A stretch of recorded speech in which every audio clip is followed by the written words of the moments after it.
What is up, everybody, and welcome back to the channel. I hope you're doing great. I hope you're having a great day.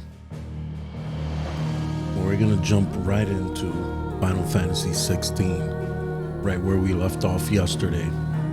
We have to rescue Jill from Barnabas and Odin as she stayed behind to make sure we made our escape after Clive was gravely injured by Barnabas. So we finally recovered. We're back at the hideaway and we're ready to track down Odin and rescue Jill. So let's jump right into Final Fantasy 16. I can't wait.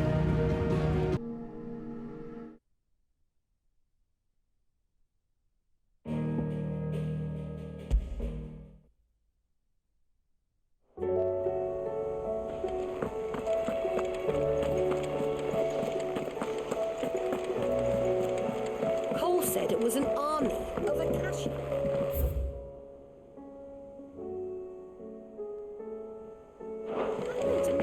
Oh no, I don't think it saved what I did.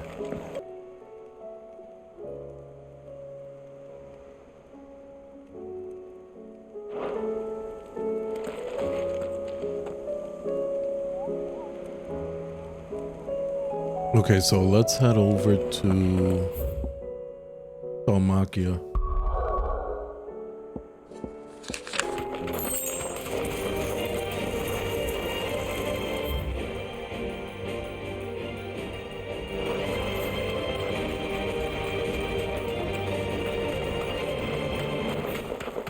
There it is.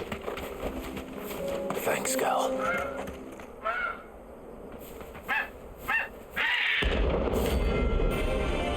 The dreaded comet. That's a beautiful chocobo, though, I'm not gonna lie. That's like no chocobo I've ever seen. Something tells me it won't be easily broken.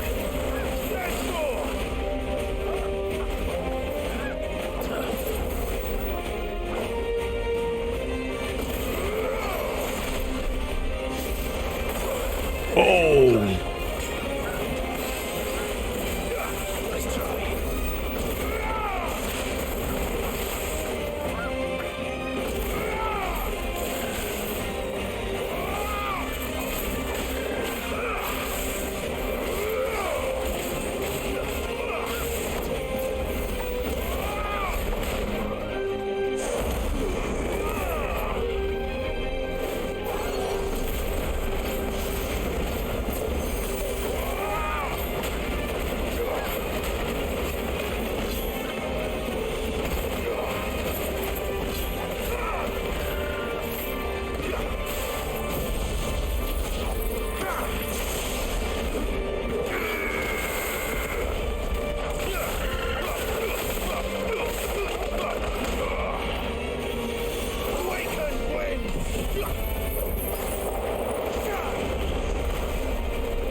Jesus.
Let's go. Thought I was gonna die there for a second. Poor beast. There was nothing I could do. Hills are crawling. Clive? But if you're here, where the hell is everyone else? Don't tell me. They're all right. But it's a long story.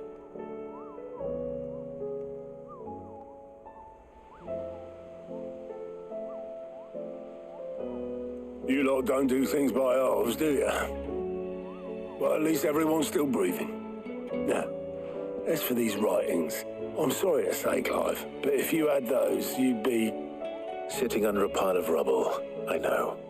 But we were able to save a few bits and pieces from the ruins, most of which ended up being used to build this place. The more personal items we gave to the next of kin. In the case of Sid's things, that would have been mid. Then I'll check the workshop.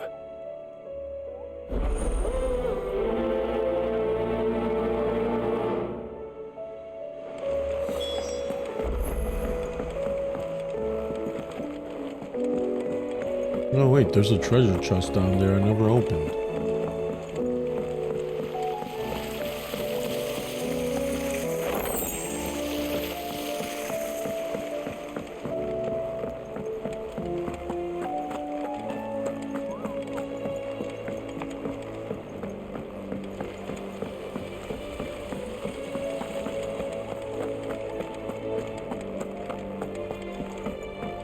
If Amber and the Lazarus are gone, do you think Mid's ship will ever sail?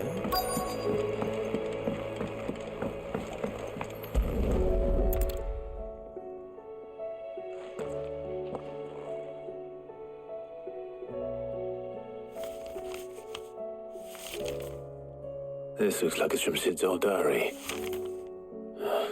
But you'll already have read it. I'd better keep looking.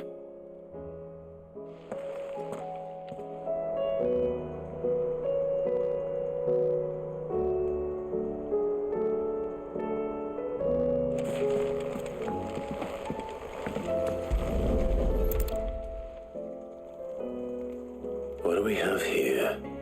Oh, Sid's pipes. Something tells me Mid won't be needing these.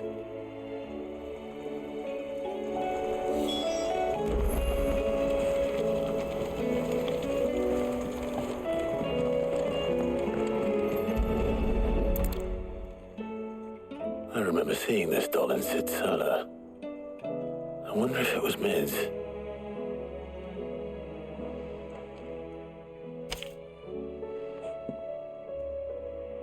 Huh. What's this tucked inside it?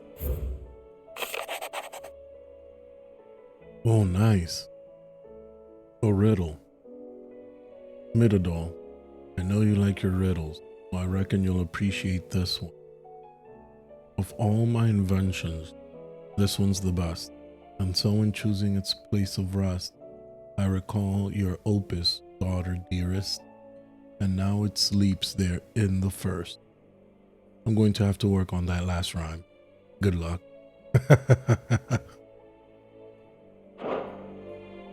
Sid's best invention. Huh. That sounds promising. So Sid hid something in Mid's first opus. We've had no word from Canvas. What would that be? Please tell me. Perhaps Otter might know.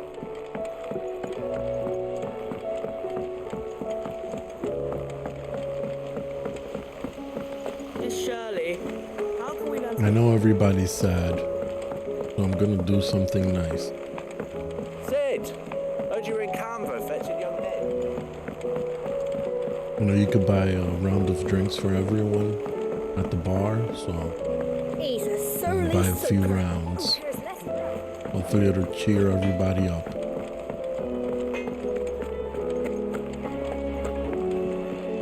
Welcome back, Sid. That's what we like to hear. Welcome back, everyone. Round for Sid's everybody. buying. There you go.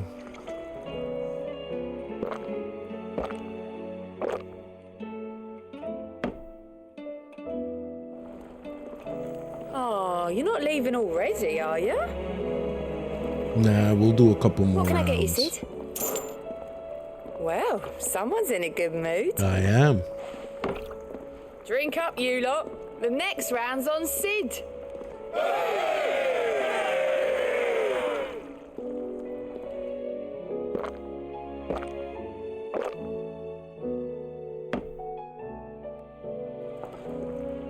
Don't be a stranger, Sid. You look like you could do with a drink. As if setting our people free wasn't enough. Good news, everyone. Drink up, The everybody. casks have been liberated. Here's to Sid.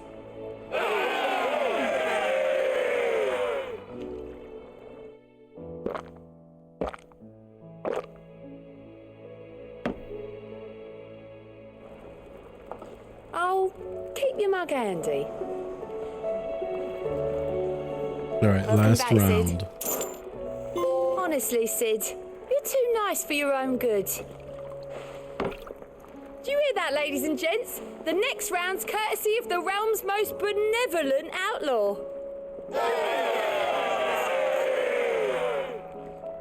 Well, at least now everybody knows I'm alive. And they have their bellies full of beer. Everybody should be much happier now. Oh, you're not leaving already, are you? I am. I am off to my adventure.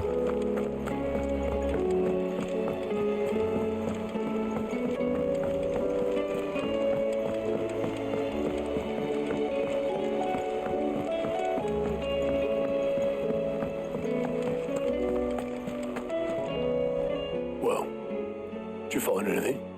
Possibly. You wouldn't happen to know what Mid's first opus was? Opus? That girl's as tone deaf as a banshee. Unless you mean the orchestrion. She couldn't have been more than what, 11, 12 when she cobbled that thing together? It surprised us all. Not least her dad. You should have seen how proud he was of the little scamp. What's that battered old box have to do with anything? I think Sid may have hidden something inside it. Wouldn't surprise me. Those two and their bloody treasure hunts. Half the things in the hideaway were hidden one time or another.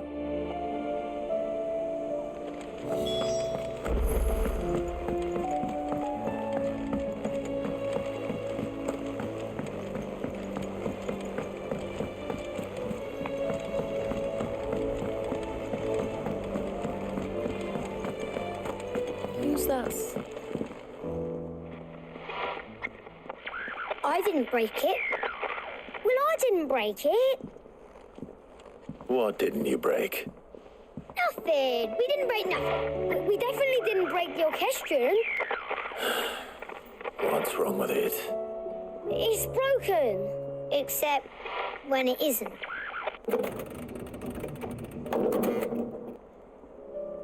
See?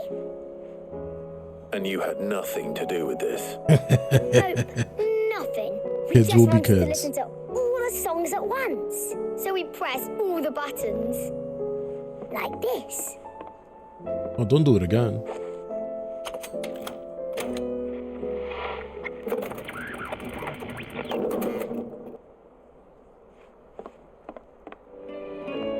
See? All too well. All right, out of the way.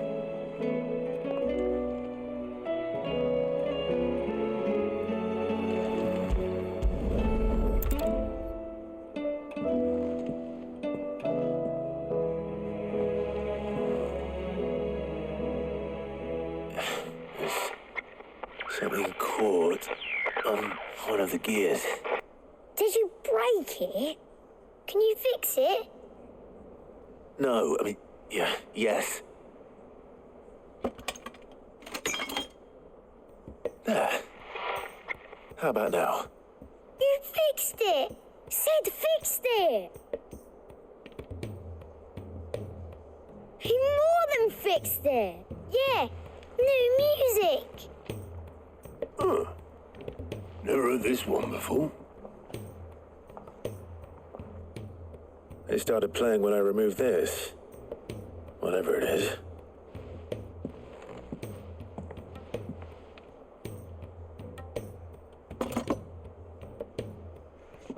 Oh, what's that?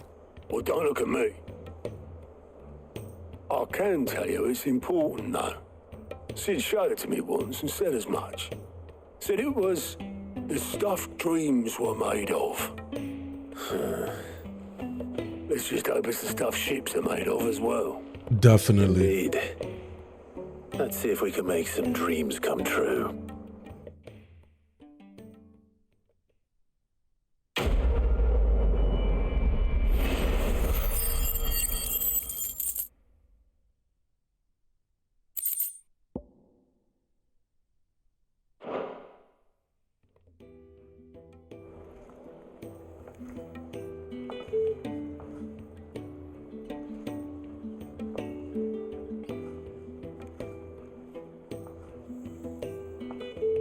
Just the two I was looking for.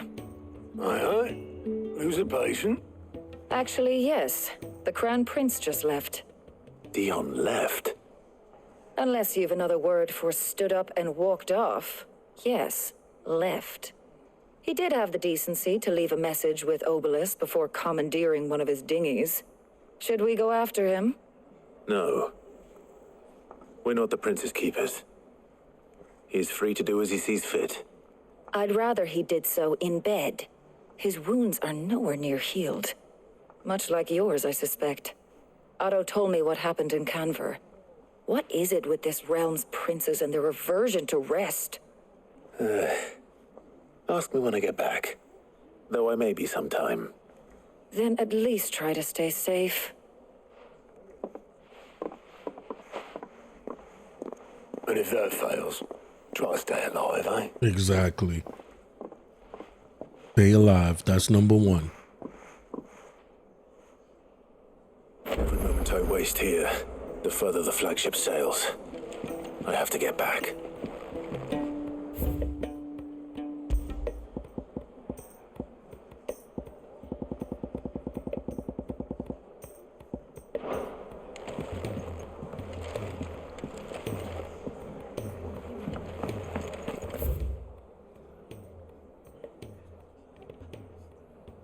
Okay, looks like we have 2 new side quests.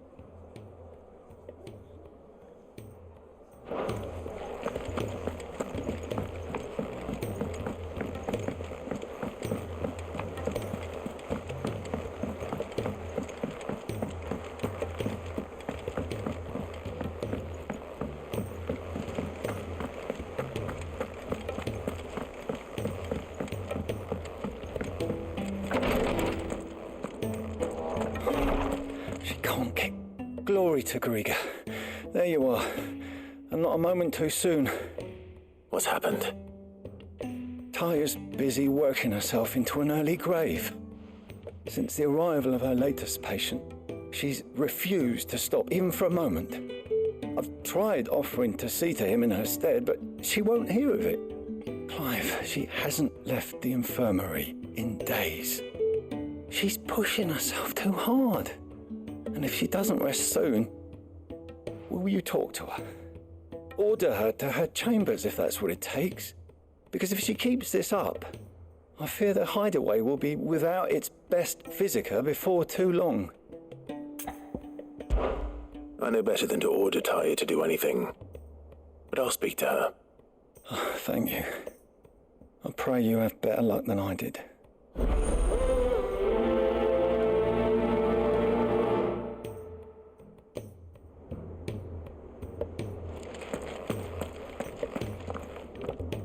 Well, Taya, Rodriguez worried about you. And if what he says is true, then so am I. We all admire your dedication, but you do need to rest. I will, when it's time. Until then, I'm staying put. What do you need help with? We owe him that much. Who is he? Someone from my past. Someone who doesn't deserve to die alone. It won't be much longer. The crystal's curse has almost finished its work. If I had the tears, I could ease his passing. But without them, we've nothing that will touch the agony of those last few hours. How would tears help this man? Not my tears. Tears of mercy. Alicia. It's the only thing strong enough. You wouldn't, Tyre. Surely. There must be something we can do for him. Sometimes an easy death is the greatest kindness we can offer. You do well to remember that, Rodrigue.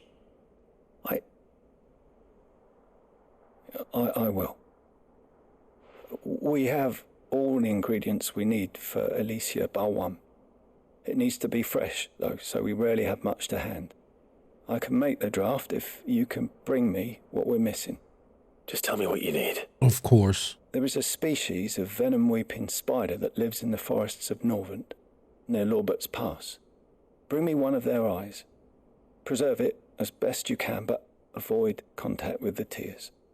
I'll make sure the other ingredients are ready before you return.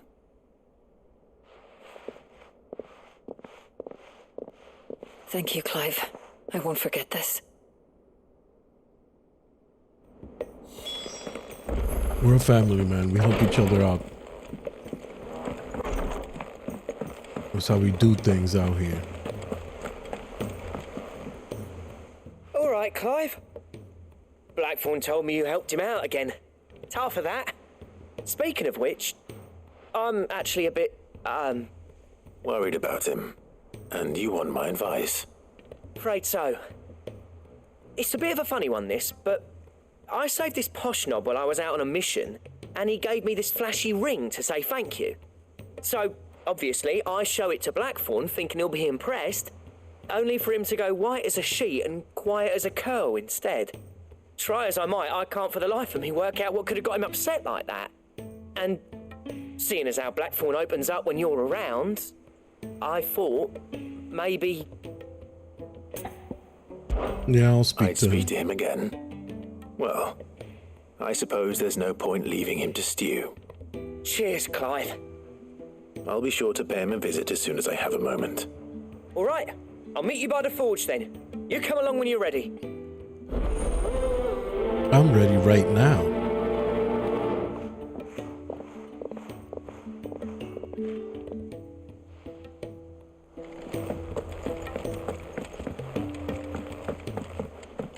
Cole said it was an army of Akashi. What will happen?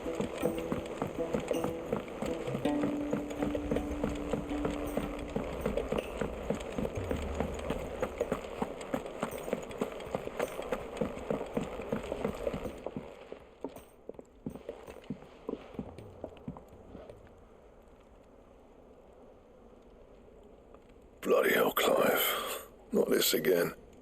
Ain't you got better things to do with your time? That remains to be seen. August tells me he showed you a ring, and that the sight of it clearly upset you. Would you mind telling us why? Come on, mate. Bottling it up ain't gonna help no one. If it weren't the ring, and it was something I said, then I'm sorry. It was the ring, right? It brought back some unhappy memories, that's all. Memories better left forgotten. Memories of what? There are things we'd all rather leave behind, Blackthorn. But sometimes it helps to talk about them. And sometimes it doesn't. Is that so hard to understand? Don't be like that. Fine. If it'll get you off my back. That ring you flashed was the work of Zoltan. We apprenticed together, back in the day. You've never mentioned him before. Why would I? Ain't seen him in decades, and the last time I did, we almost came to blows. The ring brought it all back. I could tell it was one of his the moment I saw it. Vast has improved, though. More than I thought possible. That thing's a work of art. So it was a nice ring. Worth a few gil, maybe. What's it matter to you? It matters because engraving metal's a nightmare, and I've got no bloody idea how he managed it. The fact is, I couldn't make anything even half that detailed. So what? You're an armorer, not a jeweler. I'm Exactly. the Hideaway's master craftsman. I'm not stealing a living at some backwater village forge. My armor keeps you lot safe, and my swords keep you dangerous. As far as I'm concerned, every swing of my hammer's another blow struck in the name of our cause. So I put my heart and soul into my work. Because the curse breakers deserve better than second best. And I refuse to be shown up by the likes of Sultan. Very well. Well, I can understand why he feels the way Why he don't we go and feels. pay him a visit? Learn his secret. I doubt he'd be too happy to see me. Then just this once, make peace with being second best.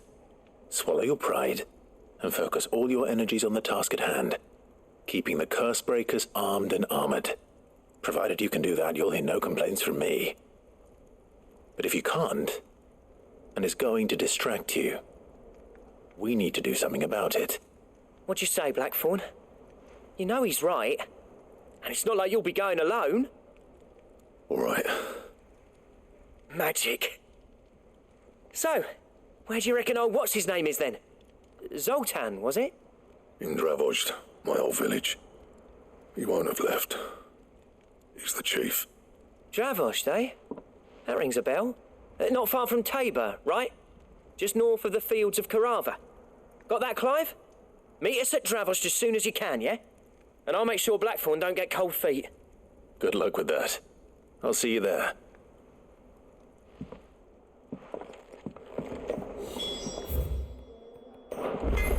Oh, we got another quest. It might improve our healing items. We definitely got to check that out.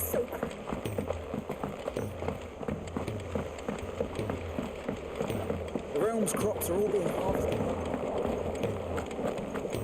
Whenever you see a quest with a plus, those are the ones you definitely got to do.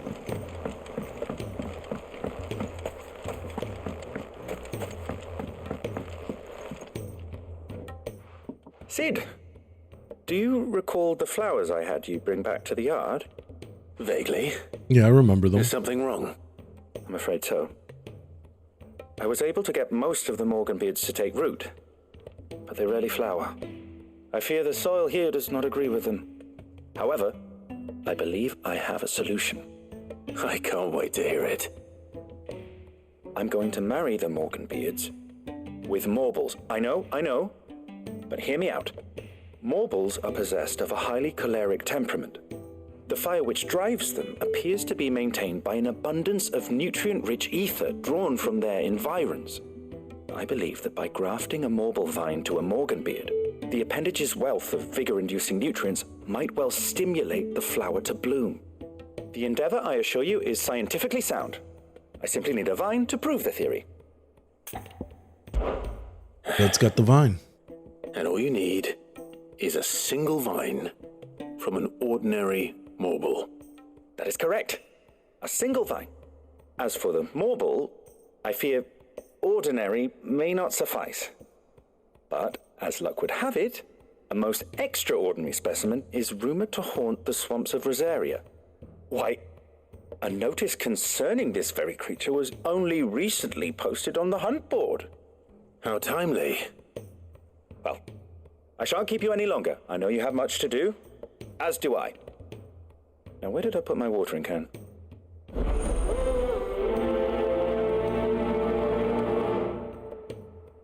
Another beast to hunt. Great. I love fighting those. The high level hunts are the best.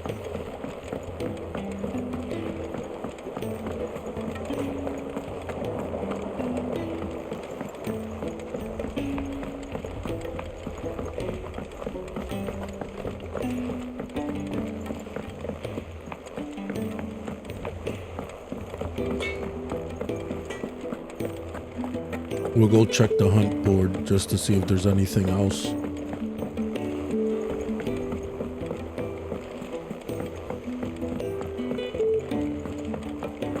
Cole said it was an army of Akashi.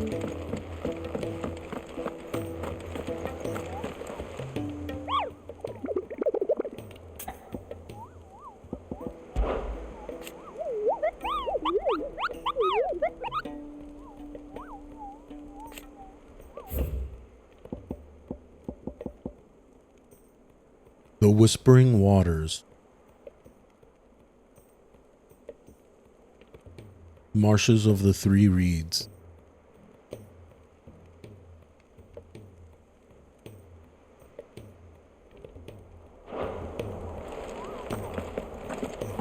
All right. And we're off.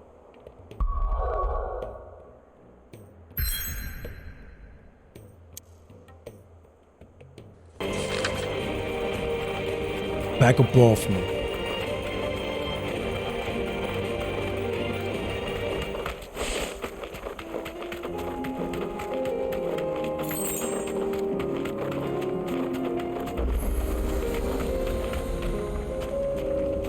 You deserve a rest. Kicked out already? No. This charmer ain't letting anyone through. Why are the gates closed? Chief's orders. No one's allowed in without his say-so. Not that I'd have let you in anyway. You look like trouble. I suggest you go home. That's what I'm trying to do, you little prick. Ain't changed a bit, have you, Snotty? No. It isn't. Blackthorn. Long time no see, eh? What the hell are you doing here? Well, it was meant to be a surprise, but since you asked so nicely, I'm here to see Zoltan, you fucking numbskull. Now let us through. All right. Just don't go starting anything with the chief. Yeah, I promise I won't throw the first punch. That good enough for you?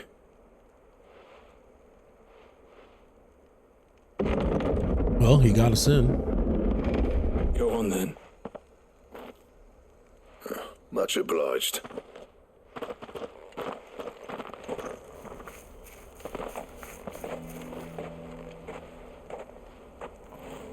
Looks like we found a new town.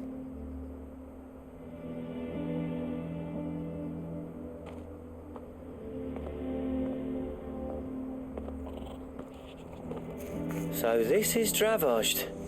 Not much going on, is there? It's a smithing town. When I was a lad, you'd have to shout to be heard over the sound of hammer and anvil.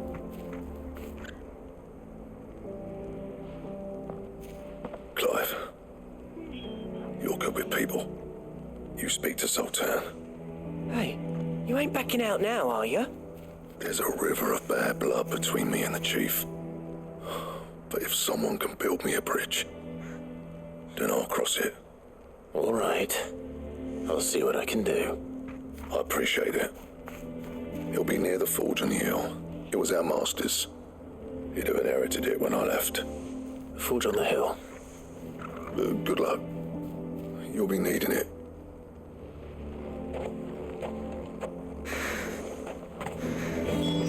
Let's go talk to the chief. How are we going to earn our keep?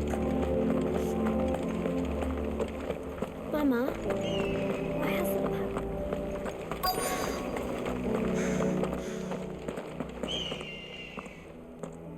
Hotter! Hotter, damn it! Those miserable flames wouldn't melt butter, let alone iron. Pardon the intrusion. I'm looking for the chief. That'd be me. It's a pleasure to meet you. I'll bet it is. Keep the gates closed, I tell him. Well done, Snotty. You're not welcome here. Get out before things turn nasty. Blackthorn's here. What did you say? He's traveled a long way to see you. Yes, has he? He's waiting. Down by the gates. Then I suggest you take him with you when you leave. Well, this guy's an a-hole. You apprentice together? So what if we did? Fuck! We're getting nowhere! These bearers' flames are next to bloody useless! We're never going to be able to fire up the forges unless we can find some new crystals. I'm a busy man, as you can see, so do me a favor and piss off. Oh, and if you're struggling to find your way out, ask Blackthorn. That prick knows exactly where the exit is. He's not wanted here. And neither are you. All right. I'm going. Should I ask for help with those forges? Shame on you, Chief. Please, Chief, you've got to do something.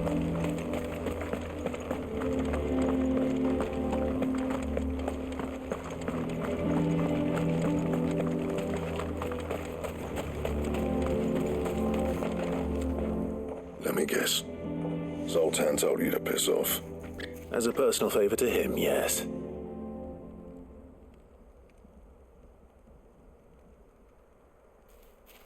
Well, at least he didn't beat about the bush. There'll be no talking him round. Not after what I did. Which is what exactly? If we're to help, we need to know.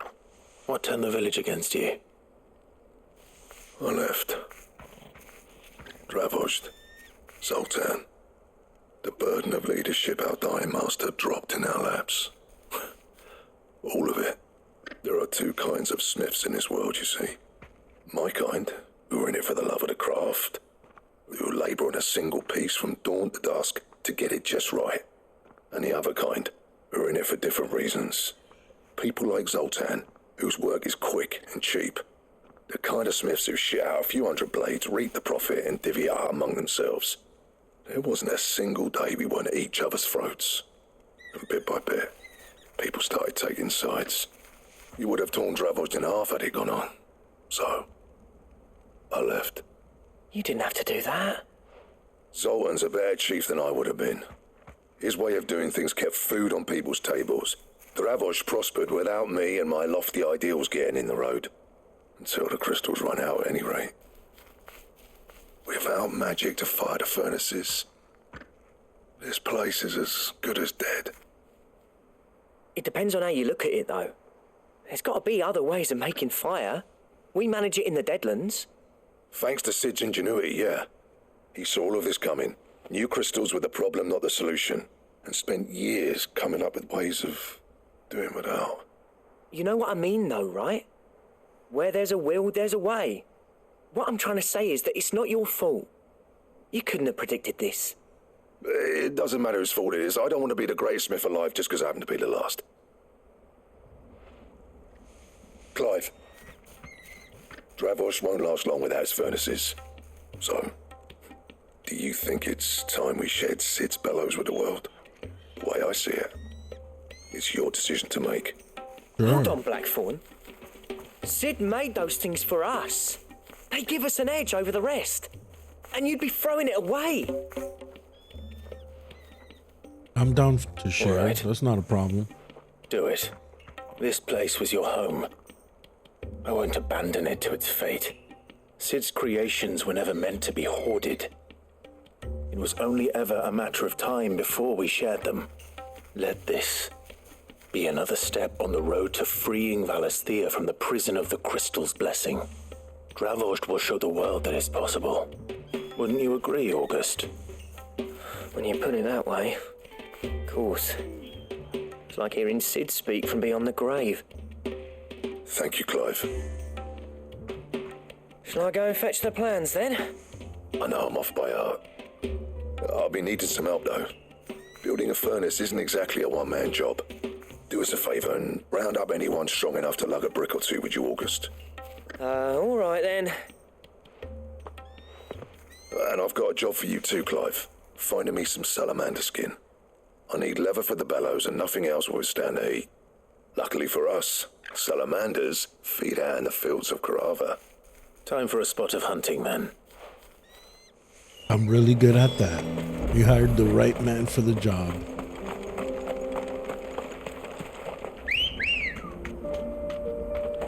Good girl. Faster!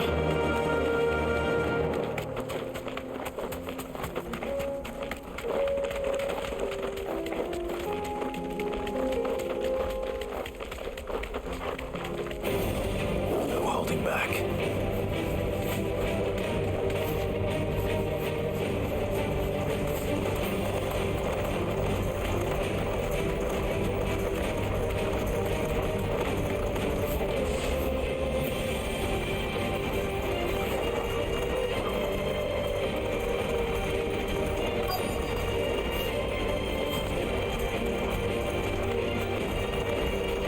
Let's make this quick, shall we?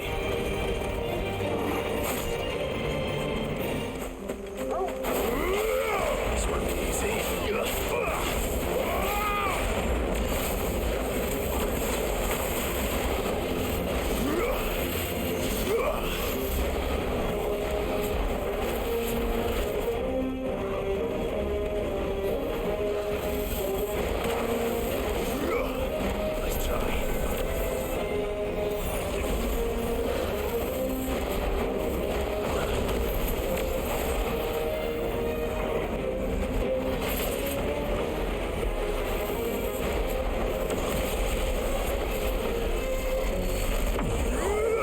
you go.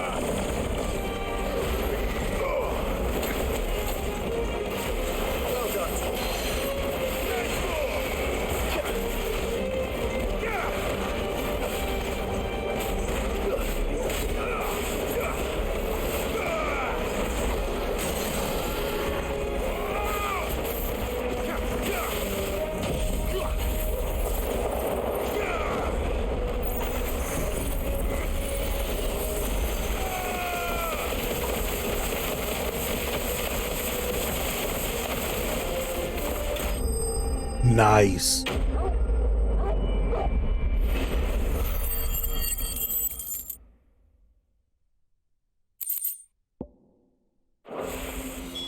I dare say that will be enough for a decent set of bellows.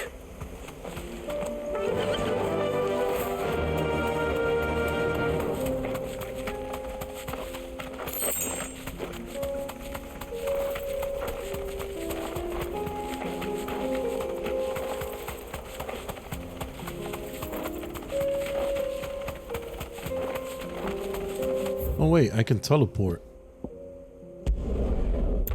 Gotta use the noggin. Much faster. What's this all about then? Don't know. Any trouble finding the skin? Nothing Not I at couldn't all. handle.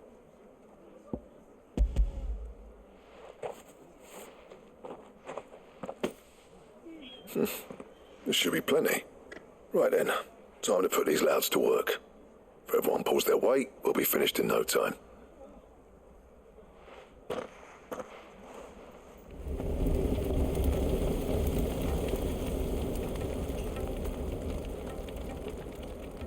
Well, I'll be damned. I honestly didn't think it'd work. But it's hot enough, all right. And without a single crystal in sight. You know what this means, don't you? I do, yeah. Dravost is saved.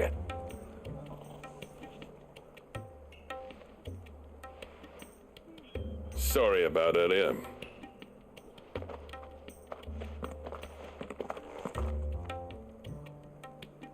I take back everything I said. That thing you built us is an honest to God's marvel. You've saved our village. It's Blackthorn you should be thanking. He oversaw the construction. Give this to him, would you? What is it? Pit coal cinders. After he left, I spent years trying to eke the most out of our forges. That there was my answer. Chuck it in the fire, and your forge will burn hotter for longer, which will do wonders for your steel. Our secret for yours. Only fair. I've always envied Blackthorn.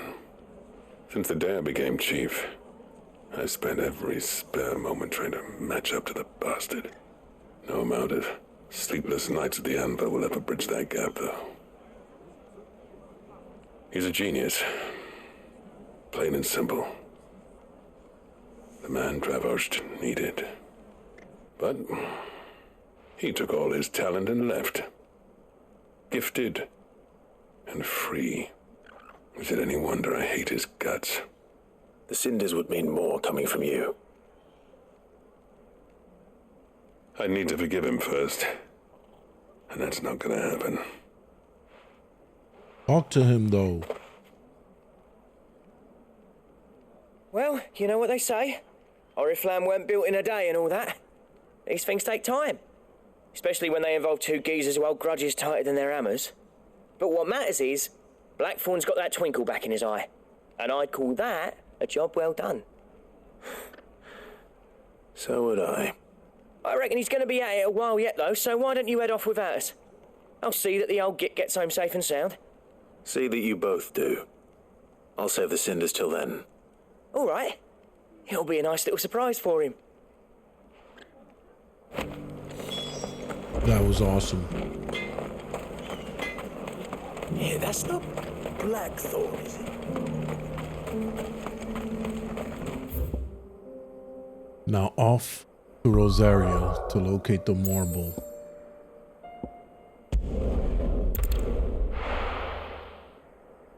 by the 3 reeds, we'll see some carrots sticking out from the ground. So let's look for that.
Wait, the Whispering Waters, that sounds familiar.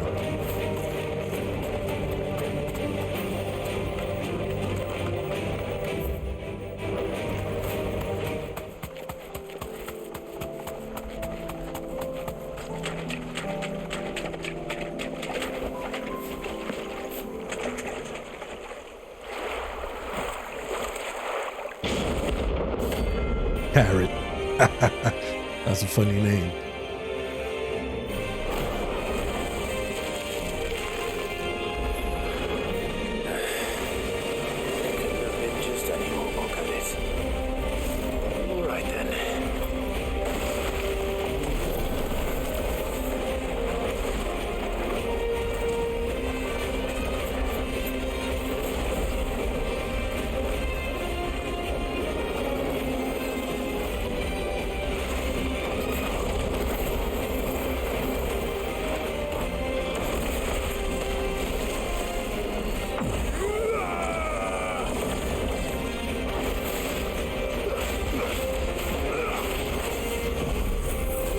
Oops, I did the wrong one.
Damn.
No!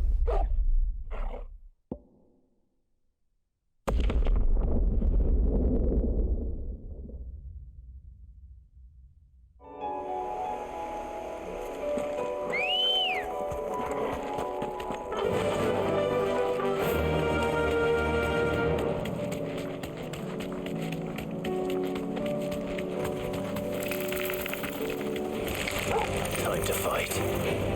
I mean, I would have won if I had healing items, but still. I should have known to get the hell out of there.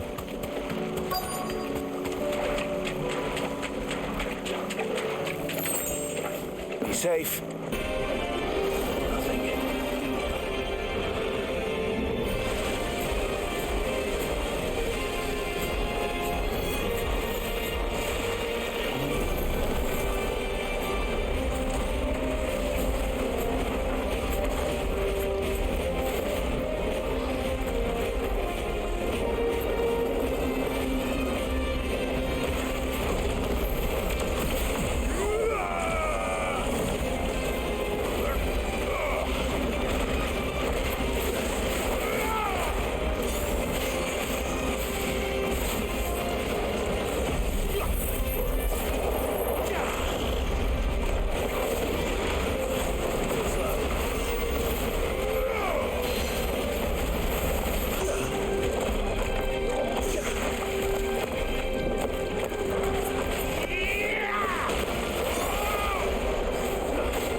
How many times is he gonna do that?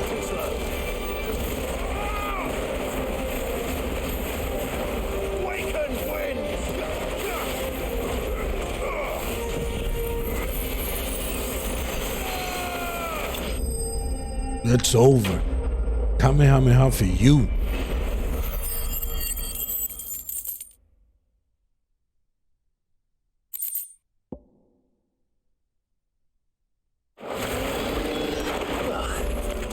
That was definitely anything but ordinary. Now, let's get this vine back to the yard.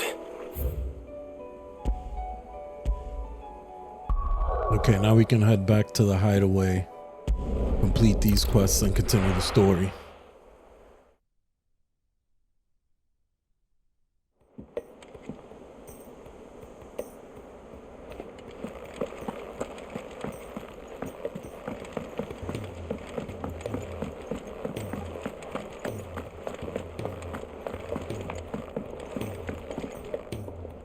Gentlemen, I see you both made it home in one piece. Yeah, well, we didn't want to outstay our welcome. The whole village turned out for a go on the bellows after you left. Everyone except Zoltan has. Didn't see hide nor hair of him. Oh, but that reminds me. I have something for you.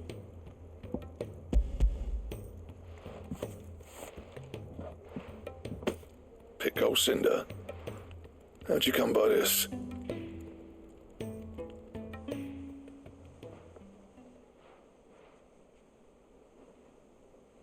And you're sure he wanted me to have it?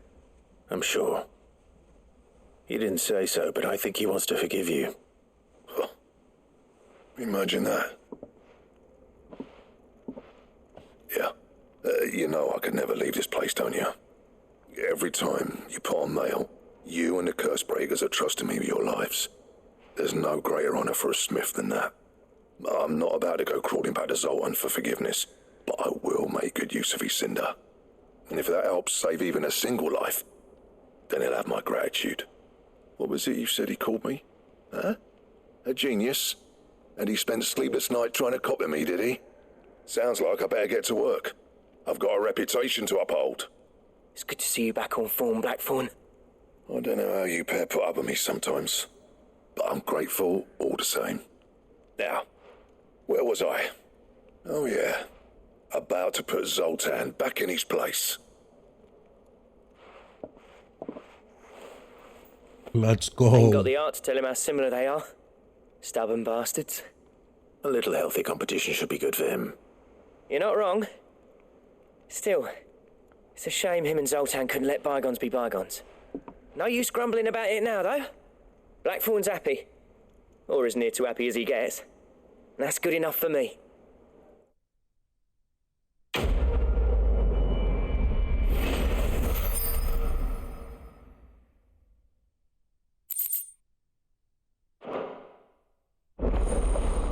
Ouroboros recipes unlocked.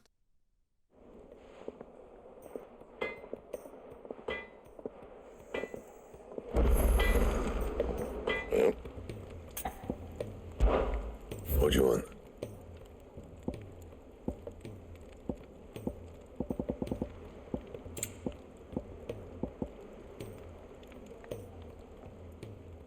Stone tongue. What is that?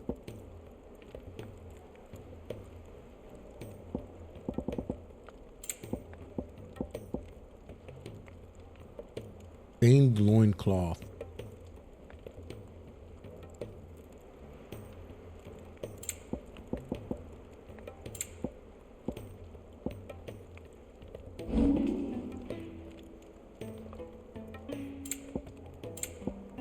And?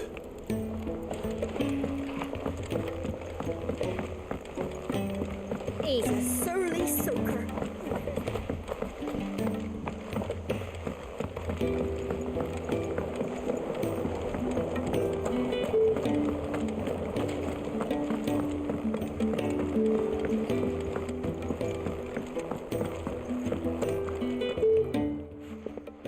Sid, I can't help but notice that your satchel is twitching in a most violent manner. Here. It's your problem now. Yeah. What an amazing specimen. The flesh positively throbs with vitality. If I can successfully graft this to the Morganbeards... When I successfully graft this to the Morganbeards, I suspect the results will be immediate. I shall begin at once.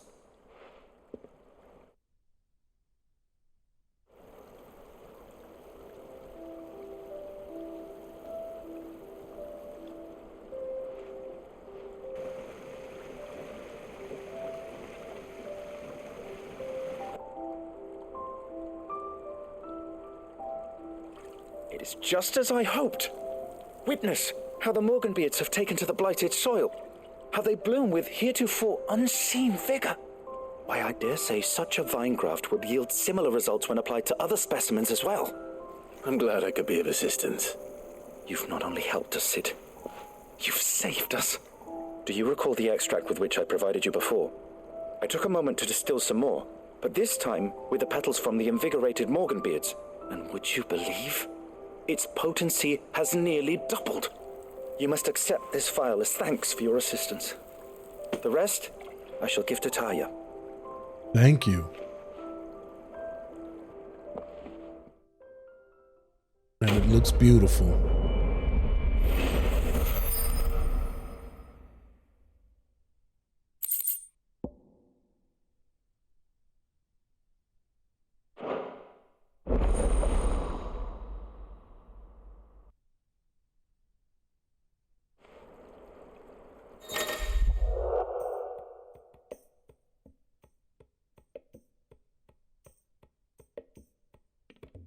Nice.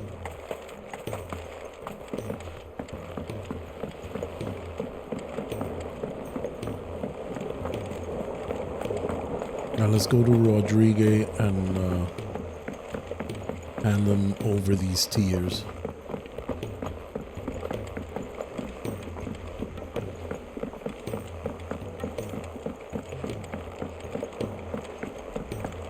Sid, heard you were in Canva fetching young Ned.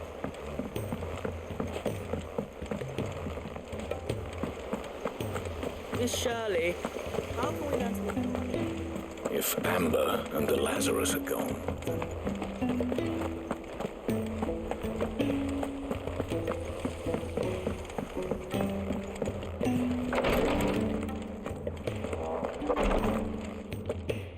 Thank goodness you're back. Taya looks like she's about to collapse. Is this what you needed?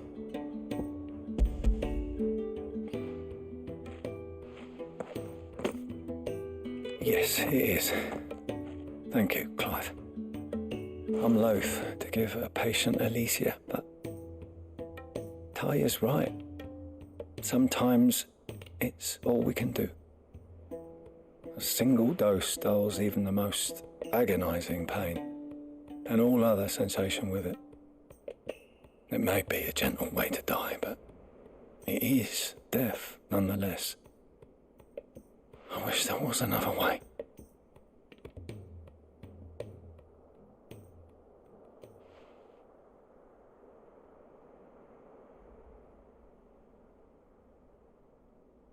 Damn, he's turning to stone completely. All that's left is his face.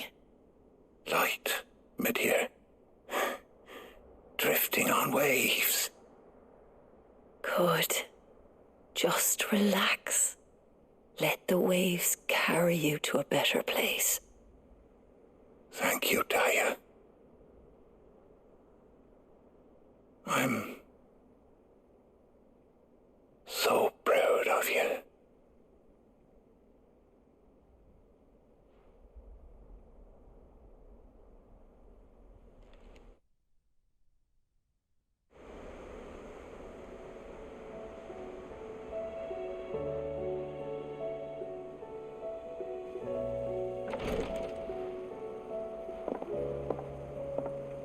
He's gone. Thank you, Rodriguez. And you, Clive. I'll see that he's properly laid to rest.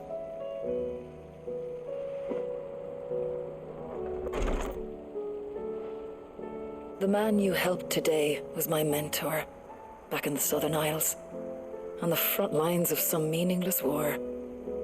I was still a child when they shipped me to their triage tents to treat the wounded with my gift. But in such blighted lands, I was next to useless, until he taught me the true physicker's art, that is. An art we would be lost without. Tears of mercy were his gift to the bearers of the world, a respite from the agony of the curse's end.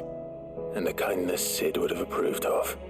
You know as well as I what life is like for a bearer soldier, marched from one battle to the next, never knowing which might be your last. A commander may care nothing for the bearer spent in his service, but my mentor's gift gave the dying one fleeting moment of tranquility before the end. I've no tears left, Clive. I've seen too many of my friends taken. Something needs to change. And we need to be the ones to change it. And we will. I promise. I hope so.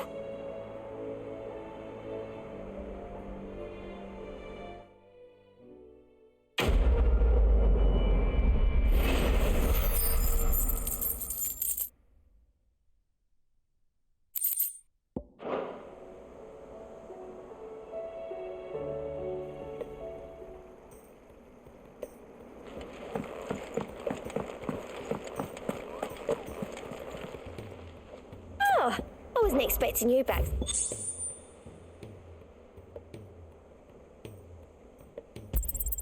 Here you are. All done?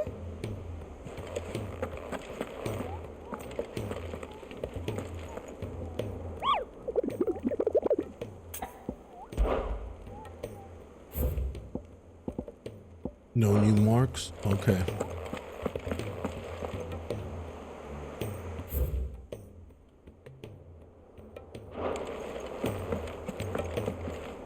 Back again?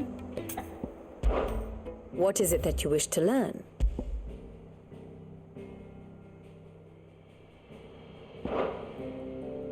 Here you are.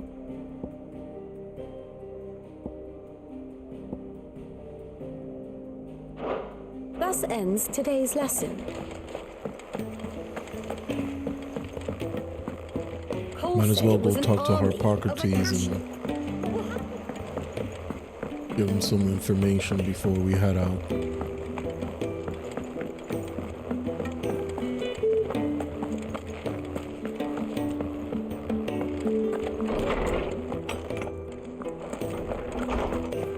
Let me help. I know my letters. Knowledge hoarded is knowledge lost.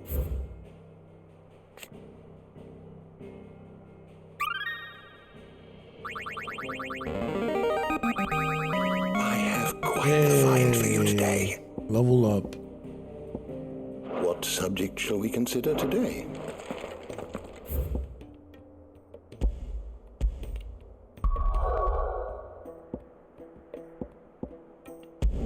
Off to the ironworks. Time to rescue Joe.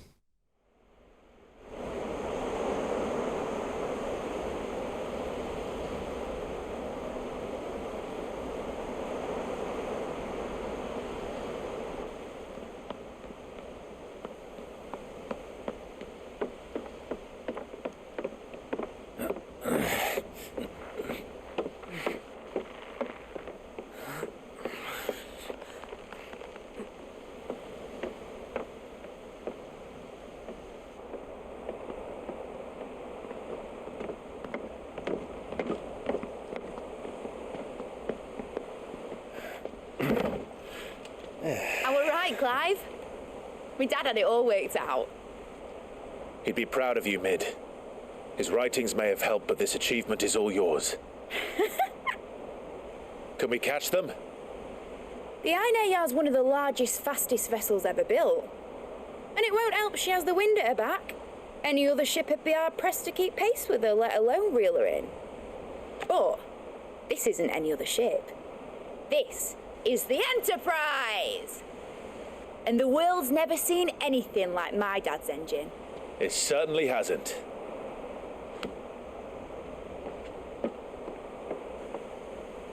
Oh, I can't wait to see this boat go. What do you know of Barnabas Thumb?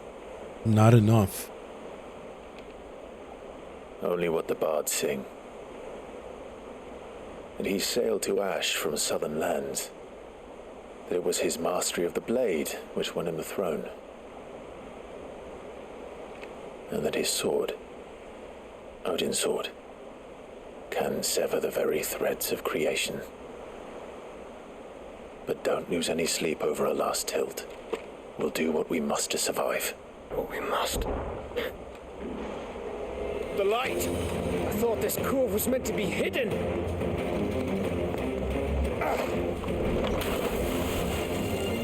Get on the boat. Ed! Company! Eh? We'll hold them off until the ship is ready. But hurry! Bollocks! All hands! Man your stations!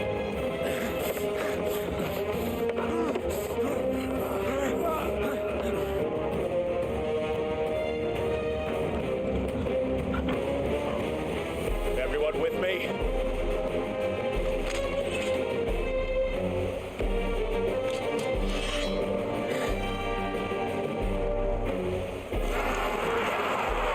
Oh man, it's about to go down.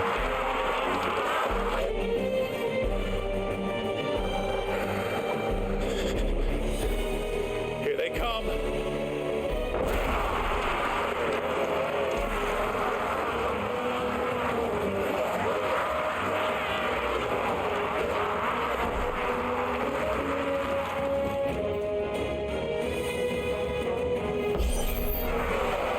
Let's go. We can give her. Behind me, Lord Rosfield. I'll take care of these fuckers. Behind me. I'll have you know Earthbreaker here. One struck fear into the heart of every man in the Twins. Come on, attack. There we go.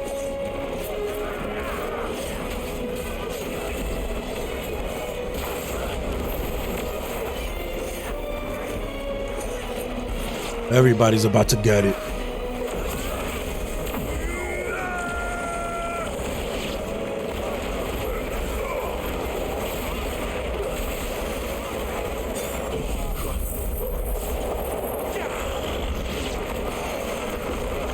That's it for everybody.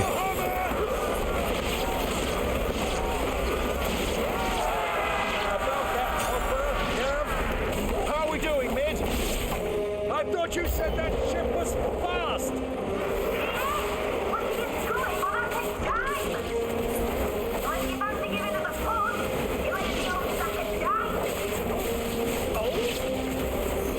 I haven't felt this alive in 20 summers. Come on! In 20 summers, I haven't felt this alive. Oh, Uncle Barrett is the best.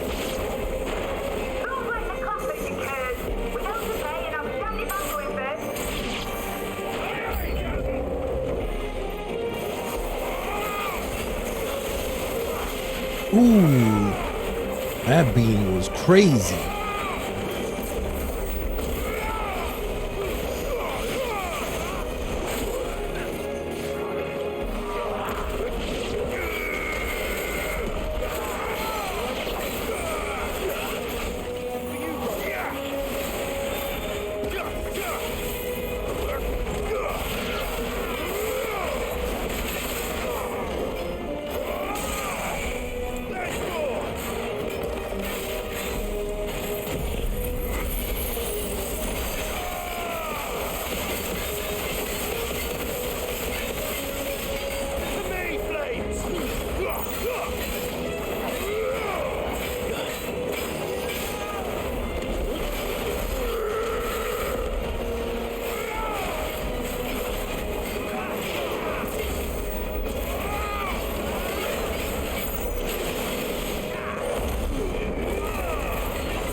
Good job, team.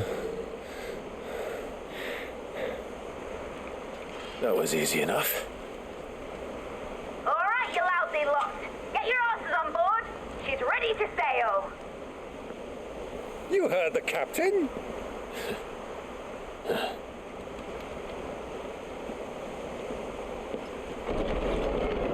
Clive?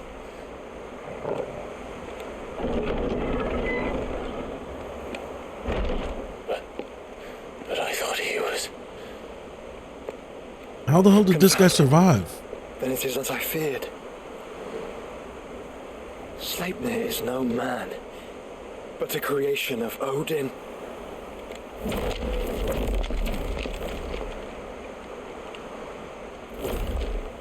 Oh, hell no. Phoenix's fiery fundament. Have you no normal enemies?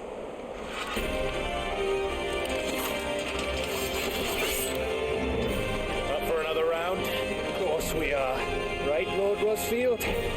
My boy, there was a time people called me the Executioner. Those are my eyes.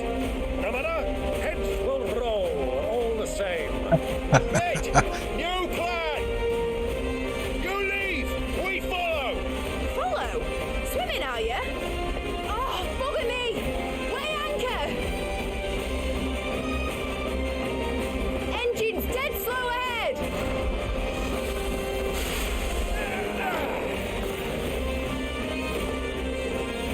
Have care, my friends. Tis not blood that runs through an open veins. These foes will not fall easily, but they will fall. Like oaks before a woodman's axe. Good thing I brought one!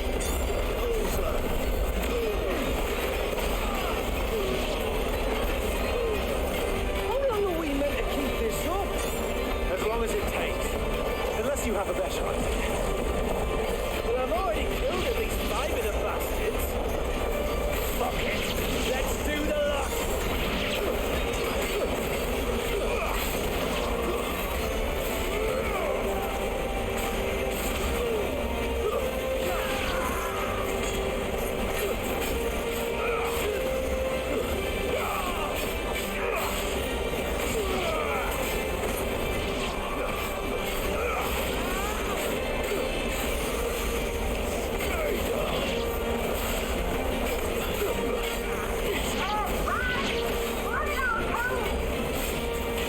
Should we make for the ship? Not yet.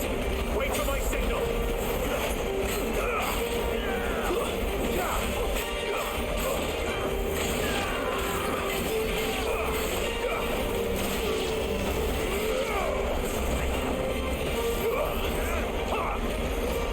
Let's try.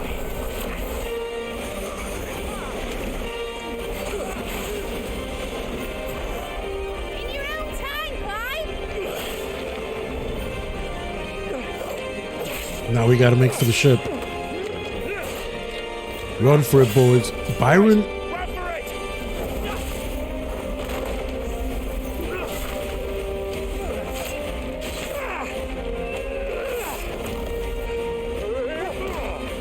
Nice.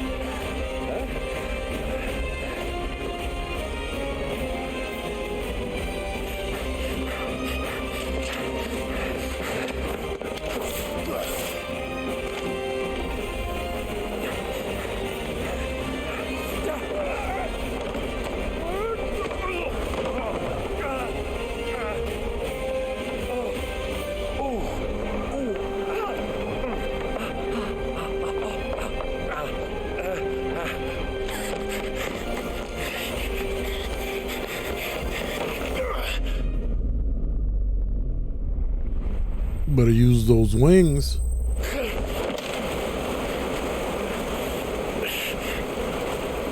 Barely made it.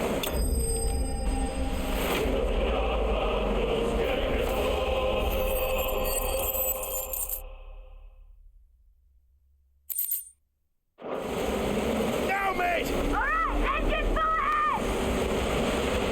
And hold on tight!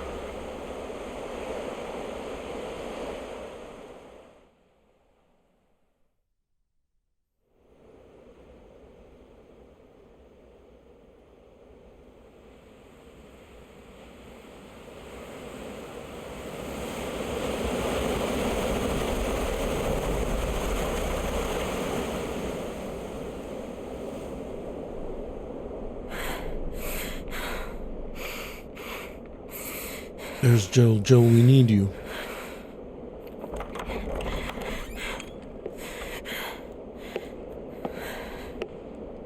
What do you want?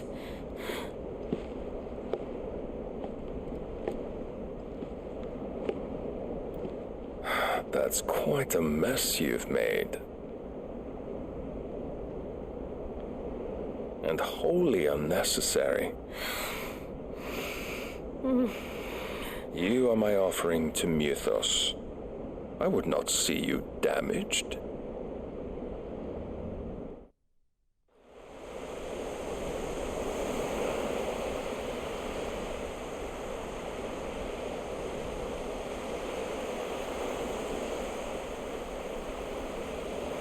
Now back to your stations! Every bell spent treading water puts another league between us and the galleon.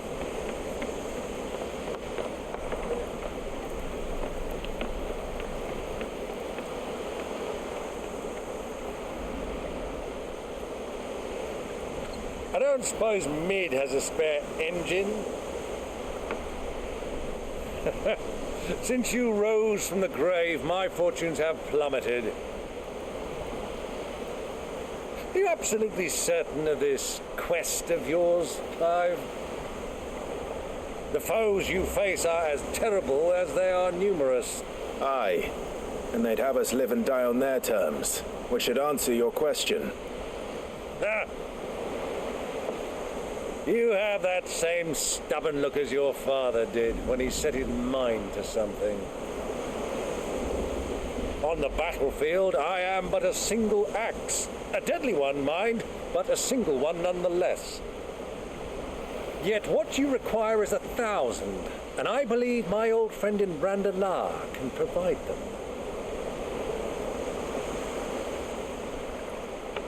Take care, Clive. I have many more tales of your father's exploits to share. And I cannot very well do that if you're dead. Again. Good luck, Uncle. And may fair winds attend you. As for you, Joshua, take care. I shall do my best, Uncle. Farewell, my nephews.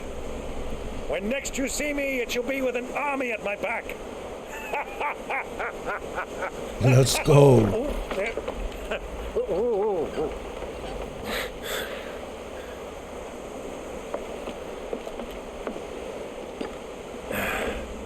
Cheerio.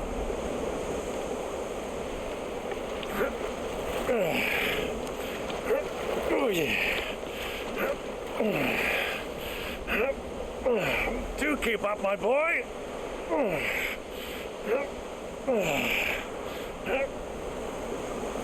Well, we can't have him showing us up now, can we?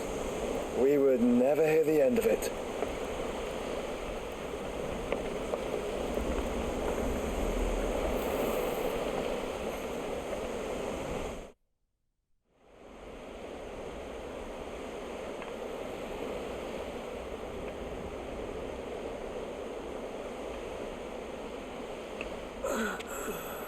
Oh, Dion made it back. Great God have mercy.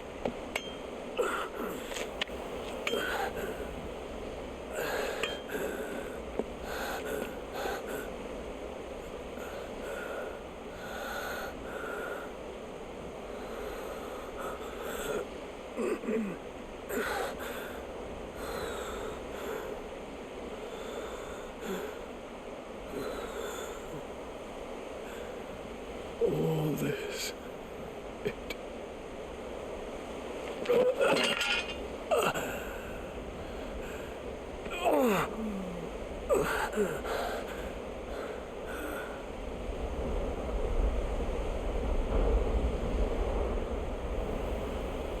what have I done?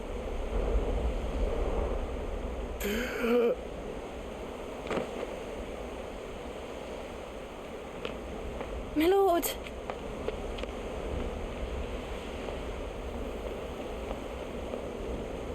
Yeah, you definitely did that. That's for damn sure. You destroyed everything in your path.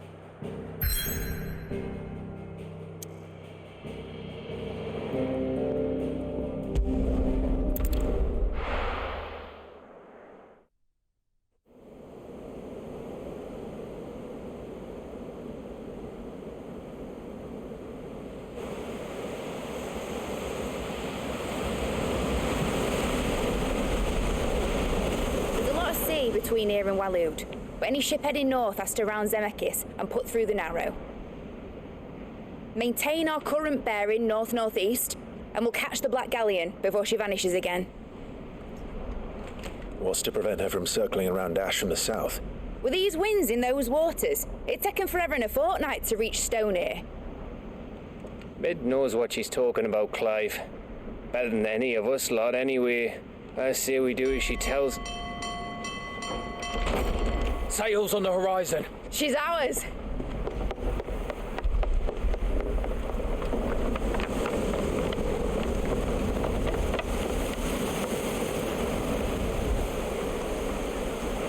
Look alive, boys! Full ahead! And keep those furnaces fed! Aye, aye! Do you feel that, Jill? All hands! Battle stations!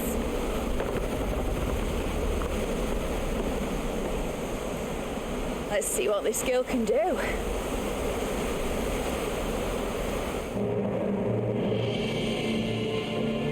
Uh-oh, is it about to be like a boat war? Like in Assassin's Creed Black Flag? That'd be dope. Where one leads, so does the other follow. The bond of consciousness which joins them condemning both to the same fate. Yet my every attempt to strike it from their hearts serves only to tighten its hold.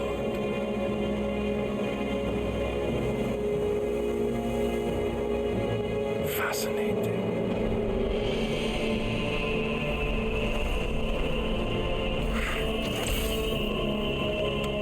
But then, there is naught my blade cannot sever.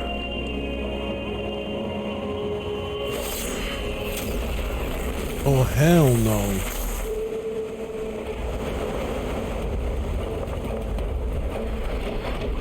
Great Gregor's gosh!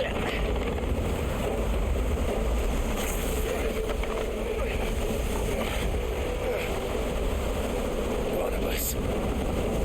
Hard a port! Heads down, you brutes! And brace for impact!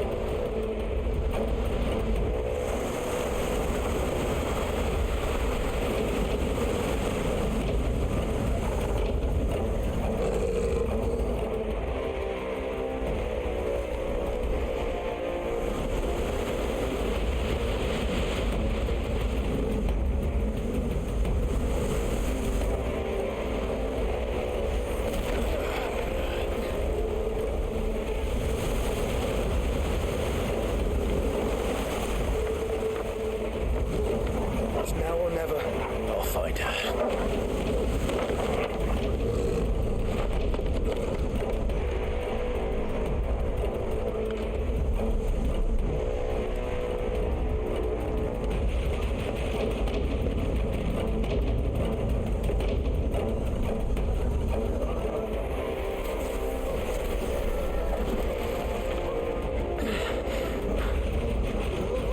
Bloody hell! Hard a starboard!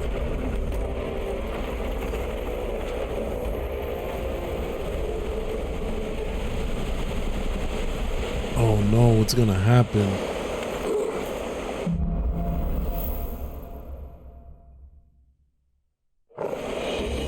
Where did you hide her, Barnabas?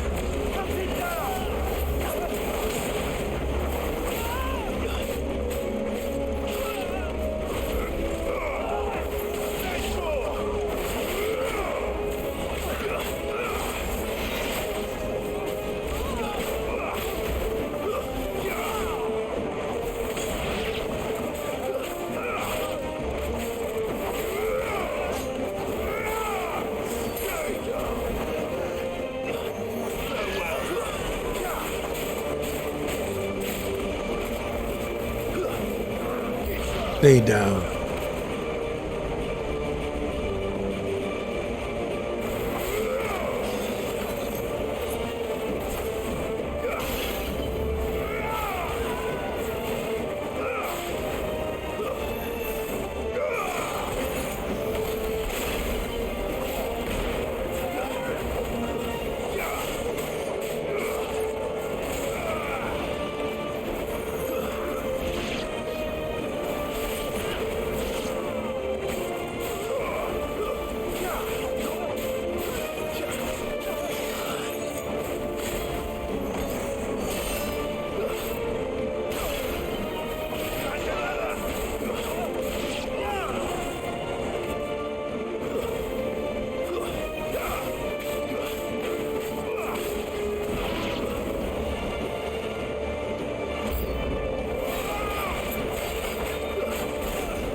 Jesus.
Where's Joe?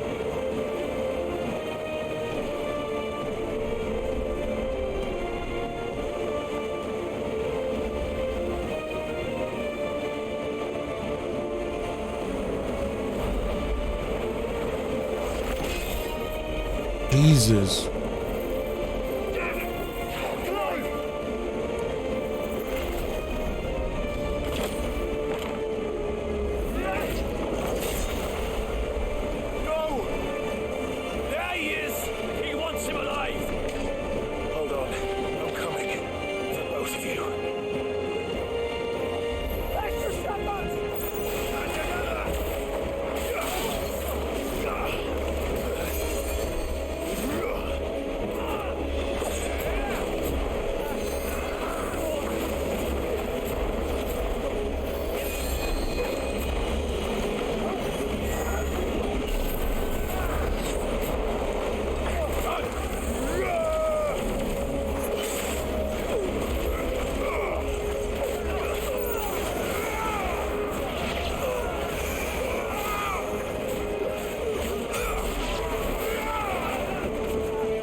Let's go, Joe.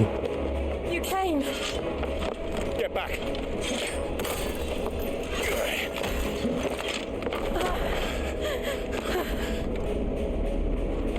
Clive, how did you? I'll explain later. Hands.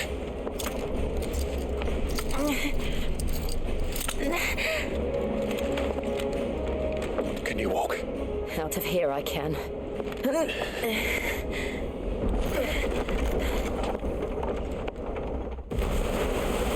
Things are not going well at the other ship. Stand still! Phoenix, are you not the dominant of fire? I see naught before me but a guttering flame.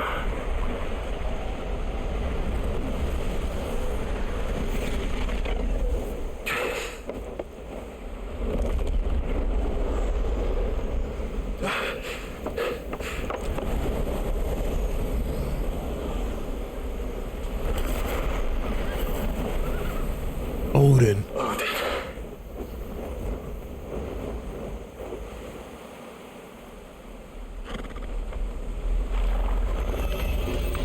In earnest, then.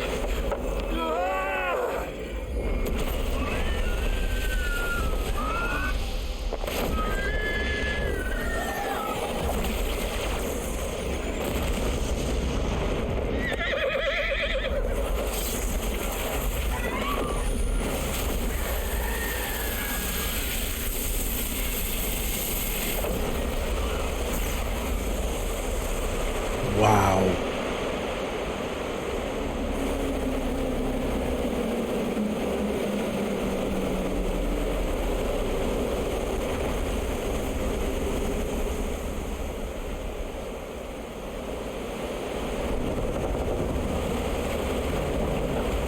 That is insane.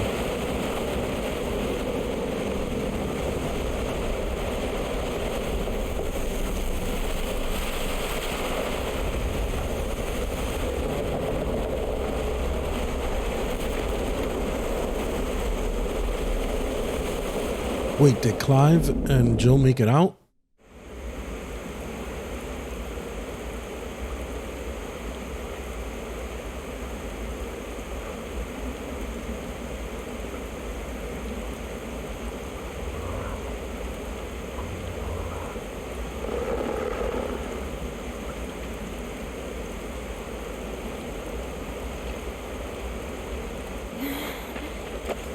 Can you go on? I think so.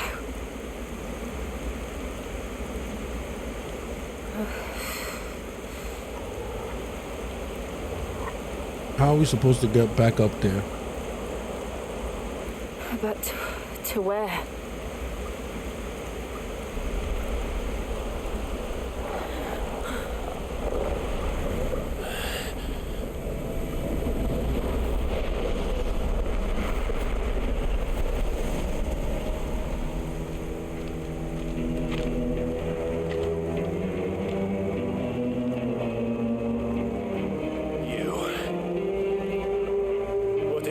Joshua. The Phoenix? Oh, I expect he will survive. This consciousness in which you coil your feeble souls is grown thick with desperation, and thus has my master turned to my blade.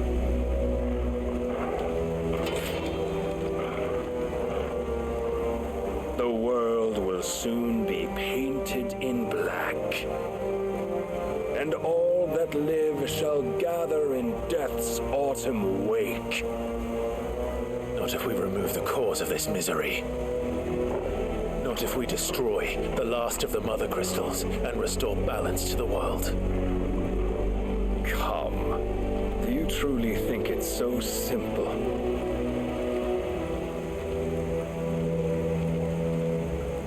Let me add is him. Inevitable. Not even the Almighty might stop its endless march. Your efforts will avail us naught. Naught, that is, but suffering. You must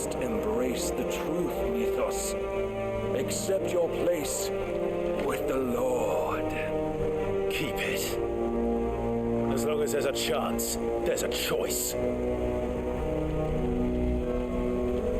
Ever led astray by your blind resolve.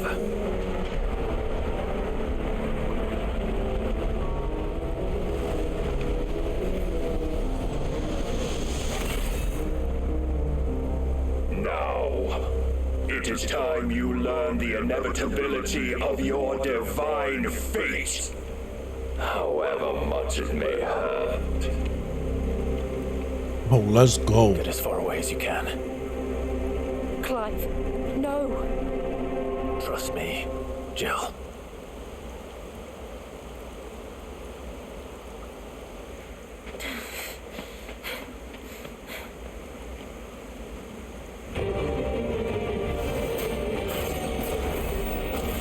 Mistake number 1. Dodge.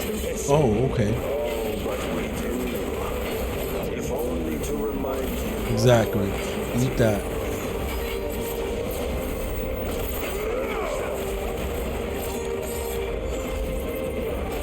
Okay.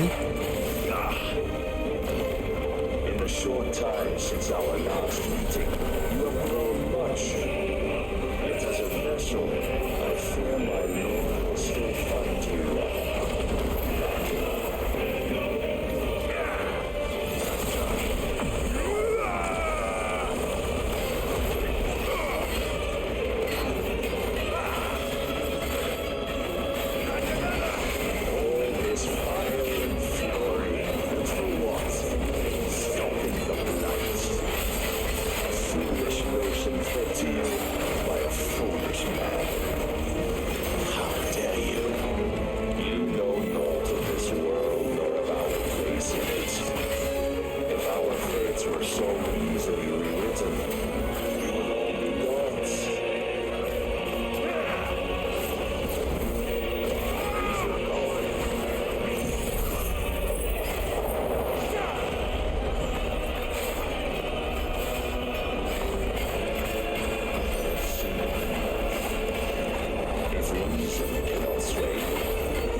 Oh no, I couldn't stop it. Thus is the light of our cellar.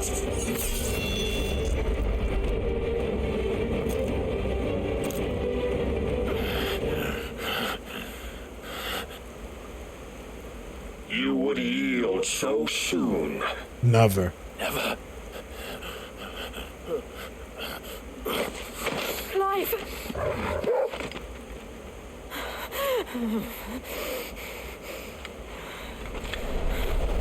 Do you not see? Your iron will weighs you down, dragging you ever further from your purpose. And what is my purpose? Mythos. Who are we? What are the dominants? The breath of the Creator still warm on our lips. We carry his light that we might guide the masses in his name. We are but mighty acts of God. We are more than that. You would be nothing without what he has granted you. The power we wield is his, And yet every time we draw upon it, it wears away at our very being. It breaks us. It unmakes us, that its immaculate aspect might reveal itself. The icon. It is too much for even his chosen few. Apart from you, Mythos, you wield the might of many, yet your body does not answer for its avarice. What are you saying? What I am saying is that we dominants are a means to an end. We were created for you, that you might drink deep of our strength and thereby fulfill your divine purpose. Which is? To feed. As you would know, could you only look beyond the walls of your prison of self-regard. As long as you choose to ignore this, you shall never penetrate my defenses. Still, you may take solace in the fact that you are not alone in your plight. The chains of volition shackle all of mankind, but there is yet cause to rejoice. For the Lord, in his mercy, has taken pity on his flawed creations, and shall see them restored to their proper forms. And what exactly would that be? Why, loyal servants to God. No. Manners, Lord Rossfield? They are men, like you and me. Albeit one's unburdened by the wills that drive our kind to madness. They are pure. They are divine. You mean to turn everyone Akashic? Not turn, Mythos. Turn back. For too long has mankind been led astray by their clamorous wills. It is time they return to a world of quiet equality, where they might once more know salvation. Salvation! Well, I'm going to give you salvation. And abandon everything we hold dear! We don't need your salvation. We'll save ourselves, and we'll do it on our own terms. Not yours, and not your gods. With every defiant expression of your will, the tighter the chains of consciousness become. But perhaps that fact may be put to use.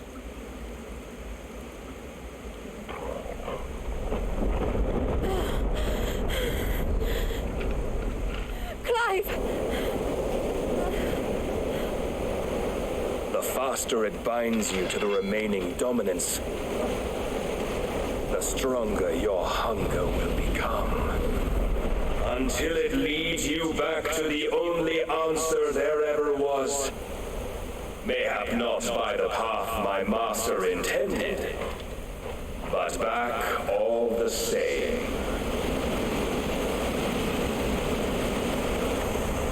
Ash is not far. I could freeze a path. You're in no fit state. Probably not, but Give I me can your try. power and I'll freeze everything.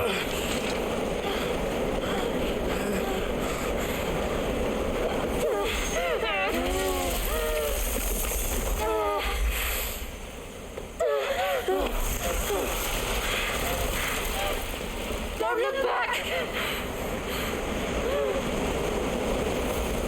This is madness.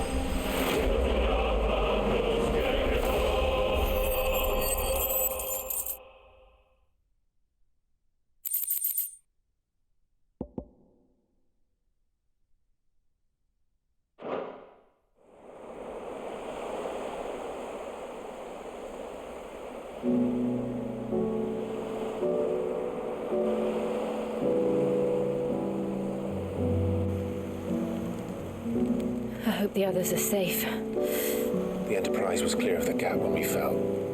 They made it, Jill. And they will have seen the ice where it led. We need only wait till dawn.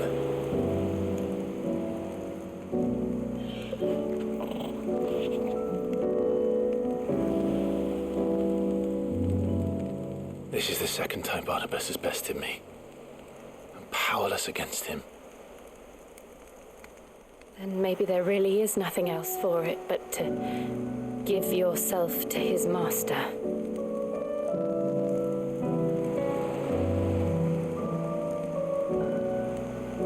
Only you won't do that. The Clive I know would never do that. So you believe? But do you really know me? If what Barnabas said was true, then I'm more monster than man.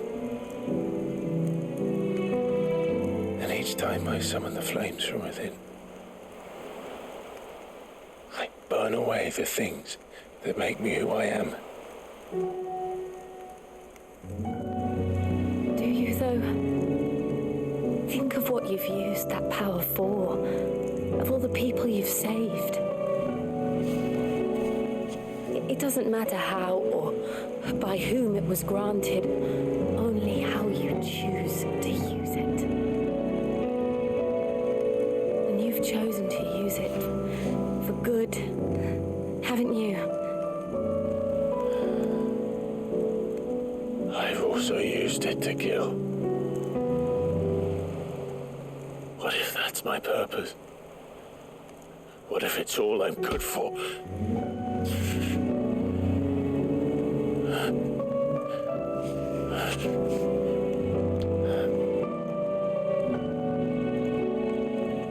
You're still that same boy I grew up with. Always so eager to save everyone around you, and yet always so alone. Because you failed to realize the one thing that needed saving most of all. You, Clive. You. You never once took the time to save yourself.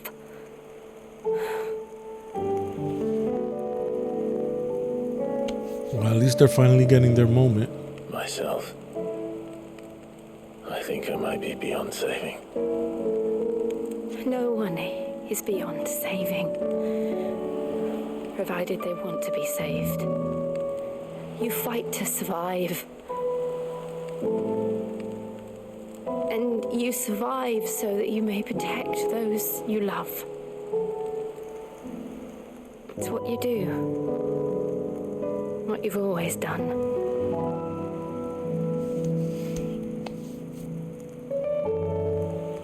And I know you're not about to change. So I'm going to help you. To give you what you need to protect us all.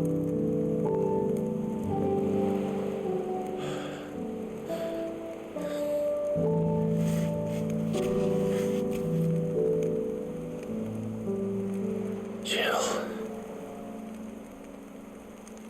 Are you sure?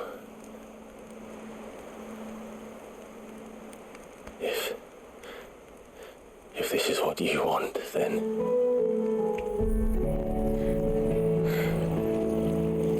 Don't worry, Clive. It is. We're getting Shiva's powers finally. This burden, I'll give you the strength to bear it alone. But I'm not alone. These burdens I carry, my sins, my pain, my sorrow, I see now that they are all a part of me.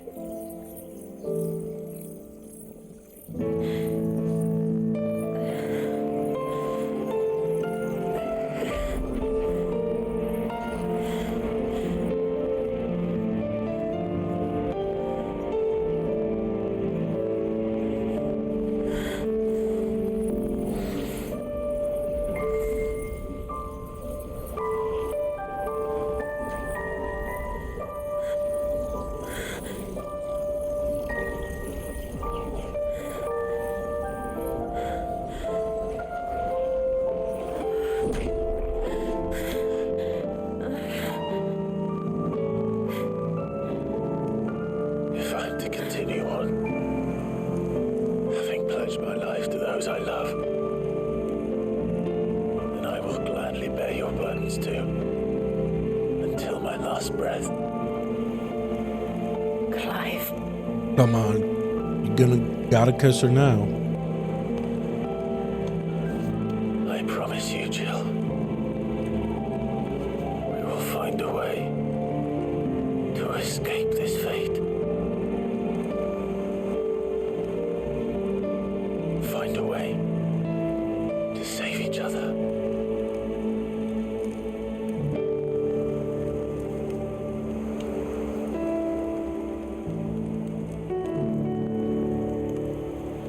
The gentleman's gentleman kisses her hand.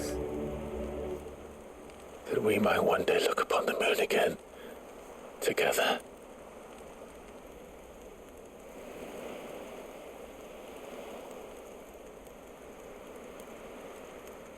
And I promise you, Clive, that I will be there, no matter what you must become. I know.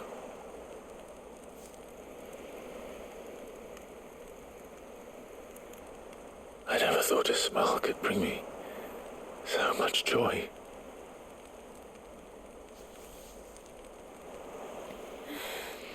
There you go.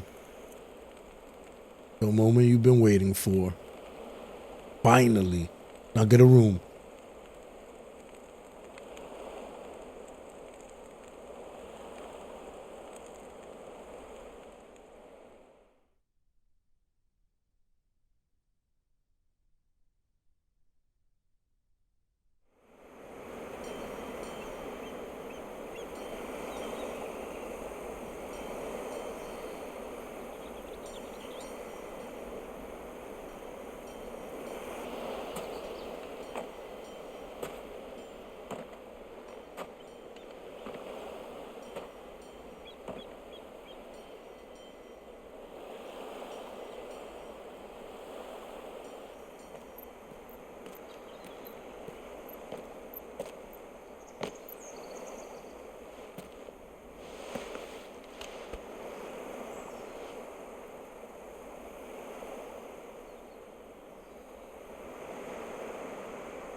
What of Barnabas? Do we pursue him? No. Our paths will cross again soon enough. Whether we like it or not. Besides, there is something we must do first.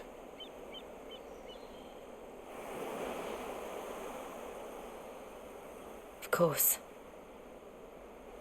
Drake's spine. The last Mother Crystal. Exactly.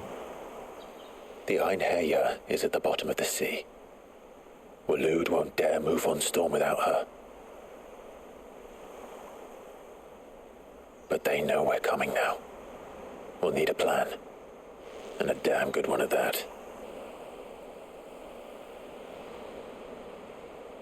Then let's go home and find one.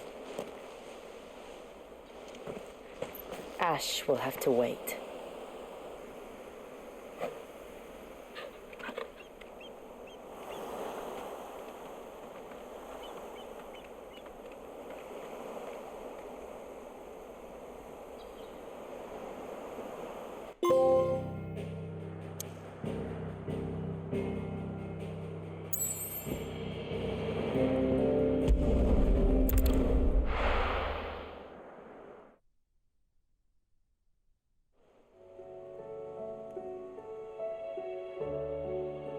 Mid says Odin split the sea in two. She's always been partial to a tall tale. But there's tall, and then there's tall. I struggle to believe it myself. I see your uncle isn't with you. He stayed with the Enterprise. After our brush with the Einherja, she was in urgent need of repair. And my uncle knows a shipwright in Randalar. We're to join him there when we're ready to sail for Ash. You sure that's wise? Last I heard, the place was still overrun with Akashic. Show me a city where that isn't true. Ultima's plague is spreading. We're running out of time, aren't we? We've done our best to shore up the hideaway. I doubt a few planks will stop what's coming. Still, we'll keep at it. Every little helps, I suppose. Let's hope so.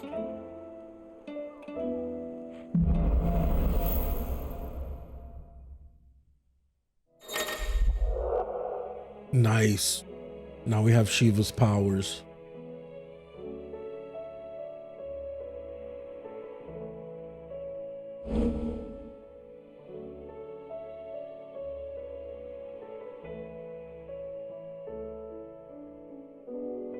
I should visit Joshua, assuming Talia will allow it.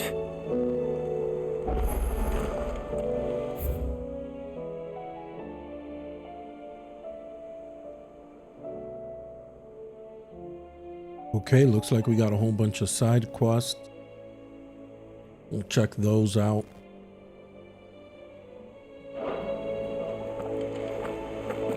But first, oh, it's got information. Don't you look at the list, do you?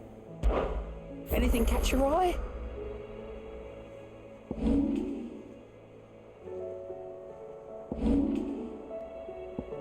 Oh, we got a whole bunch of quests all over the place. Think you can help?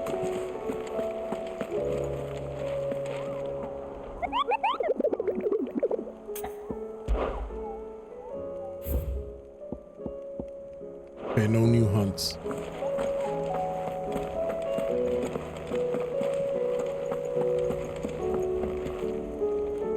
Heard the bad news then, did you? What bad news? About Dravost. Blackthorn's old haunt. With the forge and all that. Well, anyway, the mines just down the road from there are spewing out ether like no one's business. And the village? Safe from the flood for now, but they've got other problems. Akashic. Every creature in the area is either turned or on the way to turning, apparently. Zoltan and the others are living on borrowed time. They need help, and quick. Doris sent a few curse breakers to keep an eye on things, but there's only so much a couple of scouts can do. Except get eaten. If something ain't done soon, the old place will be overrun. I won't let that happen. Didn't think you would. Does Blackthorn know? I thought it might be better if he didn't. He'd only do something stupid.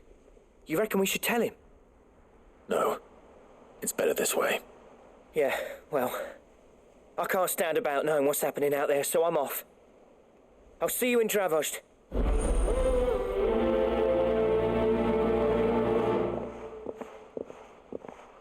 Definitely gonna go and save that town. Might give us some more upgrades.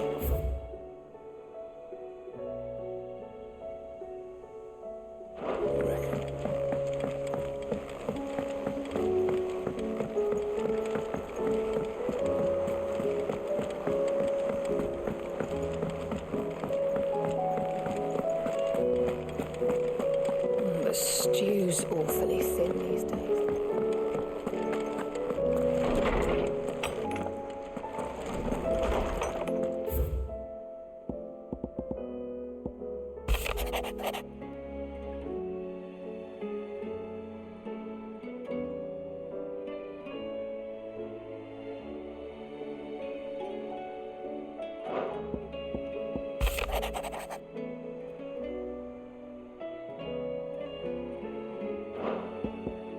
Oh, these are all letters thanking me for helping.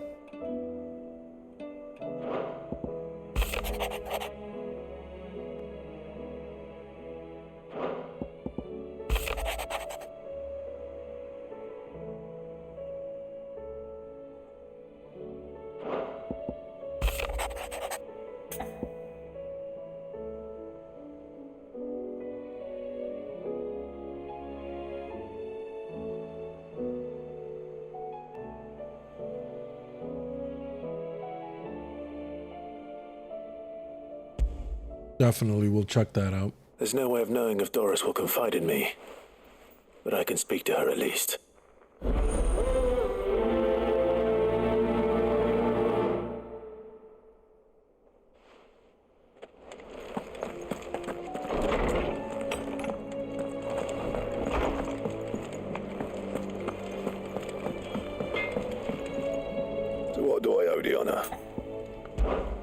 So, what'll it be?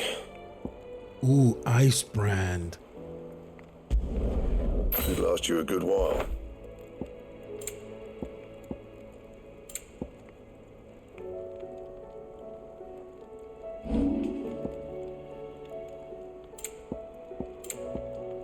Anything else? That is a dope looking sword. Looks like a spear Have you tried almost. Molly's lemon tongue?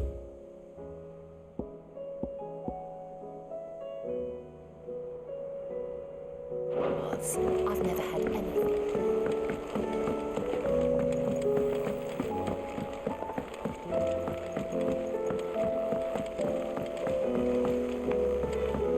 Canva lost. Can't be true. Oh yes. Can we read Miss Editor's story for a lesson today?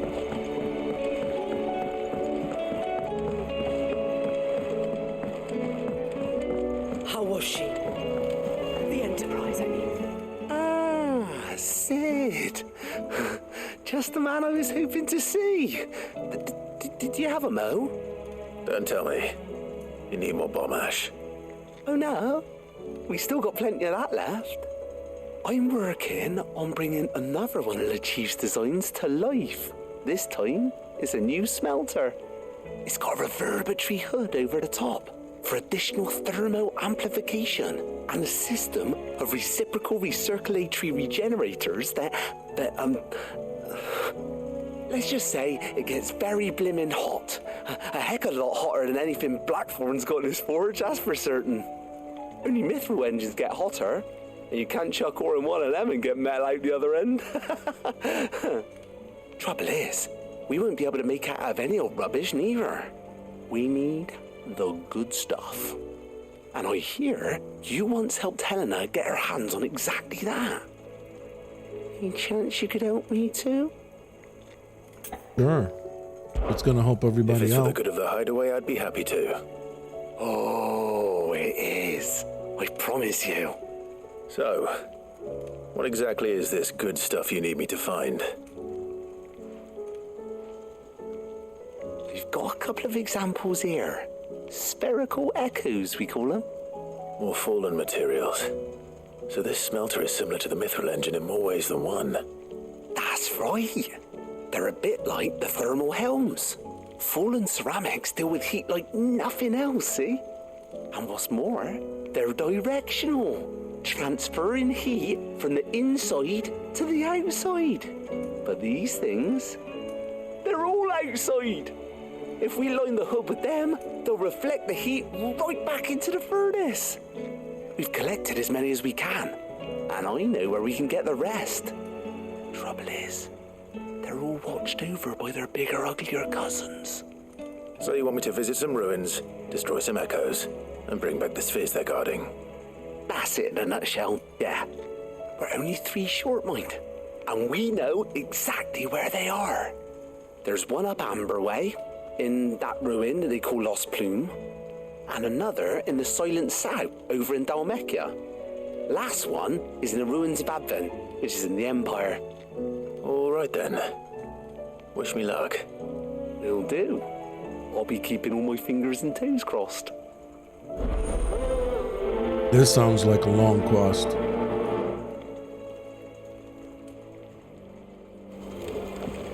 With Canva in the hands of Akashic,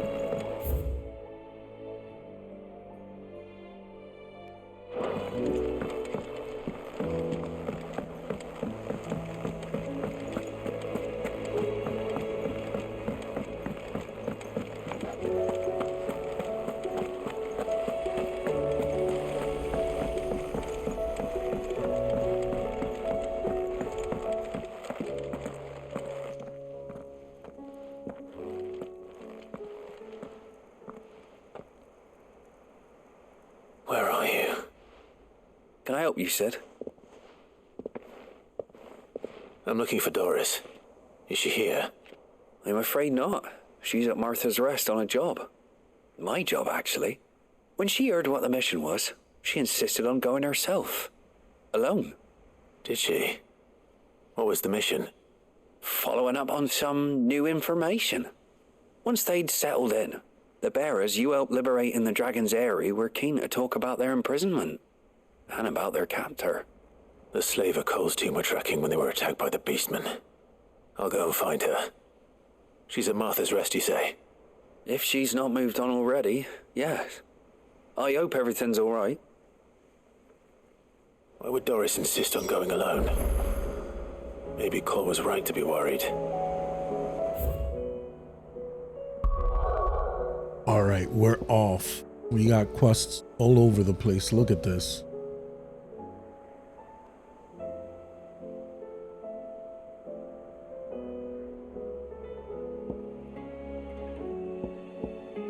We'll take care of the plus quests first.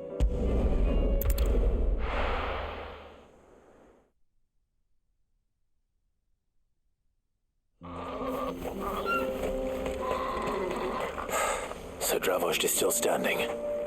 For now, at least. If you can swing a hammer, you can swing. Good day. Thank you. Certainly. Go safely now. Clive! You're here! And the Akashic? Mostly off to the north still. But I spoke to Doris's scouts and it turns out things are worse than I thought. There's swarms of them out there. Told old Snotty to be ready to seal the north gate. That should buy us some time if we need it. Enough for the villagers to barricade themselves inside their homes at least. Well done. Welcome back, Sid. I'd never have guessed, you know. Not if August hadn't let slip. Who'd have thought that the savior of Dravost would turn out to be the realm's most infamous outlaw? Keen to help us out again? I am. Thought you could sneak off without me, did you? Oh, look, Blackthorn. Blackthorn. Oh, what are you doing here? One of the scouts couldn't keep his voice down. Unlike my best mate who didn't think I deserved to know. Zoldan, how long's it been? Long enough for us two to turn into a pair of old codgers, I see. Then your idea of an apology? Prick. Don't listen to him. You only did what you thought was best. For the village and that. I did, yeah. But that ain't the whole of it. Vulcan, our master, didn't leave the chiefdom to the two of us. He left it to me, the best blacksmith in Dravost, barring himself, of course. Bloody stupid tradition, in my opinion. If someone's got talent, you should let them practice their craft, not ask them to settle petty feuds and barter for grain. Our master wasted half his life that way. I wasn't about to let that happen to me. So you wasted half of mine instead? You're what Dravost needed. Under me and my precious ideals, this place wouldn't have lasted a year. So I left to devote myself to the work and spare you lot the consequences. I may be a selfish prick, but I only did what I felt I had to. What you had to do was your duty! Even if it meant we all starved? Enough. This is no time for bickering. You can finish beating each other up once Dravost is safe. Fine. Exactly. I've said my piece anyway. Yeah. So have I. Sorry, Clive. I shouldn't have stuck my nose in. We're short enough on time as it is. Still, give us a mo, would you? I need to get my head straight before any of them Akashic try to bite it off.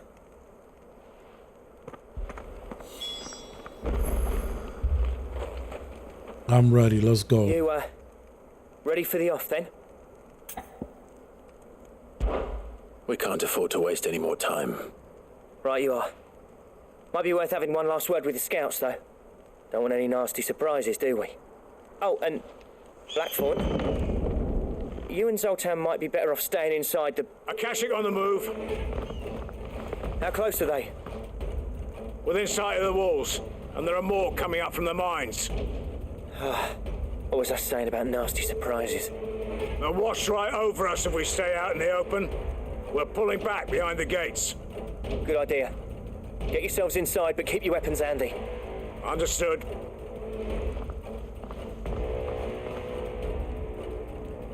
I'm prepared to fight if I have to. Well, let's hope you don't.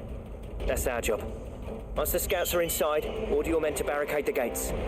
No heroic last stands, you hear me? No fighting at all if you can help it. August's right. I've seen what Akashic beasts can do to armor. The people here are tough and willing, but they ain't equipped to face what's coming. I'm going out there. Start work on the gate as soon as I've left. I'll give you as much time as I can. And if they kill you? You evacuate. But it won't come to that. I promise. You'd better be right. Take good care of Dravos till I get back. Leave it to me. And give those things what for, yeah? Time to use Shiva's power.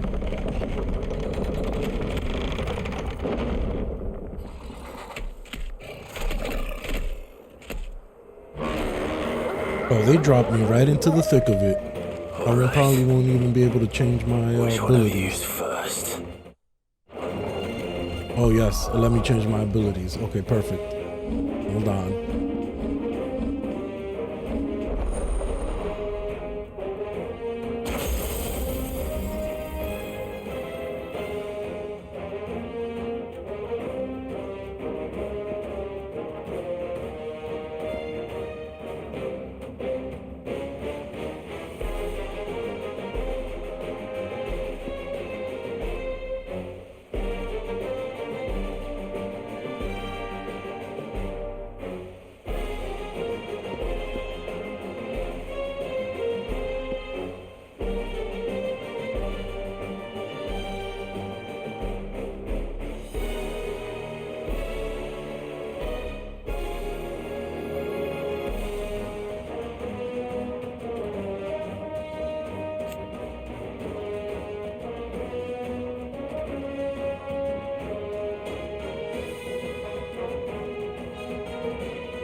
Oh, it won't let me change it. Okay.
We got him. It's over for you.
Ooh, a griffin. I haven't seen this in a while.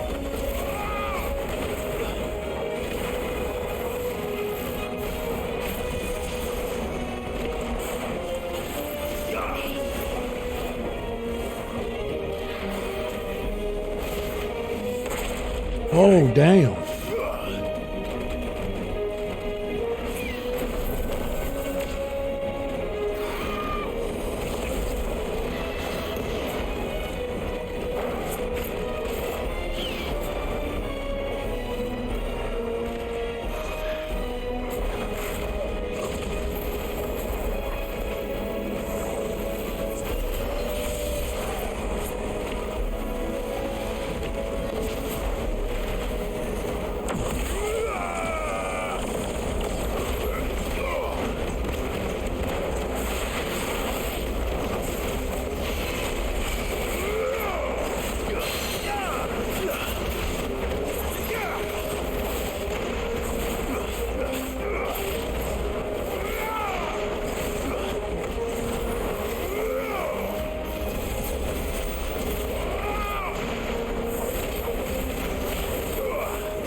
Oh, they killed him already. Is that it? That's never it. Apparently not. A chimera?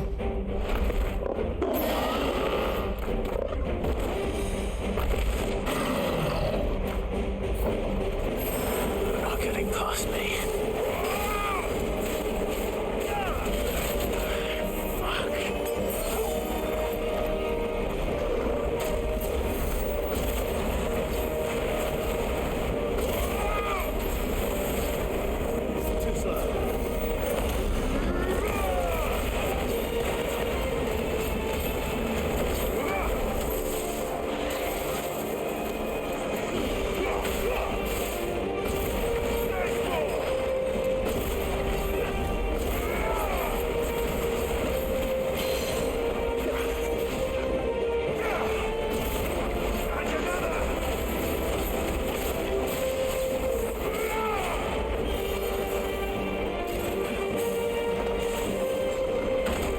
Oh, I thought I was gonna dodge that.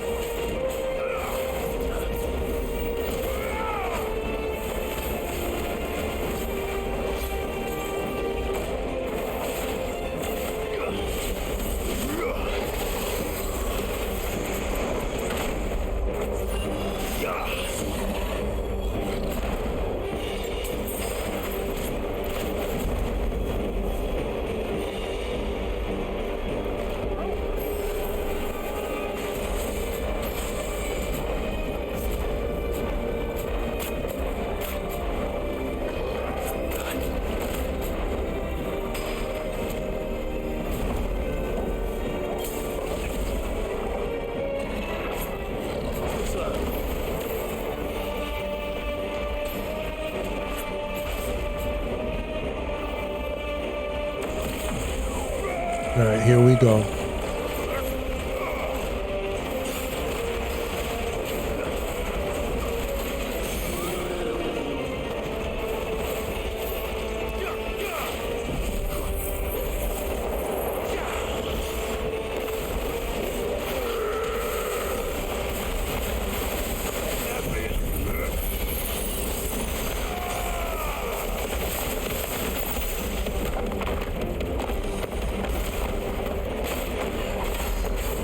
Ooh, 91,000 damage.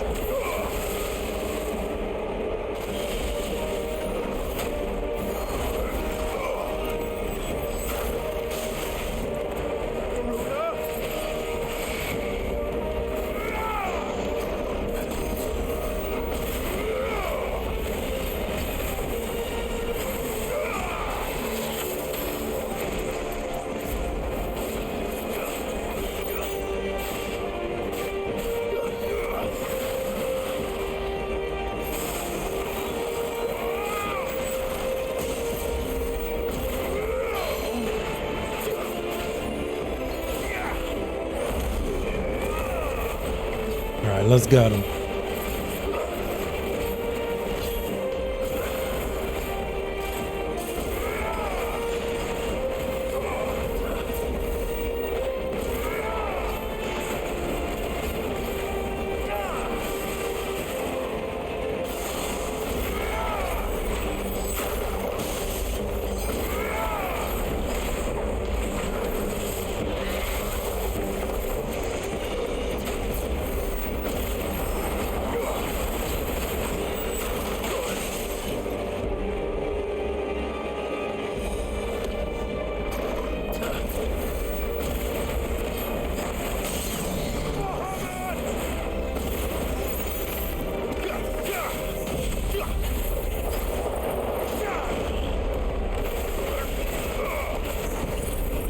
That's it, it's over.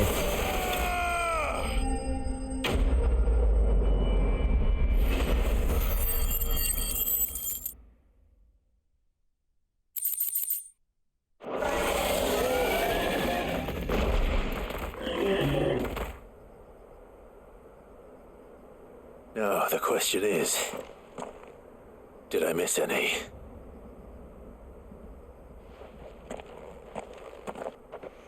Man alive! You're still in one piece! I slew as many as I could. As many as I could, he says. The old bleeding lot, more like it. Well, almost. Only almost. Yeah, one or two did try to sneak over the wall. But we got the bastards, don't you worry. Good. Though you do know, more will come in time. In time, yeah. But we can think about them later. Let's get you back inside.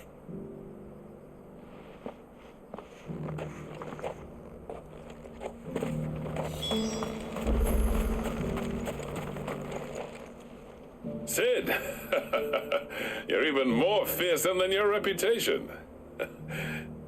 Enough to give those Akashic monsters nightmares. I almost felt sorry for the wretched things. But mostly, I did kick their ass, didn't I?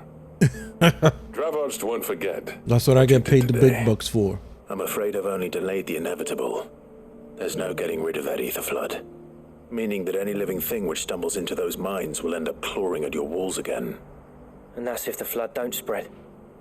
If it does, well, I hate to say it, but the village's days are numbered.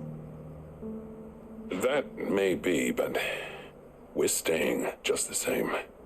With ether floods springing up all over, it's no less safe than anywhere, and more importantly, it's our home. We'll fortify the gates to the north, and I'll see that they're guarded day and night. All right. Then we'll give you a hand shoring up those defenses.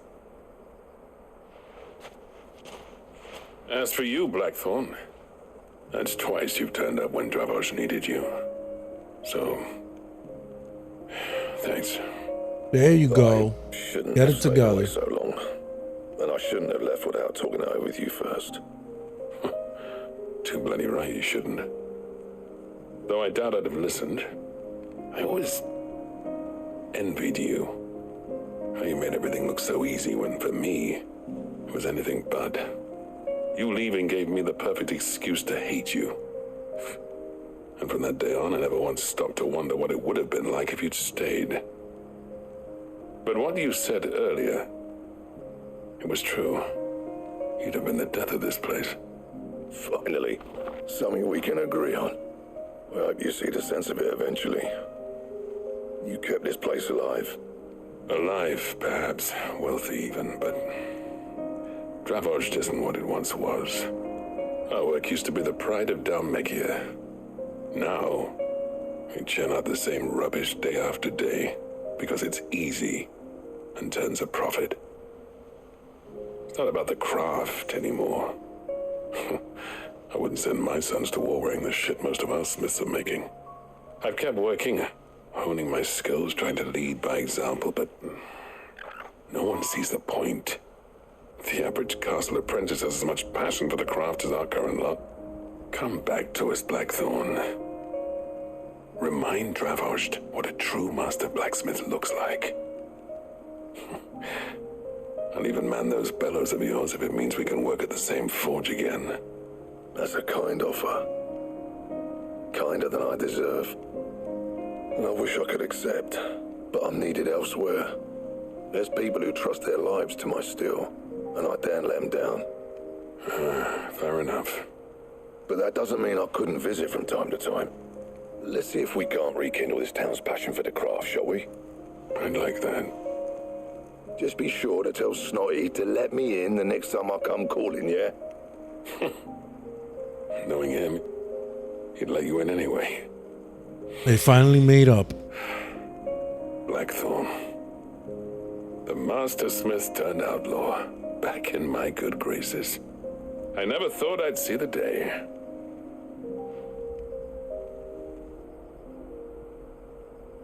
I'd say that went pretty well, wouldn't you? Even better than I'd hoped. Sid, I've got something for you.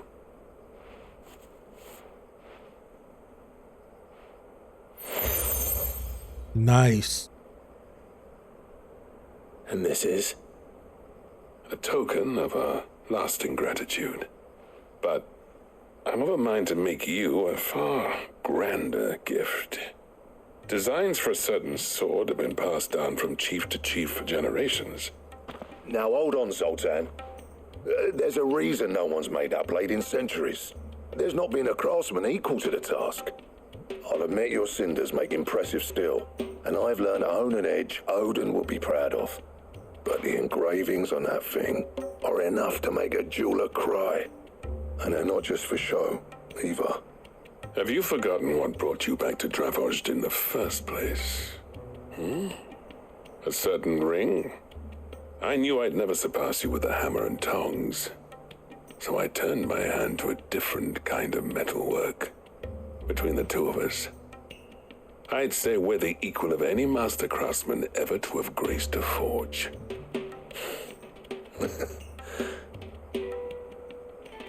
Yeah. You know what? Let's forge that sword together. I think you might be right. Probably the strongest weapon in the game. You wouldn't mind if Zoltan came back to the hideaway, would you? He's more than welcome. As long as he can keep our secret. Right. Zoltan, get your tools. We've got a legend to forge.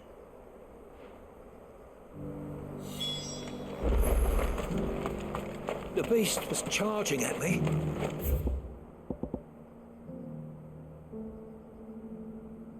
Oh my god, we got a mission over here. We got a mission over here. Something going on over here.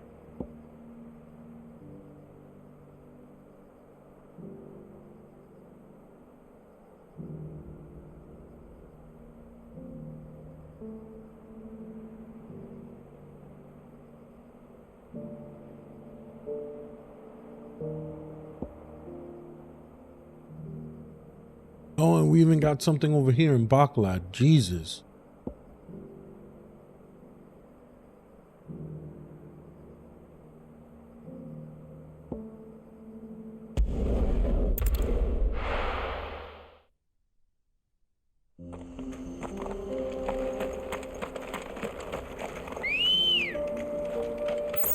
Ready, girl? Oh wait, I can change my abilities now.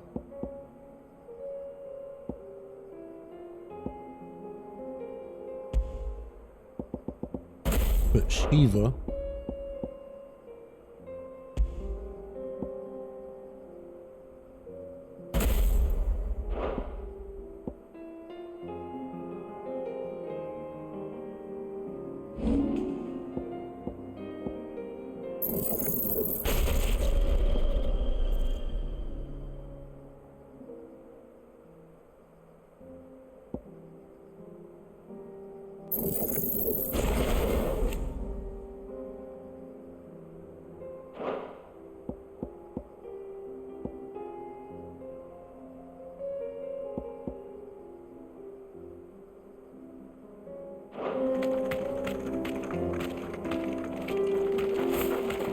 Now let's see, what do I have here?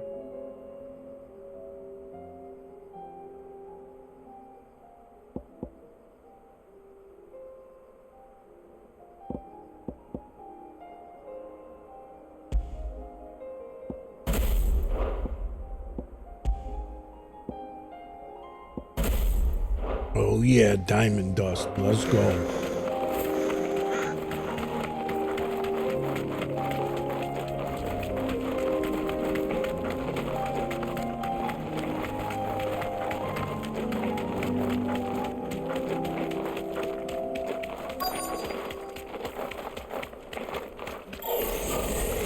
I'll need to deal with these ones first. Let's try.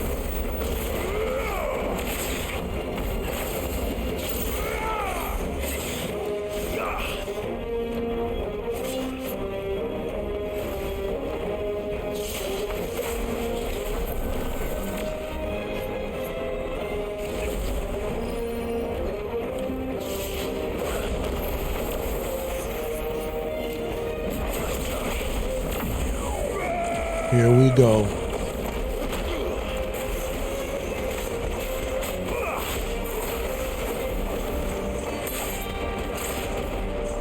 Let's just do diamond dust just to see it.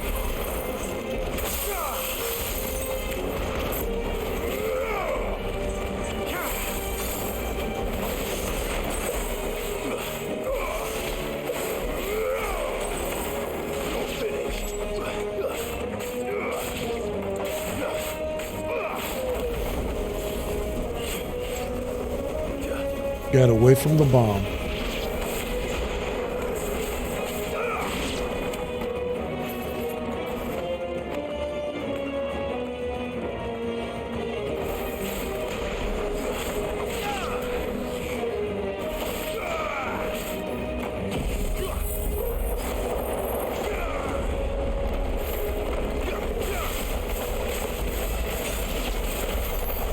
To find this spherical echo.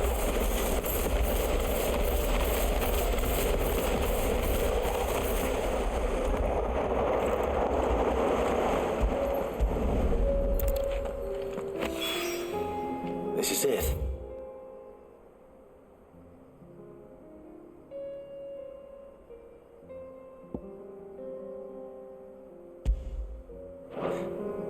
Right then.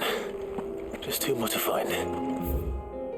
Okay, let's see what's going on in Tabor.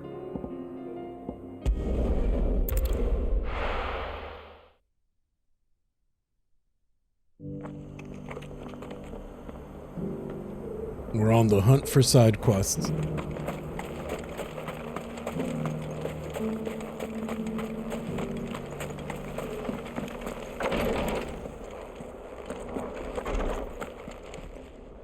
Lord Rosfield, is there aught the Undying might assist you with this day?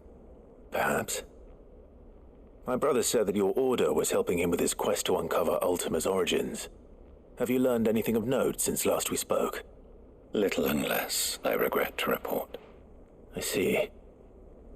Be assured, however, that we will not rest until the truth is known. Even now, our archaeologians scour ruins in every corner of the realm for traces of Ultima's touch. Fallen ruins, I take it. Dating back as far as Phoenix Gate. Indeed. Ultima's thralls are oft sighted among the remnants of the fallen civilization, as if protecting the secrets concealed within. Secrets we'd see unearthed. Should our methods be of interest, my lord, mayhap it would please you to observe some of our number at work. Would that be possible? Of course. A survey is being conducted not far from here. Perchance you are familiar with Kretov, a small hamlet built around a fallen airship. I was due to visit my colleagues there to collect their preliminary findings, but if you would consent to do so in my stead, I'm sure that they would be honored to relate any discoveries they have made to you directly. Definitely, Right. I want to know more. I'll go and meet with them. They will be most gratified, I am sure. Might I suggest you take the road through Titan's Wake? It will lead you straight to the village after but a short walk. Thank you. I will. I wish you a safe journey, my lord. May the Firebird's flames burn ever in your heart.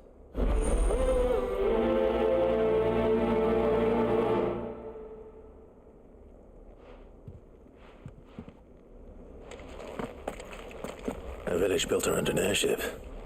Sounds like another Lost Wing. I hope the inhabitants are just as friendly.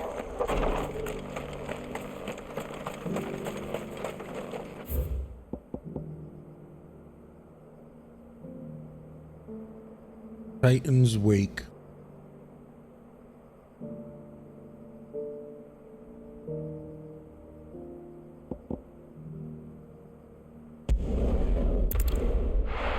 Let's see what Dalamil has for us. Everything's back the way it was. I don't know. Take that, you naughty... Clive! To what do I owe the pleasure? I just wanted to see how the town's been faring since you brought everyone together. Since we brought everyone together, all is absolutely wonderful. Conrad and Natalie's hands remain safely away from each other's throats and firmly at the helm. Our stores are full, and the bandits still too disorganized to raid them. Just as the good Lady Jane and Lord Underhill intended. Are you a lord? Lubor's going to be one too. They're going to make him the Lord of Dalamil, because of how he stopped all the grown-ups from fighting. It's the mayor of Dalamil, dear child, and the vote hasn't taken place just yet. But if the people wish me to lead them, I shall. And my first act will be to build a school so that menaces like you two learn not to interrupt your elders. Speaking of menaces, there may be a rather worrying one just over the horizon. May there indeed. I'm afraid the example Conrad and Natalie set in putting aside their differences and presenting a united front might have caught the bandits' attention, and they might have elected to take a similar approach. They have formed what one could call a League of Outlaws, and they grow more organized by the day. But we'll fight them all off just like last time, no matter how many of them there are. Won't we, Lubor? Of course we will. If we continue to work together, we can overcome any challenge we choose to face. The longer we avoid facing this one, the more difficult it will be.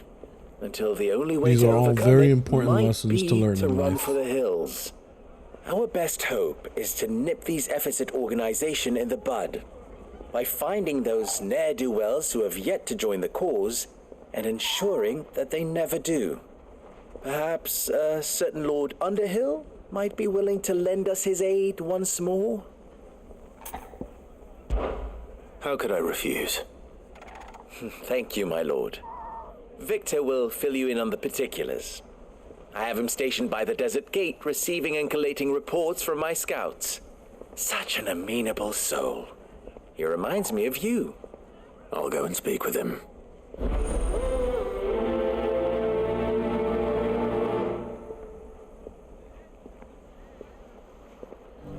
What's the difference between a lord and a mayor?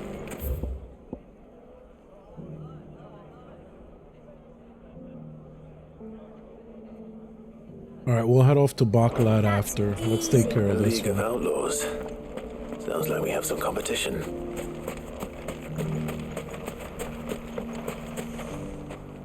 Still in Dalamil, Victor? Ah, Sid. I thought you'd have returned to Cosnis by now. I did. Then I came back. I've developed something of a fondness for the place. And having worked so hard to see it saved from one fate, it would seem remiss to abandon it to another. A sentiment Master Lubor certainly isn't shy about exploiting. Hence my doing his bidding yet again. You're not the only one. What does he want you to do? He asked for my aid in putting down the bandits. And he said that you might be able to help me find them. Then you've come at just the right time. I was on my way to speak with Conrad about how to organize our forces. There are more camps in the vicinity than we can safely strike at once. But we must strike together, and we must strike soon at as many camps as we can. We can't give this league of theirs time to rally its forces. All right. Which camp shall I take? There's one upriver. Just out there, across the dunes. Leave it with me. Let's go.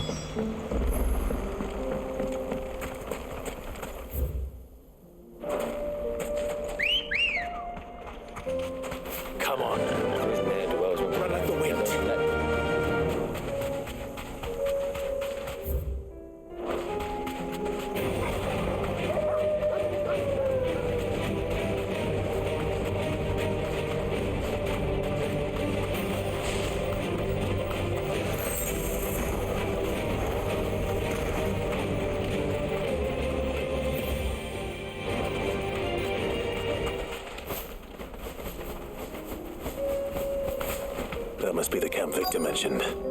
Come on then, Toggle. That's him! The one who killed Locke and Fingers! Take his head off!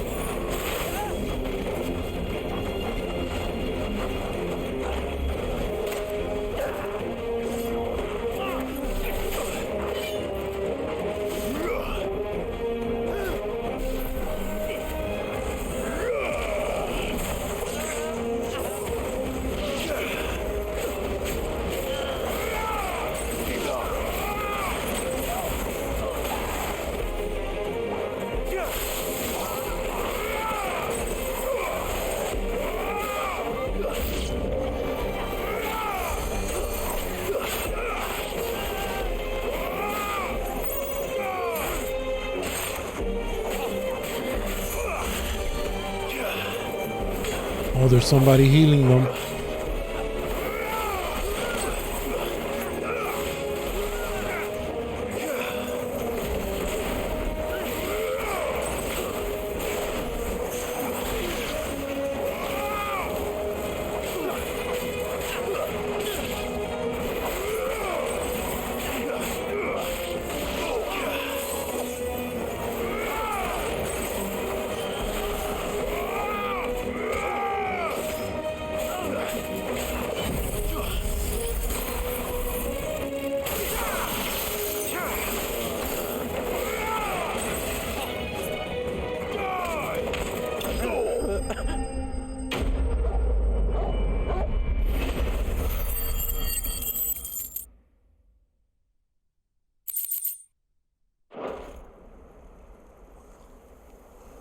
I'd better let Victor know. Sid, where are you? I see the bandits didn't pose you any trouble. No, but that's not why you're here, is it? No. Something's happened. We need you back in Dalimil. What is it? The whole town's in uproar. They're saying that Lubor is a bearer. What? What? Seems that one of our parties wasn't as thorough as they should have been. They let one of the bandits escape, and his escape route took him right through Dalimil. Some of the children spotted him, and he was about to silence them. And when Lubor felled him with a bolt of magic, and without a crystal. But that's not possible. It is, if he's a bearer and has been hiding it all these years, which is what people are saying. If he has, well, I wouldn't blame him. No man is branded by choice. Still, all those people see is a man who's lied to them all his life. One who was made a leader of himself when the world believed he should have been a slave. Fuck. I don't know where we go from here, but I know one thing. Lubor needs all the friends he can get right now. You're right.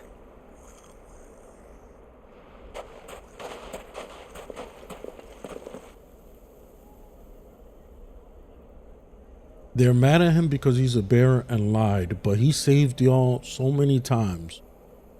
You guys should not be complaining. And now everyone knows. I made it a habit to keep a crystal close at hand for just such an occasion. And when that occasion arose, I forgot to reach for it. Well, it was bound to come out sooner or later. We're sorry, Lubor. We tried to keep running, but we just couldn't anymore. There's nothing to be sorry for. I rather enjoyed playing the hero for once. All that matters to me is that you two are safe. Look at him talking to his betters like it's nothing. All lies, I'll wager. Just like the ones he fed us all these years. Once people make up their minds, it's hard to change them. We need to do something. And quickly. Convince the people not to let their prejudices blind them. Convince them that nothing has changed. That their enemy lies outside these walls, not within them. You're right. We should speak to everyone. I'm glad you agree. I'll handle the townsfolk. I'm a Dalmek born and bred. They listen to me. You head to the tavern. Make Conrad and Natalie remember who Lubor really is. They know that Lubor and I are friends. I might not make for the most impartial of interlocutors. Lord Underhill of Randalar's League of Merchants, however, is a trusted and impartial mediator of note. I'll do what I can.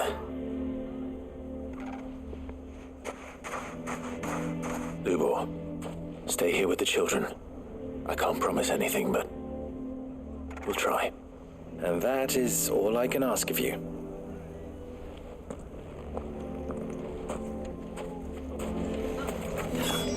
Why are you taking the bearers? Why do they always have to make such a fuss? I knew all along that... Forgive me for disturbing you, but could I have a moment of your time? I've seen your face before. As have I. Lord Underhill, wasn't it? Of the League of Merchants. That's right. I wanted to speak to you about Lubor. The rumors that he's a bearer. All true, I'm afraid. He'll never be mayor now. Not if I have anything to do with it. But what of his wares? Bearer or no, his steel is highly valued throughout the Republic. In this at least he's done the town a service. Might that not earn him a little leniency? Leniency? He pretended to be one of us when he was laughing behind our backs all the while. I'm sorry, my lord, but he lied to us. He lied to you. He cannot be trusted. So what do you propose? Will you drive him from his home? Close his forge? Perhaps. That is a question for the people of Dalimil, and they will thank you not to get involved. Unbelievable, after all the crap I've done for you guys. The townsfolk have made their minds up. There was nothing I could do. Nor I. Conrad and Natalie refused to consider anything but their own wounded pride. You never know. Once their anger is cooled, they might see things differently. For now, we should report back to Lubor. All right.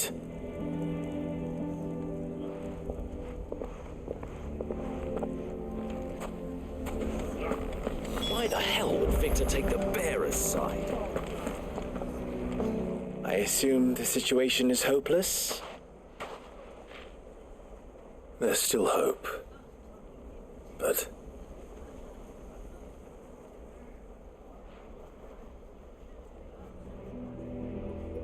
But perhaps not in this lifetime, I think it's fair to say.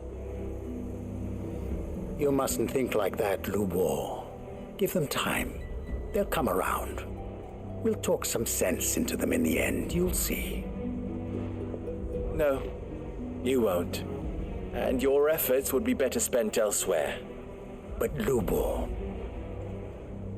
Rosina would often tell me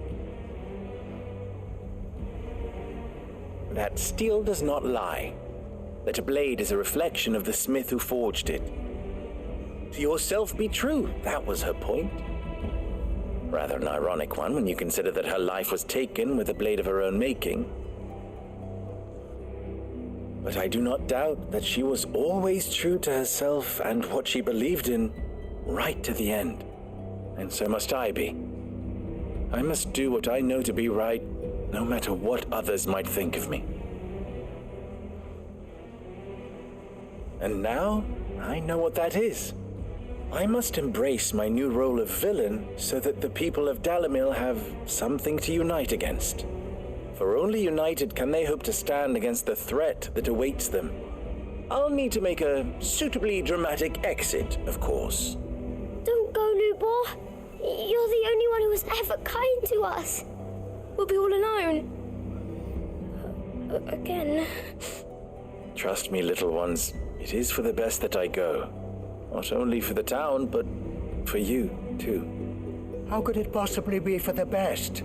These children need you. The least you can do is give the townspeople a chance to change their minds. I would not take it, Victor. It's over. Over, you say? And so just like that, you're going to throw this town and these children to the wolves? I thought you were better than this. But it seems you had me fooled as well. Yeah, I thought you were better than this too. Forget it. Do what you will. You sure you're making the right choice, Lubor? Of those available to me, I believe it's the best one. Yes. Ah, but where are my manners? Here, your reward for clearing out that bandit camp. Right then, I have packing to do. If there's anything I can do, anything, I'll bear it in mind. Thank you.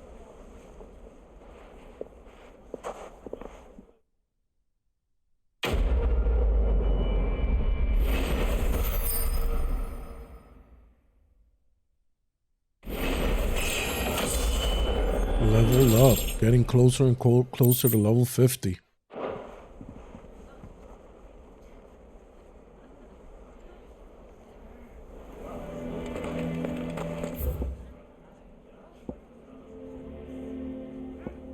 Now let's head to Baklat and see what's going on over here.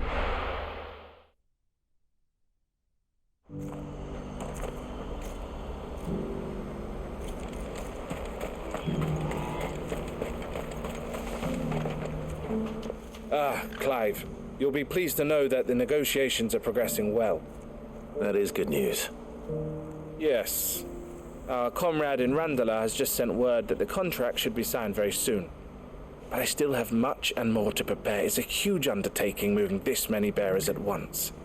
You couldn't do me a quick favor, could you? Sure. What is it this time?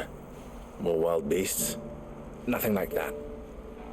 I just need you to go over to the caravans and ask El how long we have until the bearers arrive.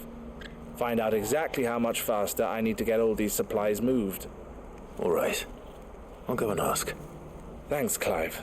I owe you one.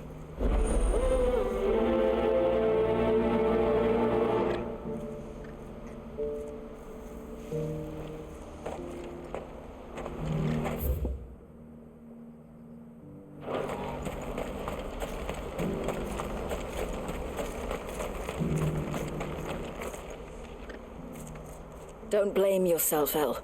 This is their fault, not yours. I know, but... No buts about it, all right?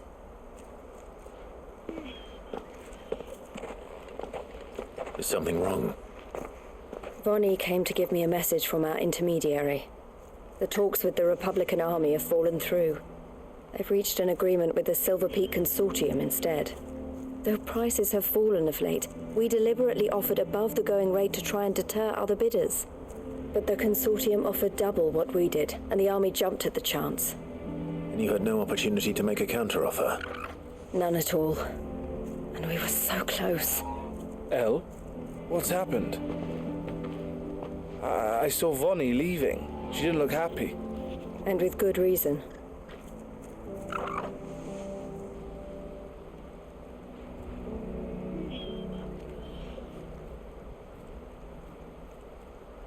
But I thought we were the only ones the Fist were speaking to about the bearers.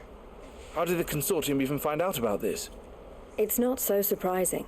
They have ears all over the Republic. This isn't over. The Consortium will have to sell these bearers eventually, and at the price they paid, buyers will be few and far between. I'm going to Randalar myself.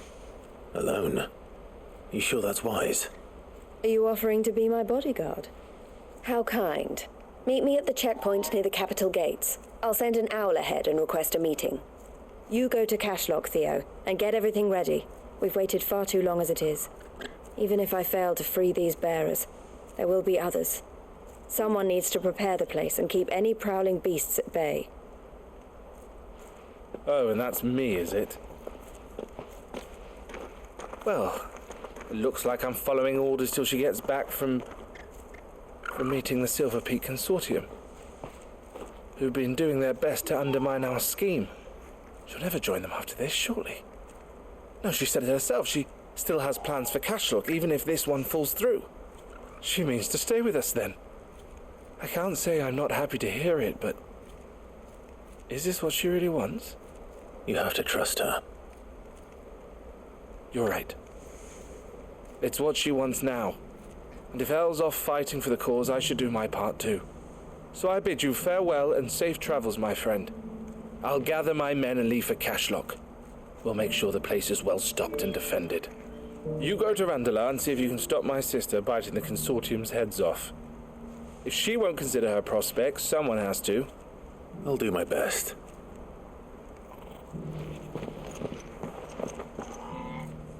All right. To Randala, then. And better not keep Eloise waiting.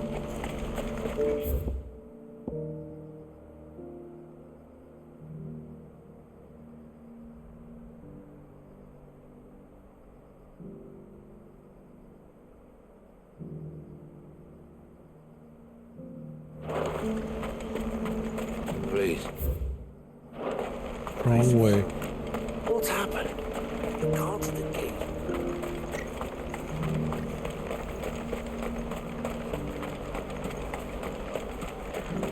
What I wouldn't give for a hot meal. Looks like this is the end of the road for us. When are they gonna let us through?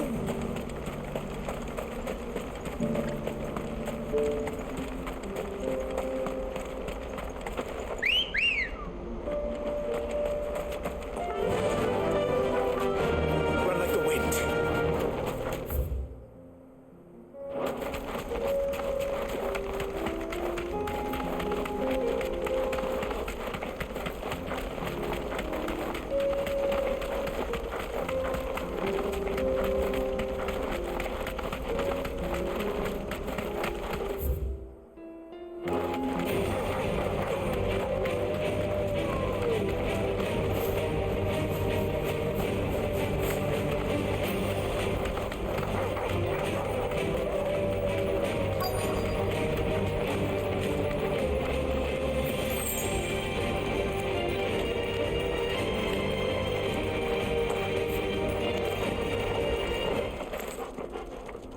I hope I didn't keep you waiting.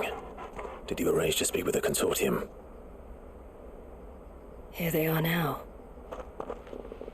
You wish to consult with me? I did. It's about the bearers you recently purchased from the Fist. We had all but finished making arrangements to buy them ourselves, and then you stepped into the fray. You misunderstand. The Consortium had an interest in purchasing them from the very first. It was only our regard for you that kept us from bidding. But your hesitancy in accepting our offer to you suggested that the regard was not mutual. And so we resumed our business. I did not hesitate. I am simply not inclined to make such decisions without first giving them due consideration. But what is done is done. Come then. How much do you want for them? Alas, you are too late yet again.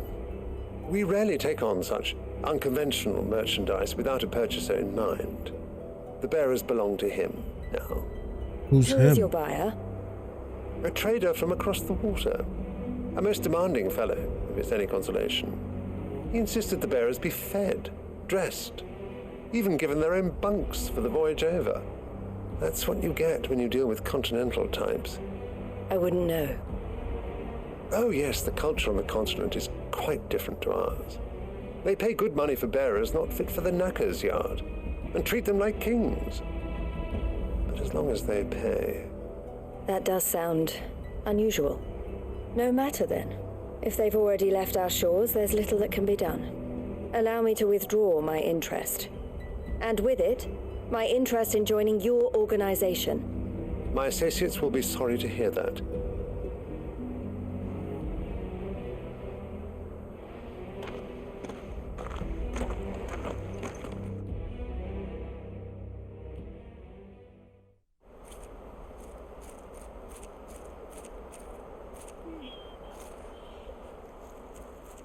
I'm sorry you weren't able to save them. As am I. But I only have myself to blame. He was right, you see.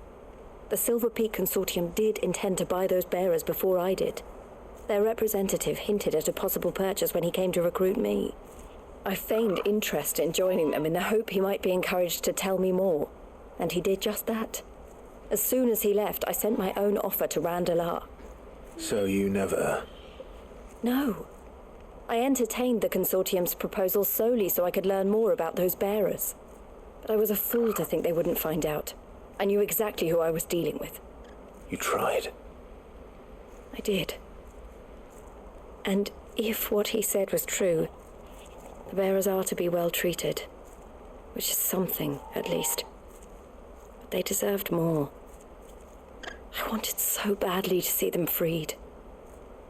Eloise! Eloise! Word from Cashlock. The village is under attack. A pack of beasts have come down from the mountains, and there's a dragon at its head. Oh my the God, only are you others are kidding trying me? to hold them off as best they can, but the odds are against them. They need help, and fast. Theo! I'll go on ahead. Thank you, Clive. I'll gather some men and join you there. Just make sure he's safe.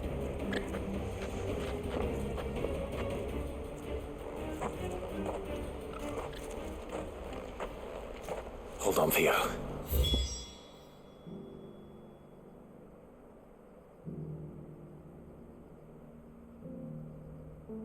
Okay, Theo, we're coming. We're coming. I'm coming.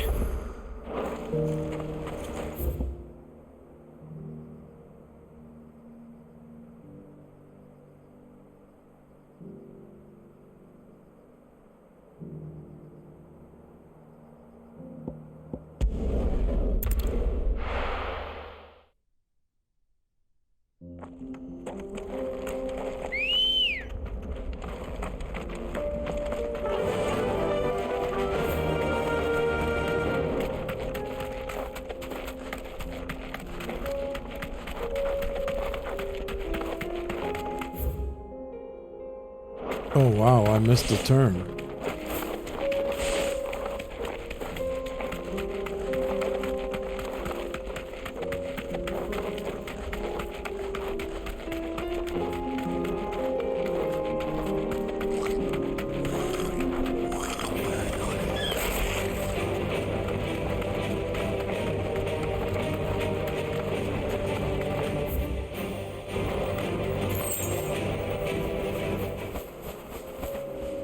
No need to ride from here.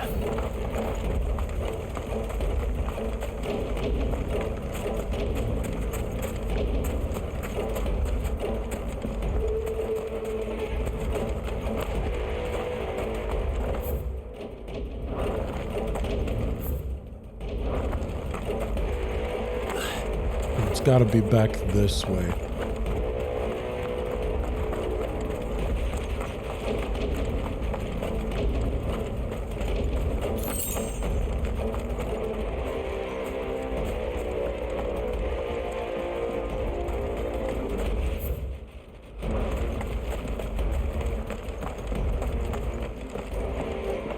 Where's Theodore? Upriver! He led the dragon that way to keep it from the village, but the whole area is flooded with ether. We just have to pray he makes it out in one piece.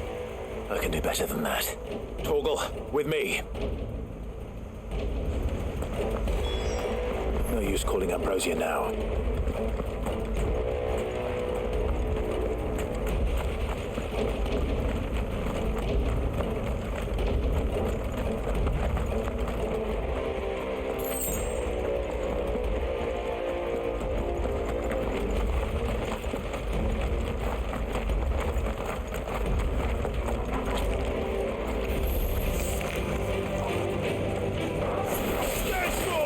We got time for y'all.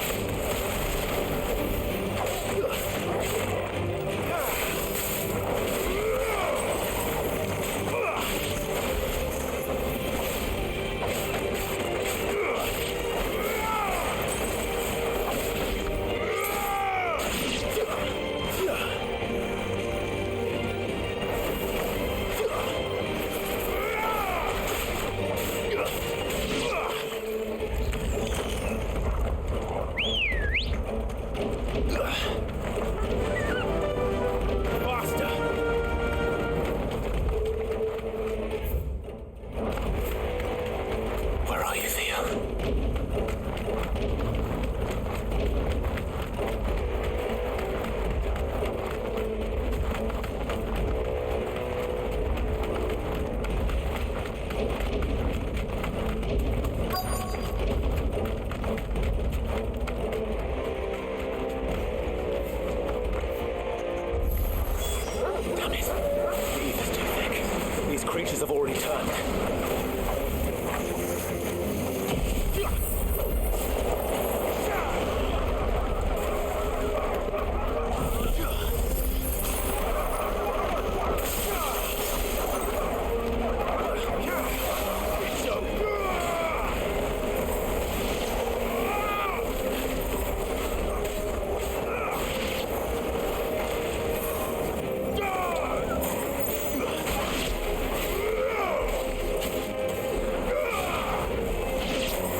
Can't waste any more time. I need to find Theodore before that dragon does. Oh, there's the dragon. Looks like it's found me.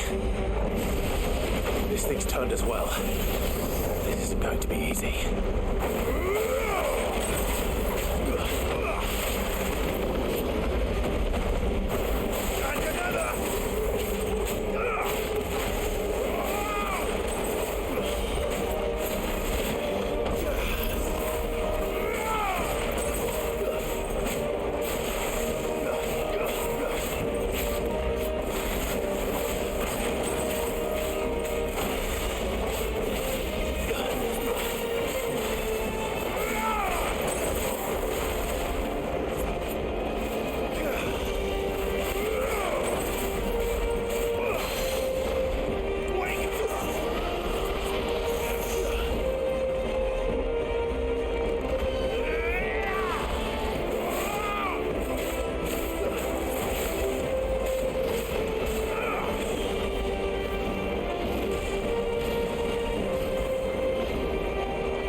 Oh no, wrong.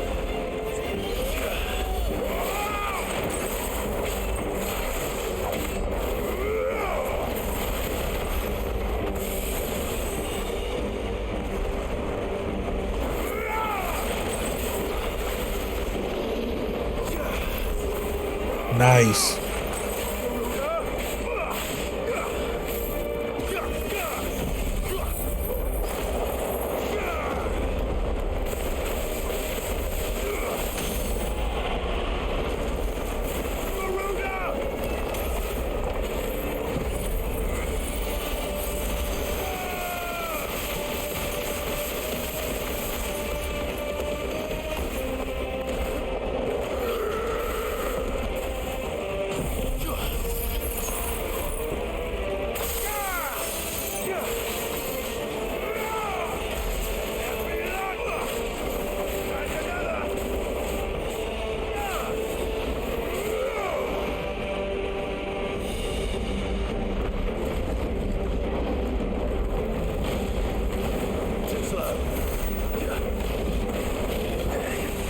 Jesus.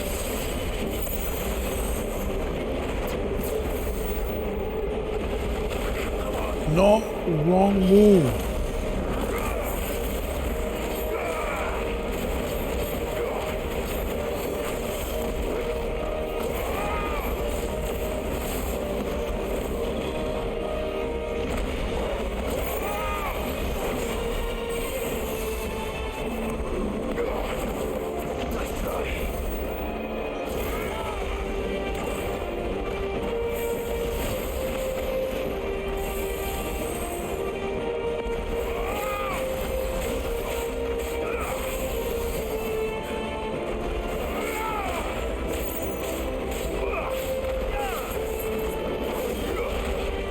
Jesus.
We gotta freeze him.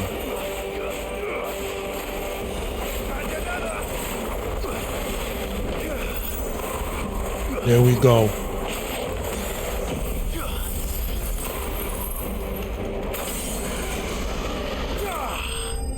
Nice.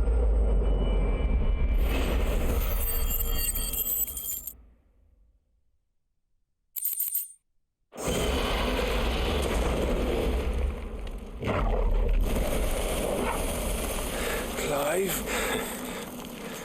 Theodore, you had me worried for... No. We have to get you out of here. He's turned Akashic. I think it might be a little too late for that. No, come on. Bearer or no, there's only so much ether a man can take, and that Drake just wouldn't let me leave.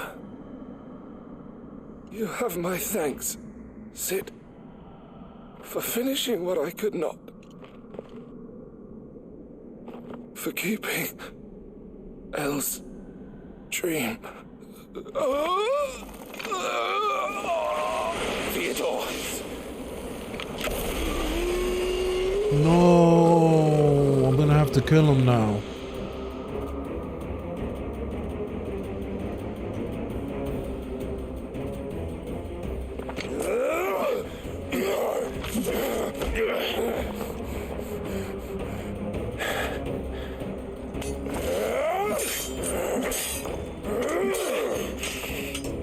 Don't make me do this.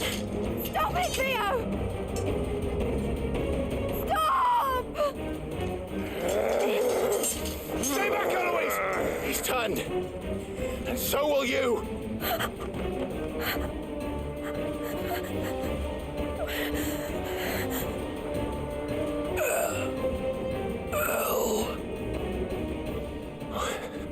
Theodore.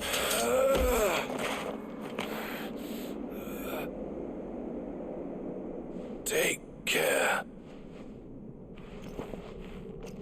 of my sister. Theodore, wait. Goodbye. Elle. He's gonna kill himself.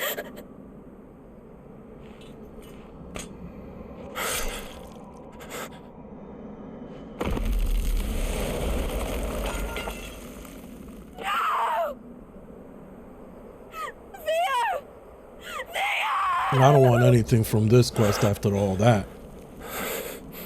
I could keep whatever y'all was gonna give me.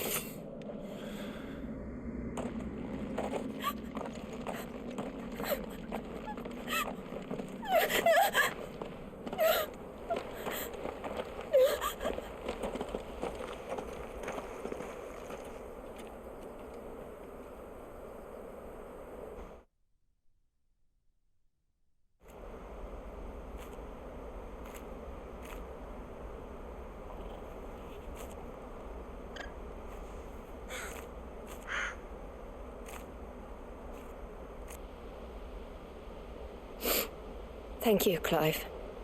I think I'll be all right now. That was true bravery he showed. That Leading was the dragon crazy. away from the village like that. His first instinct was always to protect people. To put others' well-being before his own. And now he's gone. Because I sent him to that place, against his will. It wasn't against his will. He was ready to do whatever it took to show you he could stand on his own. So that you would finally be free to live your own life. To live my own life. He never could come to terms with the choice I made. What exactly happened? You once told me Theo was the first bearer you ever helped.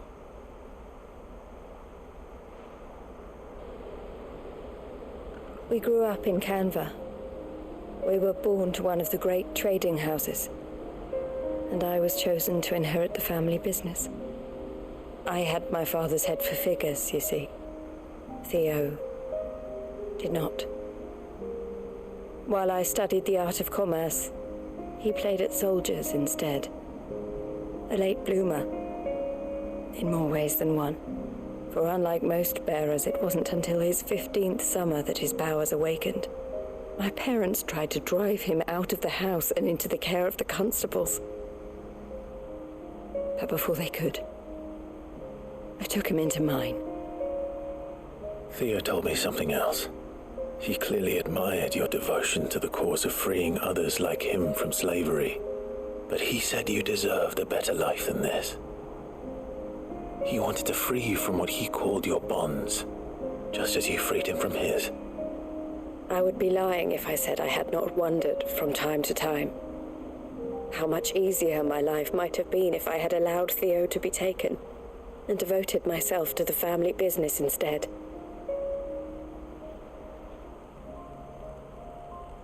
But I have never regretted the decision I made. Being with my brother meant more to me than tradition or reputation. I only had to look at him to remind myself of that night and the choice I made and the fact that I would make the same choice again in a heartbeat.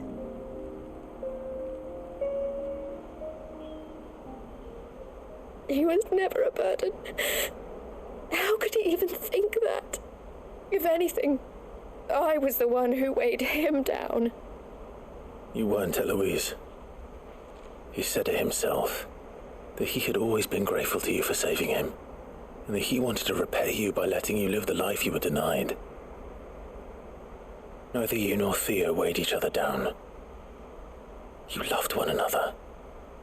You did whatever was necessary to continue living your lives together, and you always would have. You're right. All I ever wanted, all I ever did, it was so we could be together. Oh, Theo, why did you have to...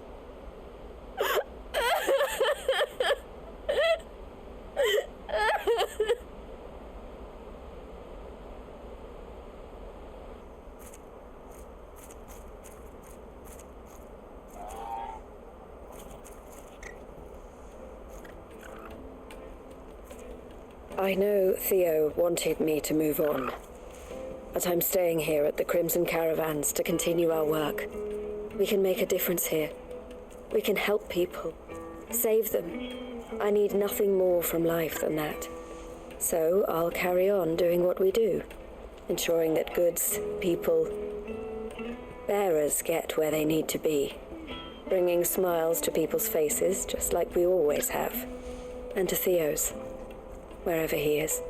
This is the life I have chosen, the life I will always choose. I've made a choice of my own, to continue helping you however I can, whenever you need it.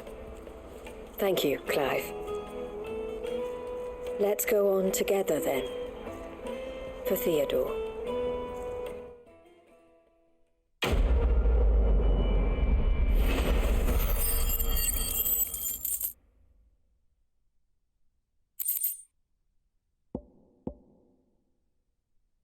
Nice.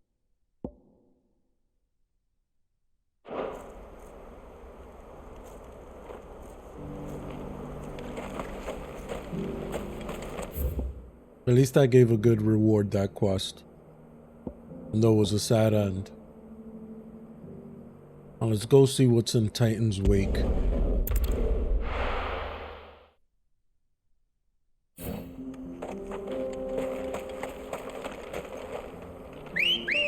Then we'll head to Martha's Rest. Good girl.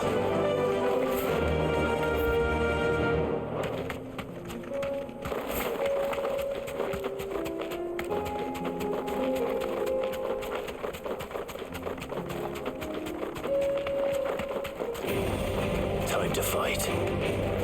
Nah, we don't gotta fight him.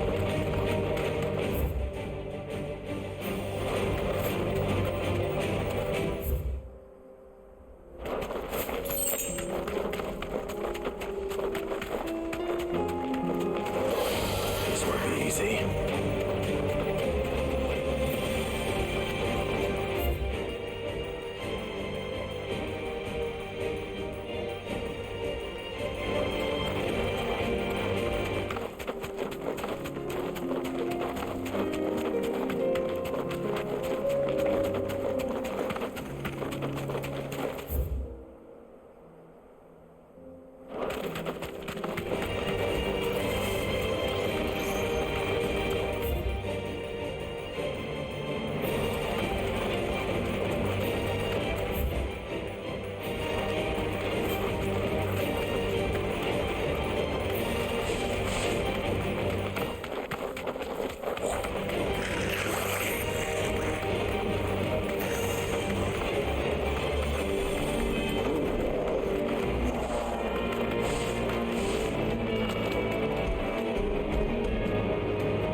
Nothing special here.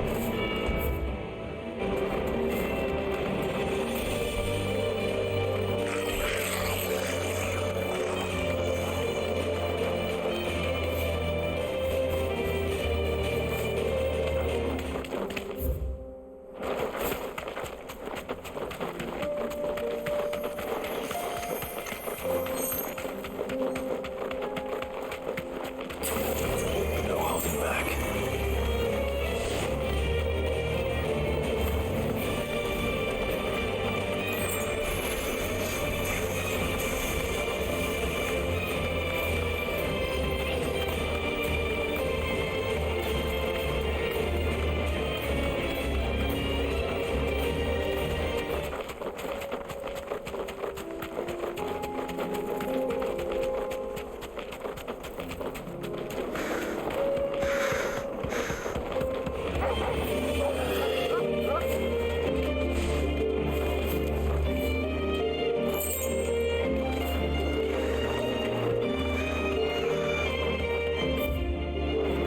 Okay, we're almost there.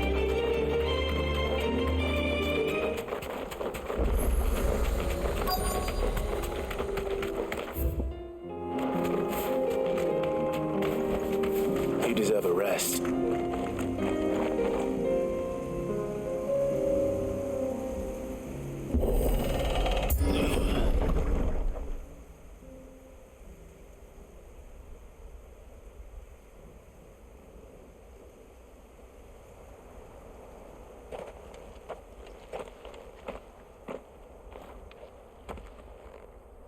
Oh no.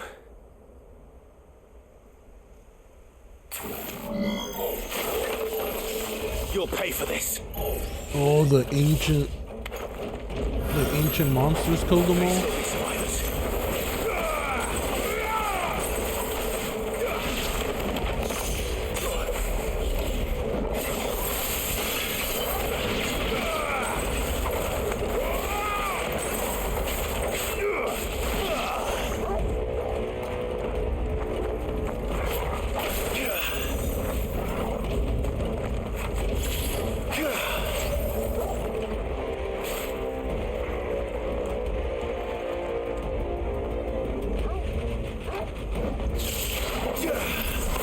There you go, frozen.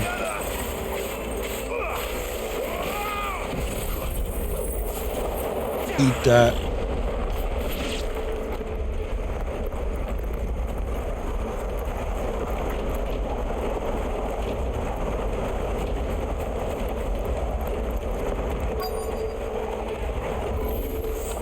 Whatever that thing is, they say it's their leader.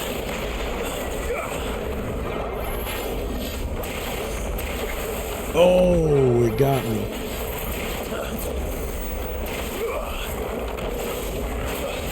Oh my god, this joint is wrecking me right now. Oh, I had the wrong power, no wonder.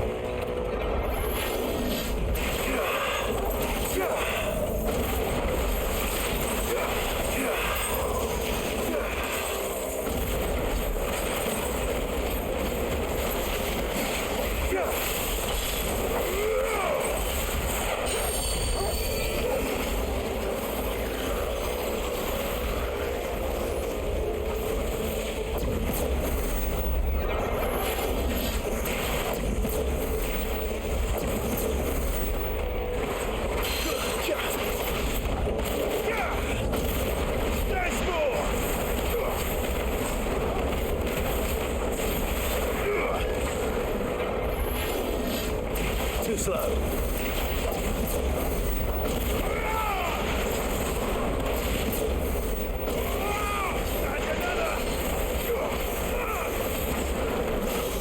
Too slow.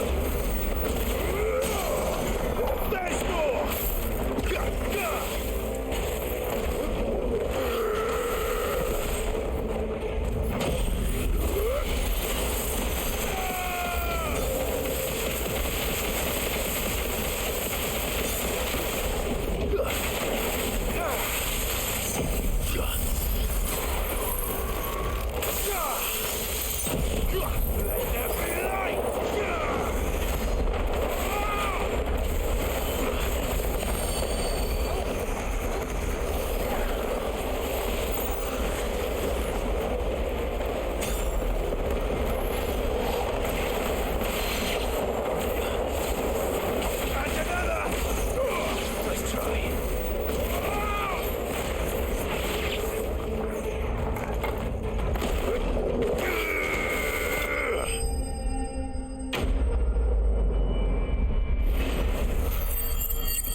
should have stayed in the past.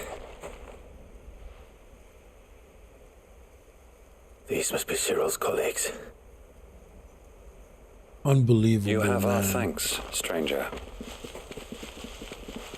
Who are you? Ah, forgive me, my lord. I did not recognize you.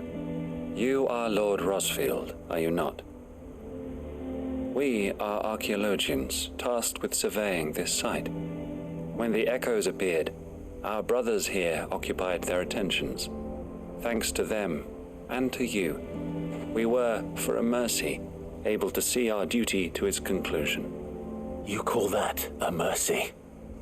Your brothers might still be alive if you put their safety before your duty.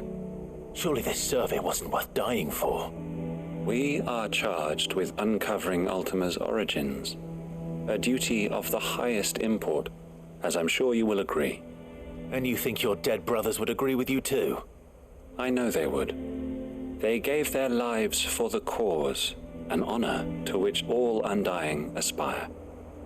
Now, to what do we owe the honor of your presence, Lord Marquis? Cyril told me of your work here, and I agreed to collect your findings in his stead. I see. That is most kind. Pray, take them then, with our humble thanks. May the Firebird's flame burn ever in your heart, as it does in ours.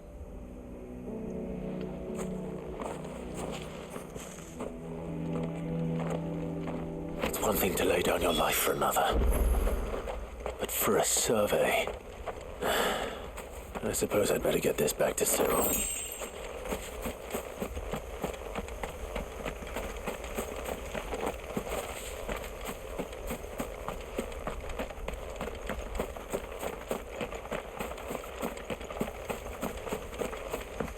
Let us continue then.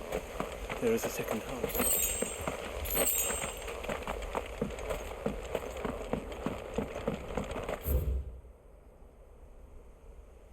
All right, let's head back to Tabor and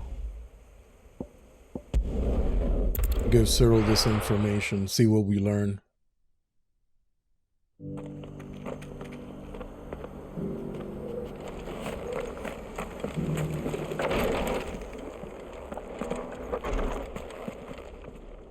Ah, you are returned, my lord. I collected your colleagues' preliminary findings. Here, take them.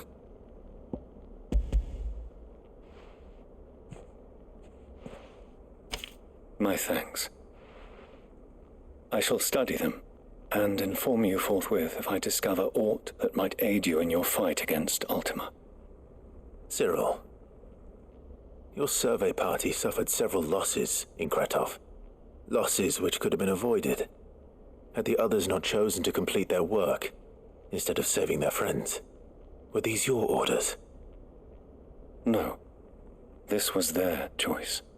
Every Undying devotes his life to the service of the Phoenix. It is our sole duty, and should we die in discharging it, so be it. Even when death is avoidable. My lord, I fear that this is not a point over which it would be fruitful to argue. The Undying have served the Phoenix for countless generations, and your opinion of our methods, however earnest, is not like to change them. We live to serve the Phoenix. Our very order exists for that purpose, and that purpose alone. Cyril, I know that you and your brethren answer only to Joshua, but allow me to offer you a word of advice. It does not further the cause of the Phoenix to have his loyal followers surrender their lives without good reason. Provide your survey parties with an escort, that they might live to do their duty for years to come. I agree. Think not only of how you can serve the Phoenix, but how Joshua would want you to serve him. Please. For all our sakes. I thank you for your advice, my lord. If you will permit me to respond, our faith in his grace Joshua Rossfield, is absolute. And we of the Undying will do what we believe is right to fulfill our duty unto him. As first shield to the Phoenix, I am sure you understand what it means to do one's duty. I do. Then we are of the same mind. And it is my hope that we may continue to do our duty together.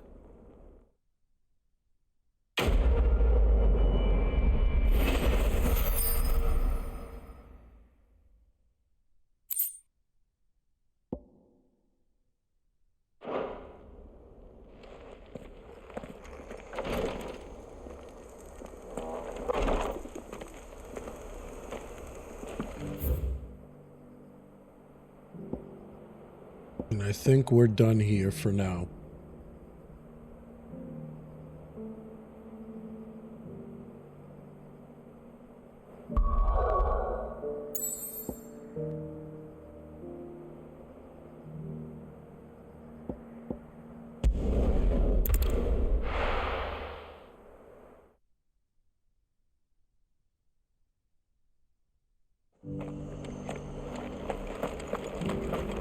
Doris should be somewhere nearby. Assuming she's still here.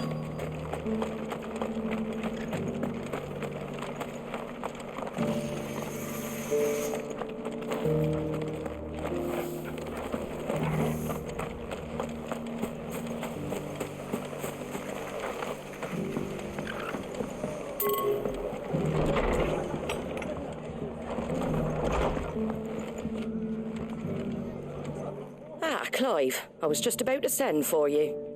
I'd like you to take something to Sir Wade up in Eastpool. Seeds for planting. Thought it was about time they started growing their own food.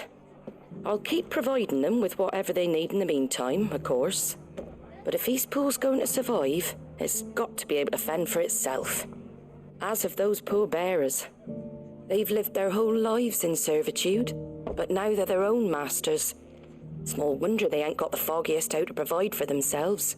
So it's up to us to teach them. And if you're wondering why you, well, the Wagoneers taking supplies up that way have been coming back with more and more reports of Akashic around the village of late. Sir Wade's putting a brave face on it, but I think even he's starting to worry. And if he's likely to share those concerns with anyone, it's you. All right. We'll talk to Wade. Thanks. Wouldn't ask if I didn't have to. There. That should be enough to keep him in Gazal Greens for a few years at least. Gazal Greens? Not the most mouth-watering crop, I'll admit. But they're hardy, they grow fast, and they fill a hole. Better that than something that'll wither away at first frost. And chocobos love them too, which is no small thing. When I say all of us need to pull together to get Eastpool back on its feet, I mean all of us. They ain't exactly succulent, but cook 'em right and they're just about bearable. I'll take your word for it. Anyway, Sir Wade'll know what to do with them. And if he don't, well, I'll go up there and show him myself. I'm sure you will.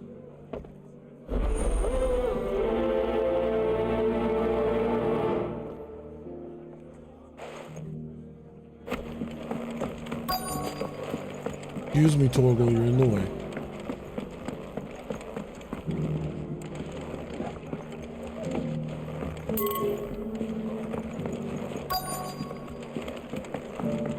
Where is Doris? Or Dories?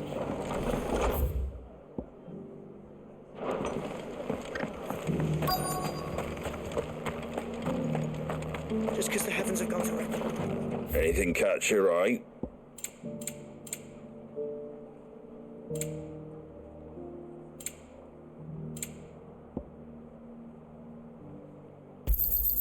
Much obliged. There you go. That all, is it?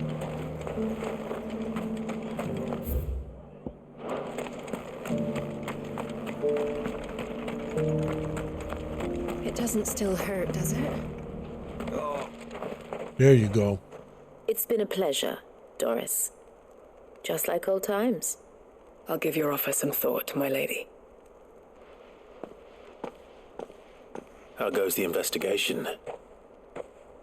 Sid, what brings you to Martha's Rest? You. I heard you were out here on your own, tracking our slaver. I trust you're being careful. Of course. And it had to be me. The bearers from the Dragon's Eyrie confirmed a long-held suspicion of mine that the slaver we've been tracking is an old acquaintance. She's no fool.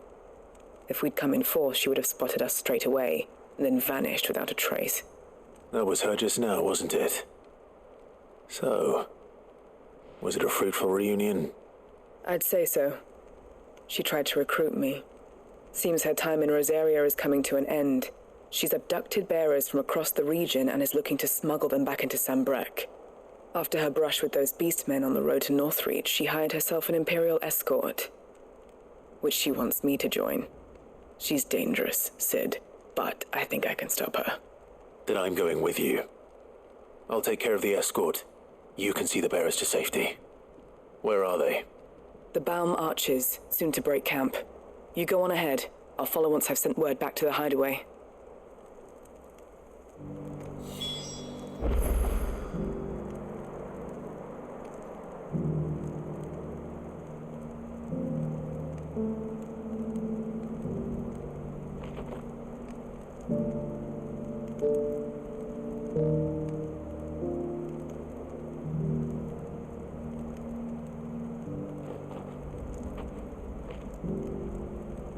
Okay, so... Whoops, wrong button.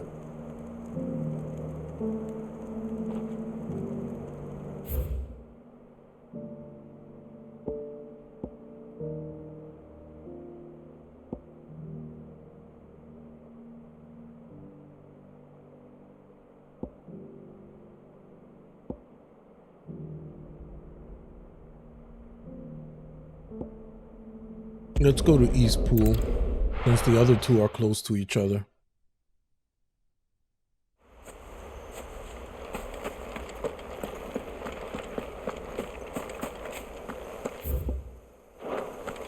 I heard the Guardian saying we're supposed to grow our own food.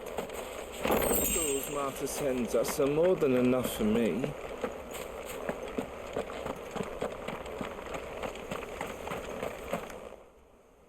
Ah, Lord Rossfield. What brings you to Eastpool? A delivery from Martha.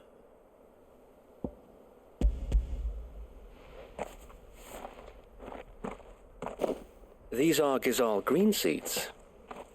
Martha's keen to cut the apron strings then, is she? I jest, of course. You see, I had thought we might be able to revive the old wheat fields, but they'd long since gone to seed. Only without the seeds. Martha was hoping you might be able to show the bearers how to plant and tend these, so that they'll be able to fend for themselves. That's not a bad idea. These bearers had only recently escaped their bonds before we brought them here. They know little of freedom, of providing for themselves and their loved ones. Unless we teach them how to live like free men, I fear that all we have achieved in bringing them here is to exchange one master for another. Not that myself and the Guardians have been the best example to them so far, subsisting almost entirely on Martha's charity as we do. It's about time we all started to provide for ourselves, bearers and Guardians alike. Unfortunately, we've been a little too busy of late to focus on much besides bolstering our defenses. There have been alarming reports of... The Horde is closing in. They're coming. Perfect timing, of course. Damn it all. I thought we'd have more time. Gather the men in the square. Send to the rest for reinforcements. Yes, Sir Wade. The Horde. A Kashek, a veritable legion of them.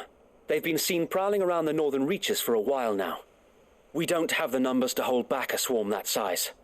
I had hoped to build a perimeter wall so that myself and the Guardians might be able to defend the village, but... Now you're out of time. Precisely.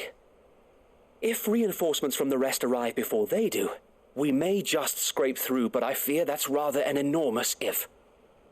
What if you could call on reinforcements from Eastpool? You mean the bearers? We brought them here so they might live, not die, fighting for their lives. So wait. You said you lacked men to defend the village. Are the bearers not men? Do they not wish to see Eastpool saved? Though they may not be trained soldiers like your guardians, what help they are able to offer could still prove the difference between victory and defeat. He's got a point. He's definitely got a point. You're right, my lord. I will appeal to them.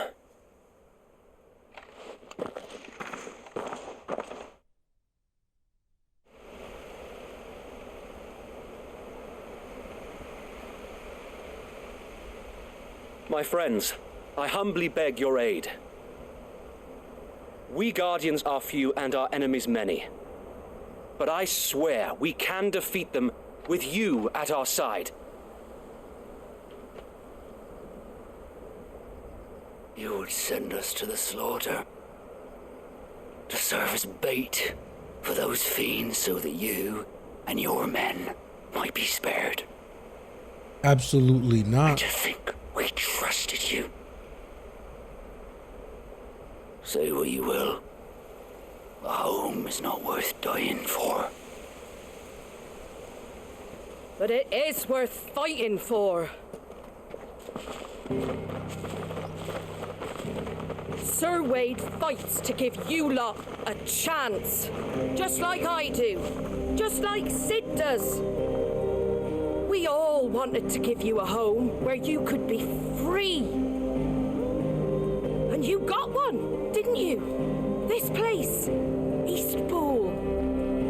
This is your village. Your home. And if you don't fight to protect what's yours, you'll lose it. You know I'm right. This world wants to take everything from you. Everything. Your homes, your freedom, your very lives. So then, are you going to stand by and let that happen to you? Are you going to accept fate like good little Bran did and die, having never stood up for yourselves? Or will you fight like free men and women?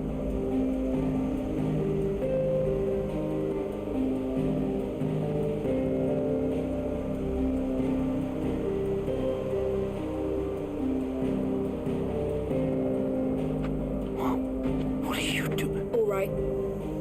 Give me a sword. I never dreamt I'd have a home of my own. And now that I have, I don't want to lose it. I will protect what's mine, or die trying. Finally. We all will. Free men and women, fighting together.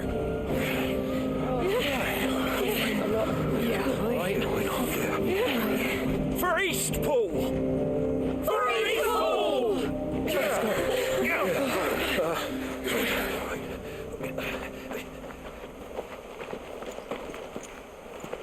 Thank you, Martha.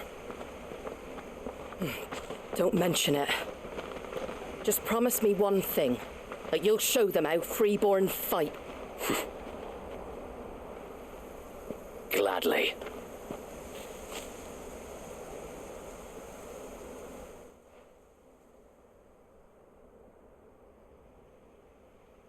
Well, if it was numbers you were lacking, you certainly won't be now.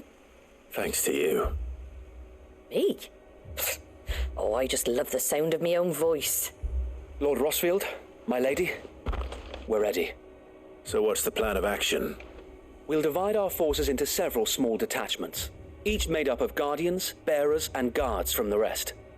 These will position themselves at strategic points around the village. Upon engaging with the Akashic, each detachment will keep the creatures occupied as best they can, steadily retreating all the while. You're going to lure them into the village? I am.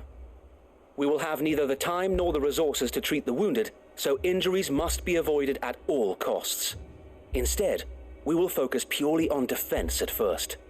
By coordinating our withdrawal through the use of messengers drawn from among the bearers, we will aim to have the swarm converge at a point of our choosing. With luck, that point will be the village square, the perfect place for our most able warriors to surround them and fall upon them, and for you and I to finish them off. A sound plan, but one that'll require a leader with a cool head and strong nerves to coordinate the retreat. I'd say you have both in abundance, Sir Wade, but you'll be needed. Please, leave the last of the fighting to me. Ha! And let you have all the glory. Sir Wade, they're here. Let's go. I'm ready. Then you know what you must do. We work together. Everyone Let's face playing the their Akashic part, and get rid of them. each shielding the other that no man might fall. That East Pool might live on. For Rosaria. For Rosaria! We've no time to argue, my lord. I'll do as you ask. And I will do as you ask. Suppose we'd better do our bit too then, eh? Right you are, Martha.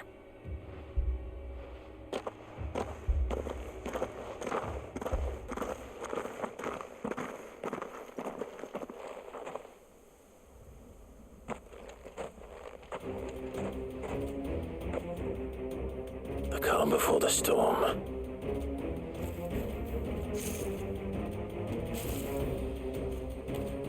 And here it comes.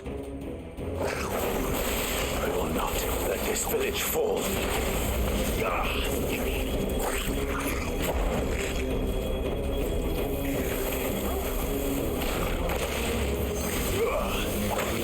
Oh my god.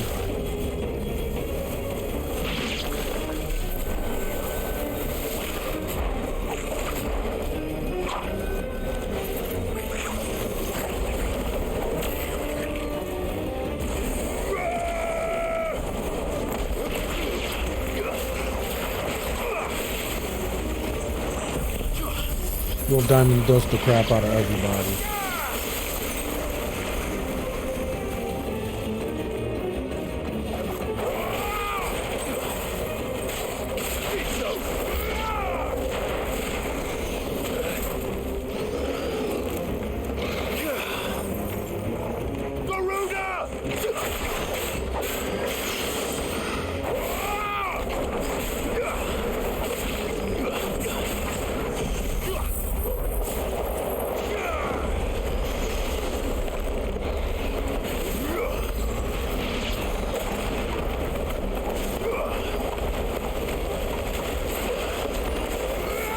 Okay, I'm failing with this Bahamut business.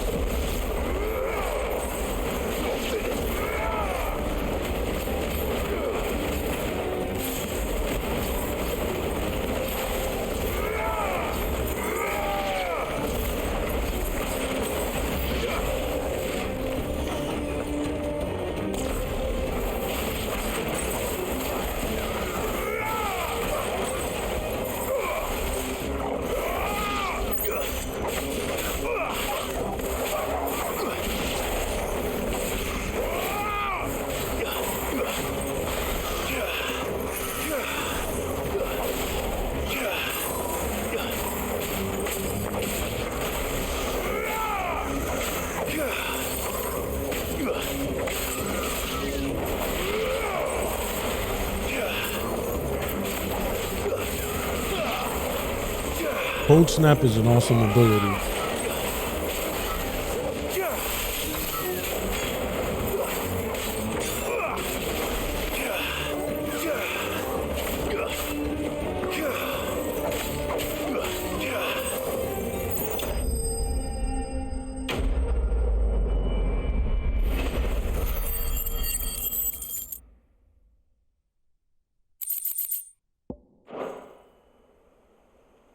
Looks like that's the last of them.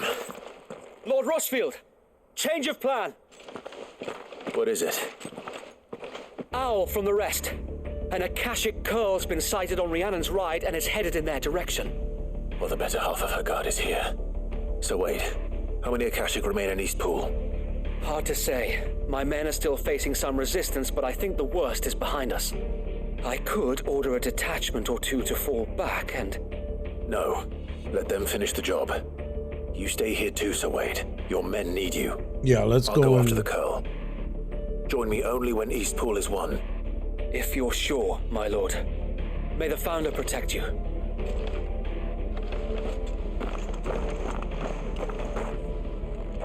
Off to the 3 reeds it is.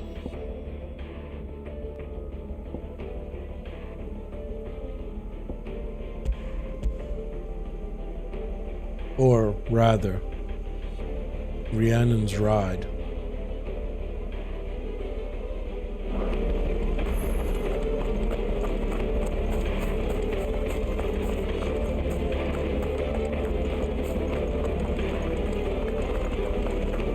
Next one's mine.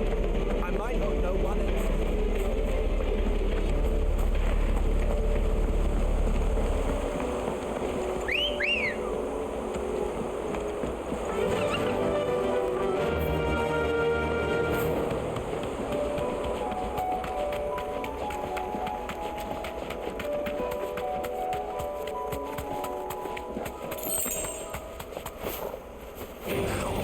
Time to fight.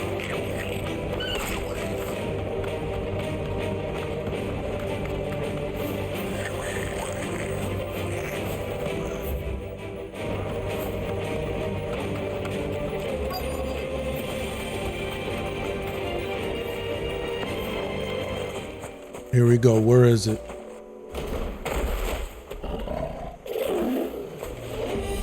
There it is. With me, Torgal.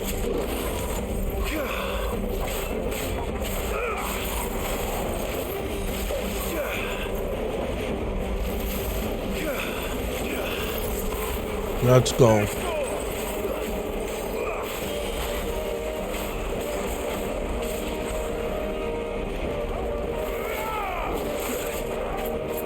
Oh my god. Okay, here we go.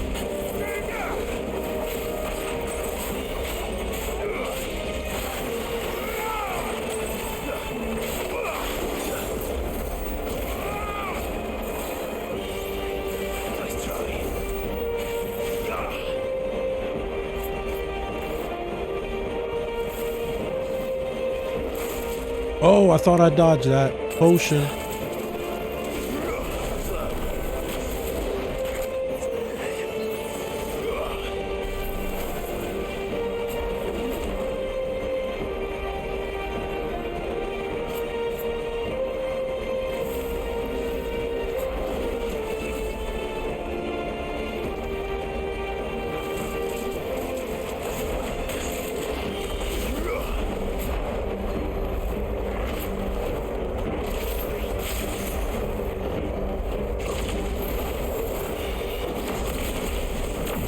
There we go.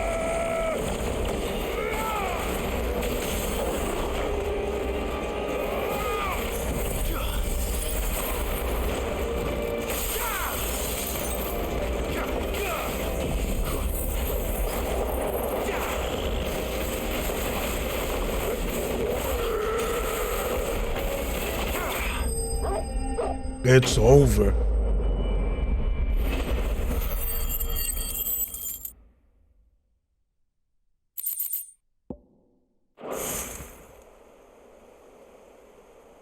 All right. Back to Eastpool.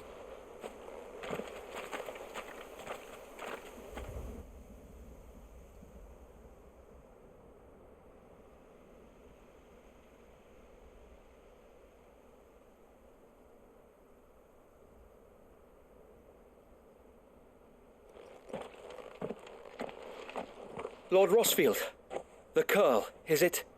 It's dead. Thank the Founder for that. And for you, my lord. We were able to eradicate the rest of the Horde. I have guardians posted around the village to keep watch for further attacks, but all seems quiet for now. I hesitate to say it, but I think it might be over. I think it might. For now.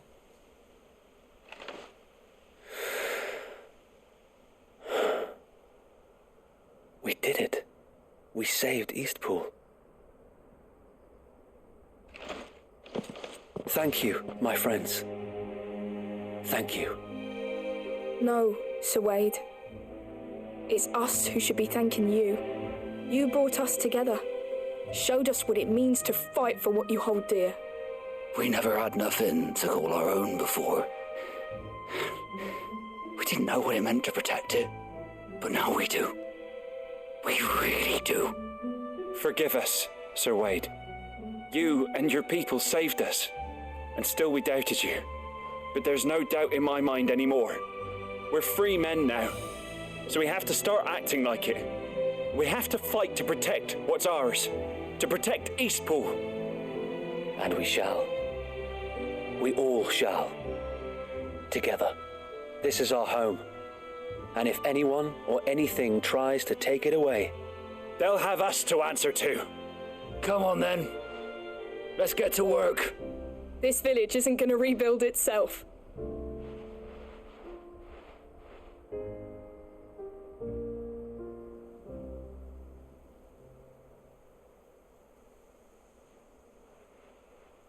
They're not slaves anymore.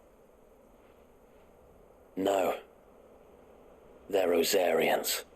Your father took pity on the bearer's plight, and I believe if he was still with us today, this is what he would have wanted. I believe you might be right. I shall remain here, my lord, and do what I can to help rebuild the village. After all, this is my home now too. And I could hardly call myself an Eastpoolian if I didn't pull my weight. I think you'll find it's Eastpudlian, Sir Wade. But you should be proud all the same. I'll have to pull my weight too. Can't have the rest getting outclassed. Speaking of which, I ought to be getting back. Can we continue to count on your support, Martha? Of course, and I'd be counting on yours too. Us Rosarians have got to stick together, haven't we? Indeed we have. And Clive, come by the Golden Stables when you get the chance. I ain't paid you for delivering them seeds yet. All right. I will.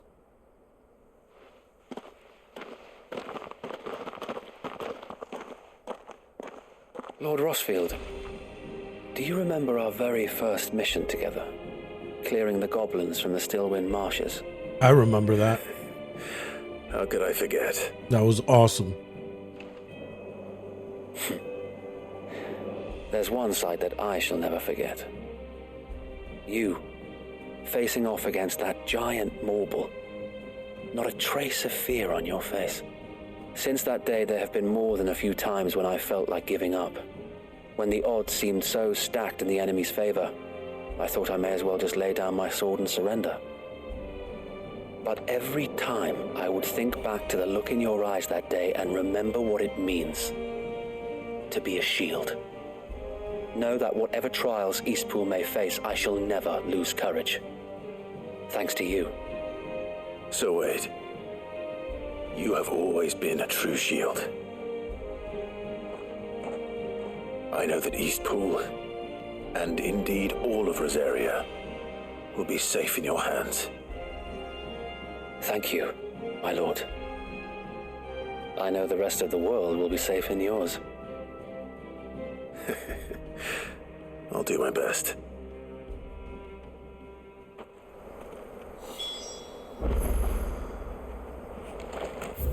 All right, let's go speak with Martha, and then we gotta take care of these two quests over here.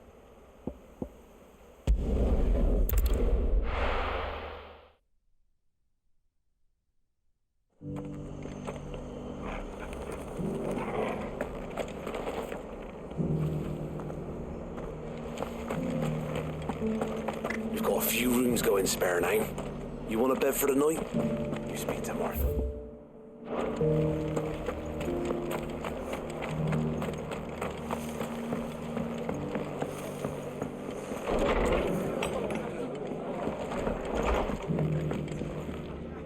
The hero returns. It's lucky you came by when you did, eh? Not only did my seeds get delivered, but you went and saved Eastpool and all. I just did what I could. And it's only right that you get rewarded for it. Take it before I change my mind. Thank you, Martha. So, Eastpool's finally back on its feet again. And a home to free bearers. Who'd have thought we'd see the day, eh?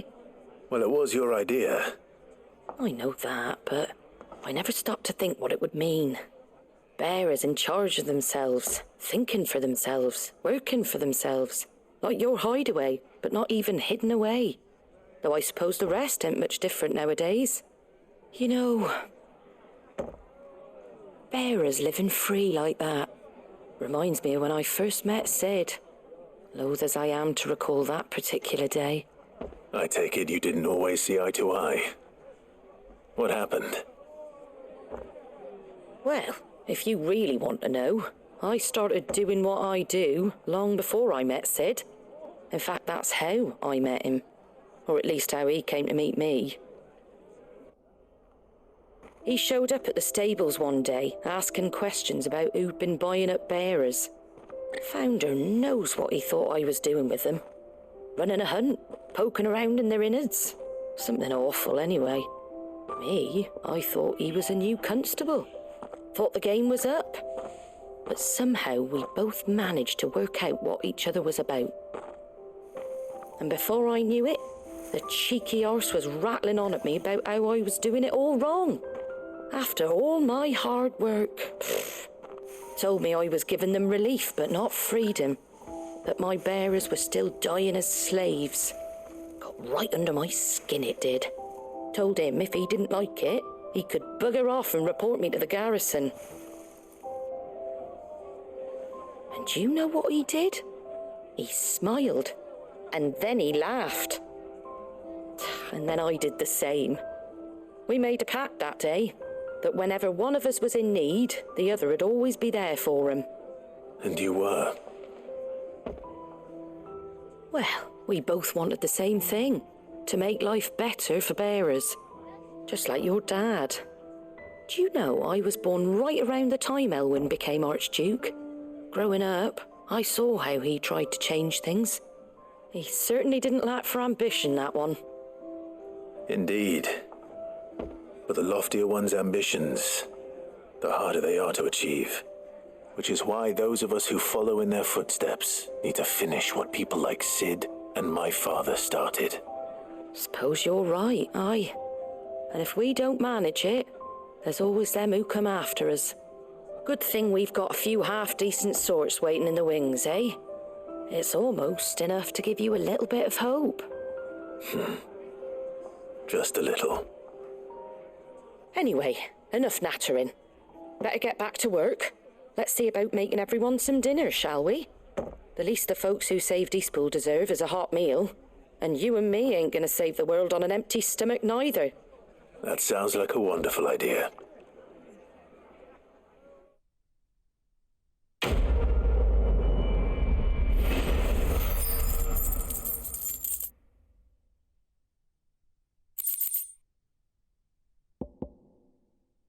Awesome. You know, you got some more trinkets to display.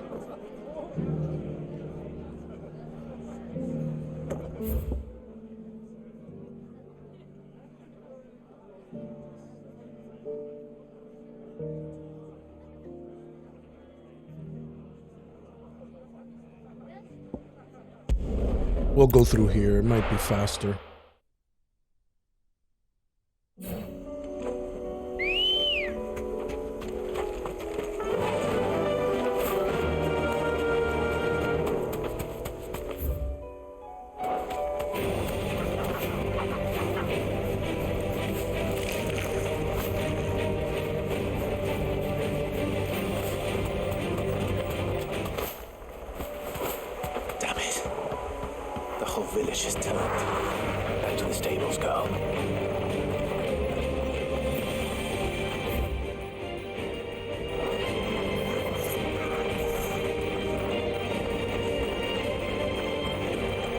The Akashic are everywhere.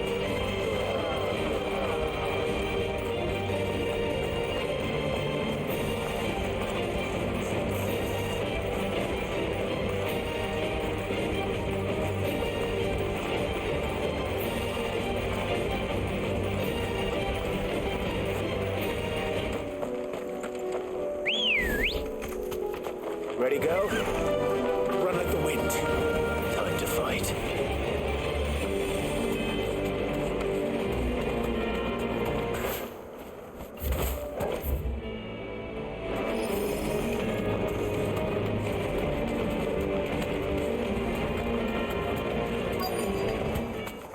Oh, what's that over there? Thanks, Gal. Bull's horn braid.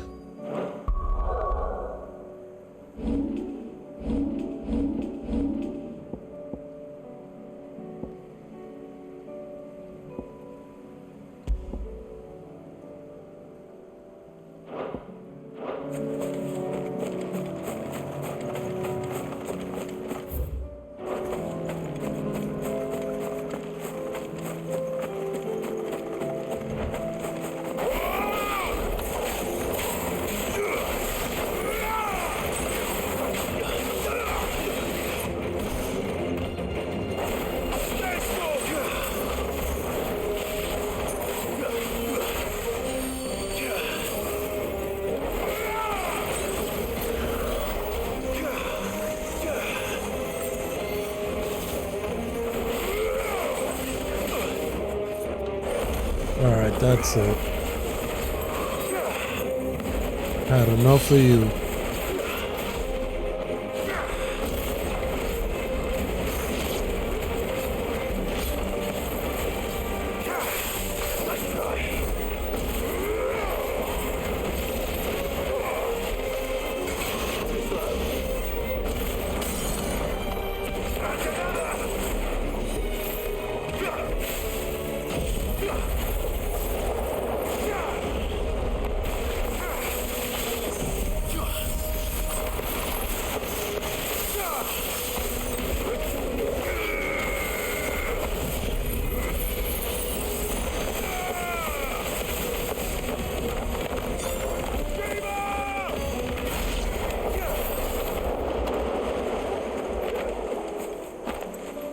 That wasn't too bad at all. 2 down, 1 to go. Let's go. Faster!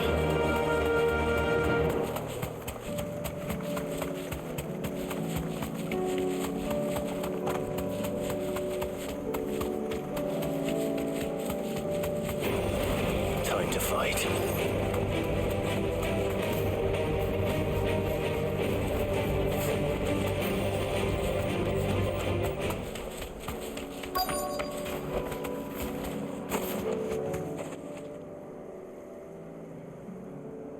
Good. They haven't broken camp yet. How did Doris come to know a slaver, I wonder?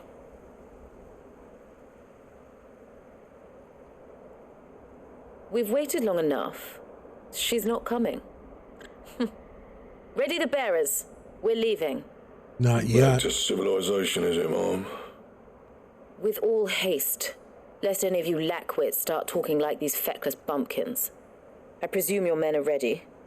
We've suffered too many delays as it is. Any more and I'll be docking your pay. Yes, Mom. Oh, but before you go, it appears we have company. Kill him.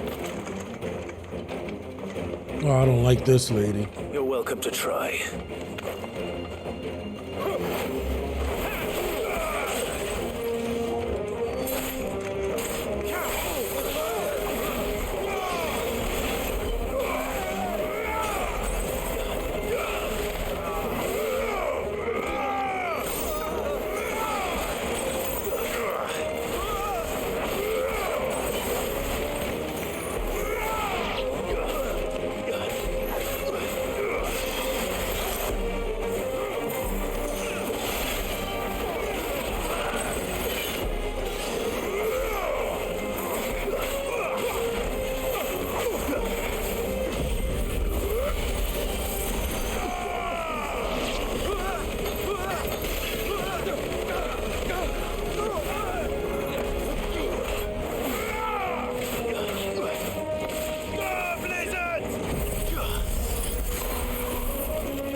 So much for your escort. You'll forgive me for not avenging my men. I'm not the swordswoman I used to be. I surrender. Do with me as you wish, Sid the Outlaw. Sid. Ah, Doris. I take it you're not here to rescue me from our brooding renegade? She works for me, fool. I always wondered where you'd vanished to. But casting your lot with this criminal of all people. Better fighting for a cause than killing for coin. I'm sorry, Sid. I should have told you sooner. This woman, my former master, once trained bearer children to be weapons in service of the highest bidder. She raised me like a daughter, and I did terrible things to earn her favor. It wasn't all terrible, surely. We had our fun, too. You were always so eager to learn, and had such clever hands. All my other children took either to the blade or to the books. Always either or. But you proved yourself a master of both. That's why I kept you for my own. How about it, my little dagger? Care to swear that blade to me again? I never swore my blade to you, nor will I ever. I fight for a higher cause, to liberate the bearers of this world. Farewell, Master. Thank you for making me the weapon I am. You always were a righteous child. Perhaps that's the reason I loved you so. And this lady just walks away. Of course. What do you want to do with her? I am not the killer she wanted me to be. Not anymore. And she no longer has friends in high places. The Dame does, though. Her connections at the Imperial Court will see that justice is done. All right. If you're certain. I am. And thank you for everything. Now, I better let these bearers know that they're safe.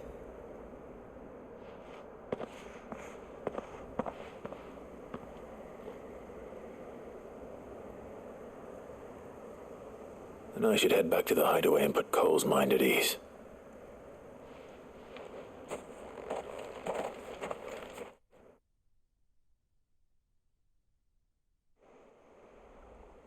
Okay, we're almost done with all these side missions. Oh, it automatically took us to the hideaway? I didn't want that. But it is what it is. We're here. Might as well. Doris's message just arrived. I hear you saved more bearers from being smuggled across the border. With any luck, they'll be joining us in the hideaway shortly. Oh, and your letter. You don't need to worry about Doris anymore. I'd been hoping as much. She mentioned one or two things in her report. So the slaver we'd been chasing all these months was her former master. Wish I'd known. She's been arrested, by the way, over in Sunbreak. Went quietly, or so we're told. And she won't be getting off lightly. The Empire may have no love for bearers, but it's none too fond of black market traders either. Can't have been easy for Doris. I'm sure it wasn't. But don't worry. She'll be all right. Hope so. Suppose you should know, eh? You had quite the past yourself before you came here, or so I understand. Anyway, thanks again, Sid. The Cursebreakers would be lost without Doris. And you, of course. Keep up the good work, Cole.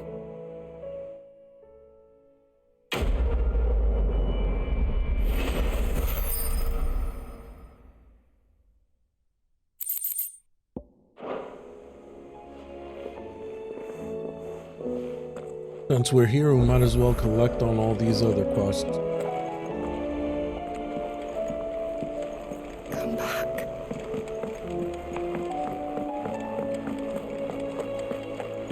Oh, don't tell me we've run out of papio nuts and all. Ah, the man himself. We were just about to make a start on that sword I promised you. It's Ooh, I funny, can't wait to see but that none of this sword. would have been possible without your help. You remember Camille? We'll be using his leather work for the grip.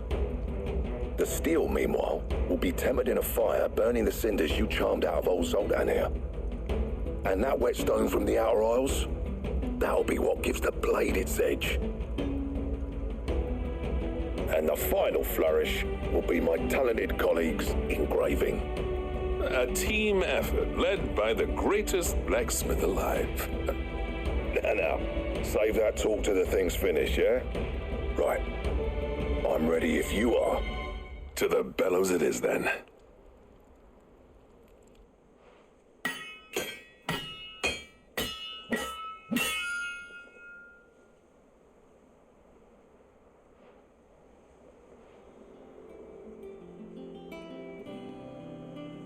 Well, bugger me. We actually did it.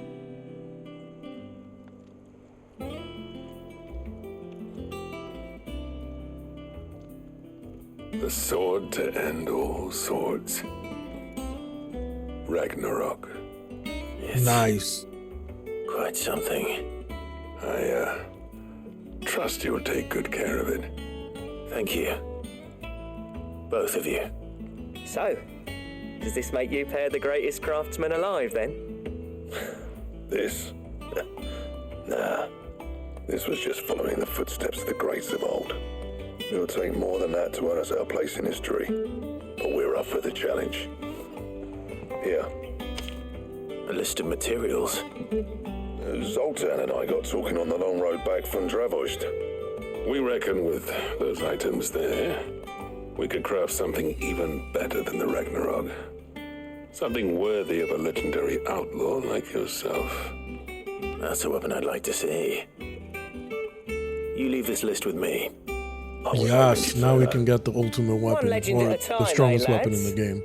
Before you start on the next, who fancies raising a cup to friendship reforged? Good idea. No more drinking to forget my past. It's about time I had something to celebrate. Then tap the kegs! Vulcan's boys are on their way!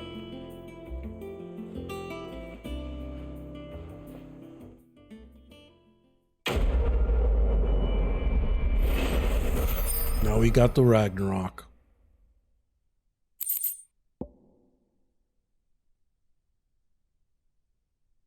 Götterdämmerung. So that must be the best weapon in the game.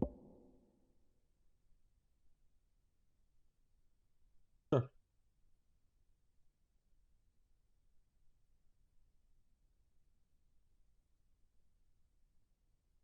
Okay. All right.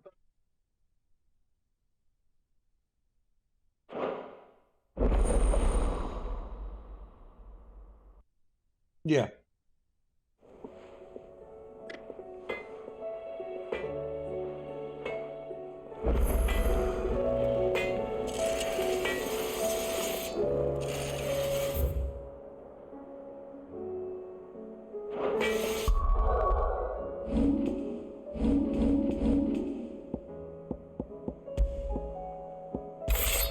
Ragnarok. Let's go. Trouble with your gear, or... So, what'll it be?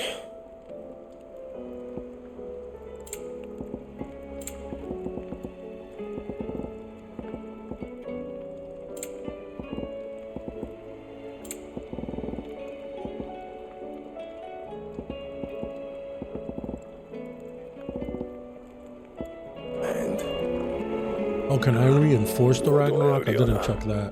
What do you want?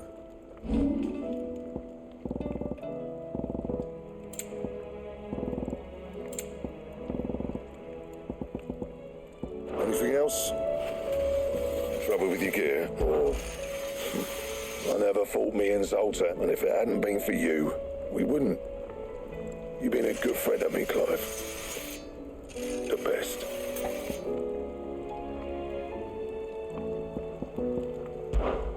I'll keep the forge up.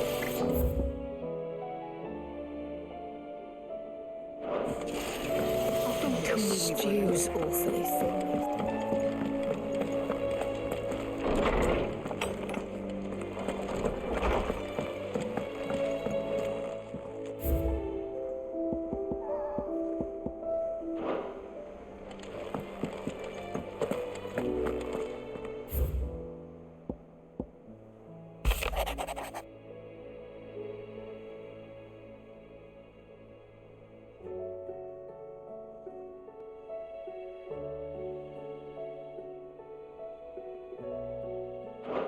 I can't believe Theo.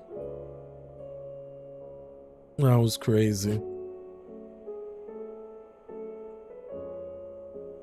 Thank you.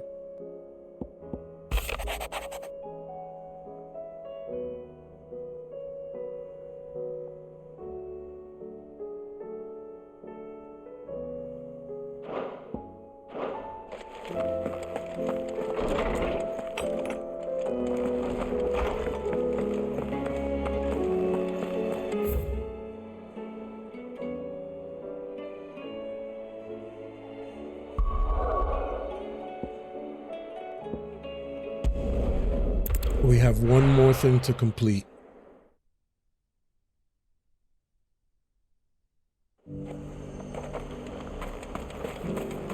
Why, your stall is as...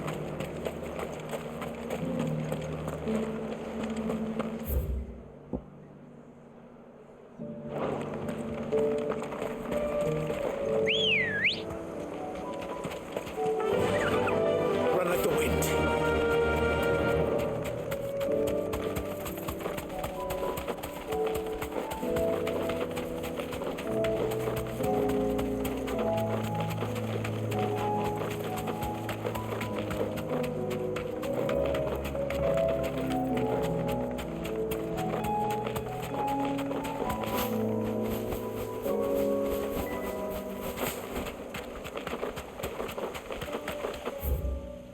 Whoops, completely went the wrong way.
That's all of them. No one can uncross his toes now.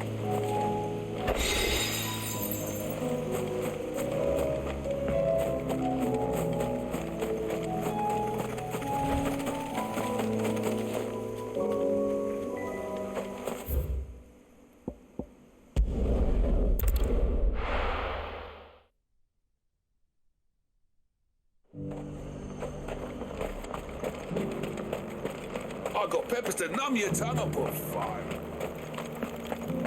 But there were ghosts at the gates not days ago.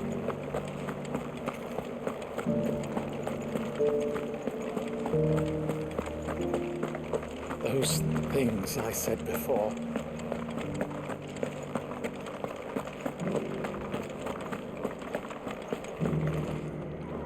Oh, Clive. What am I to do? My wards and I may soon be without a home. What's happened?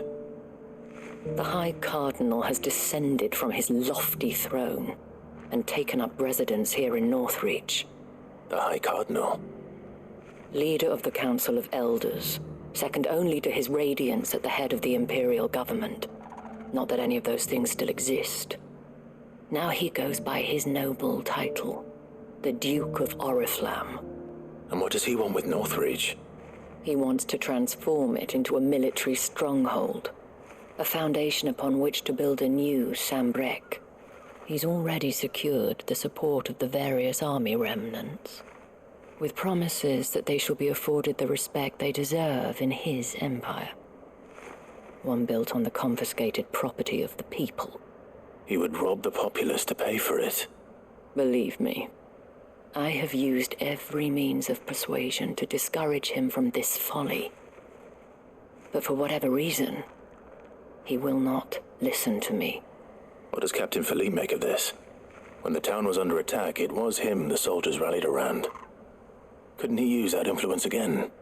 How? By speaking out against one of the most powerful men in Sambrec.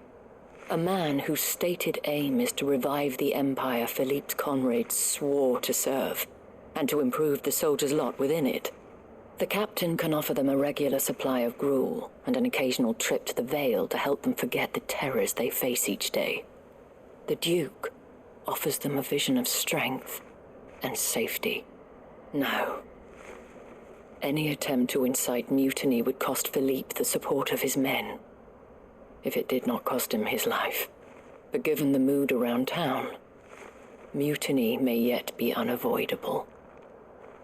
The people have little appetite for further deprivation, least of all when it serves only to elevate others. Who could blame them? Clive, would you appeal to the Duke on my behalf for your services to Northreach? You have the respect of the soldiers, and they will take you to His Eminence if you ask them. And unlike Philippe, no bonds of loyalty prevent you from speaking your mind to the man. Well, will you try? You could hardly fare any worse than I did. Sure. Let's give it a shot. I'll see what I can do. Thank you, Clive. Tell me then, where will I find this Duke of Oriflamme? In the garrison? Overseeing the troops, yes. All right. Wish me luck.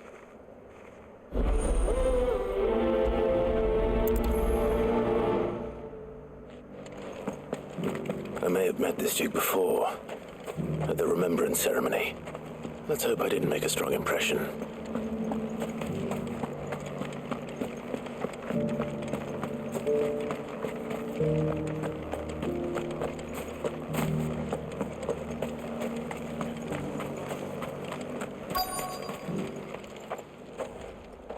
Halt! Oh, sorry about that. You're the dame's man, aren't you? You got some business with the captain? No, actually. With the Duke. I was hoping I might be able to speak with him. We're under orders not to let any civilians pass. But you should be all right. His Eminence has heard all about you and your heroics. Wait here. I'll go and ask.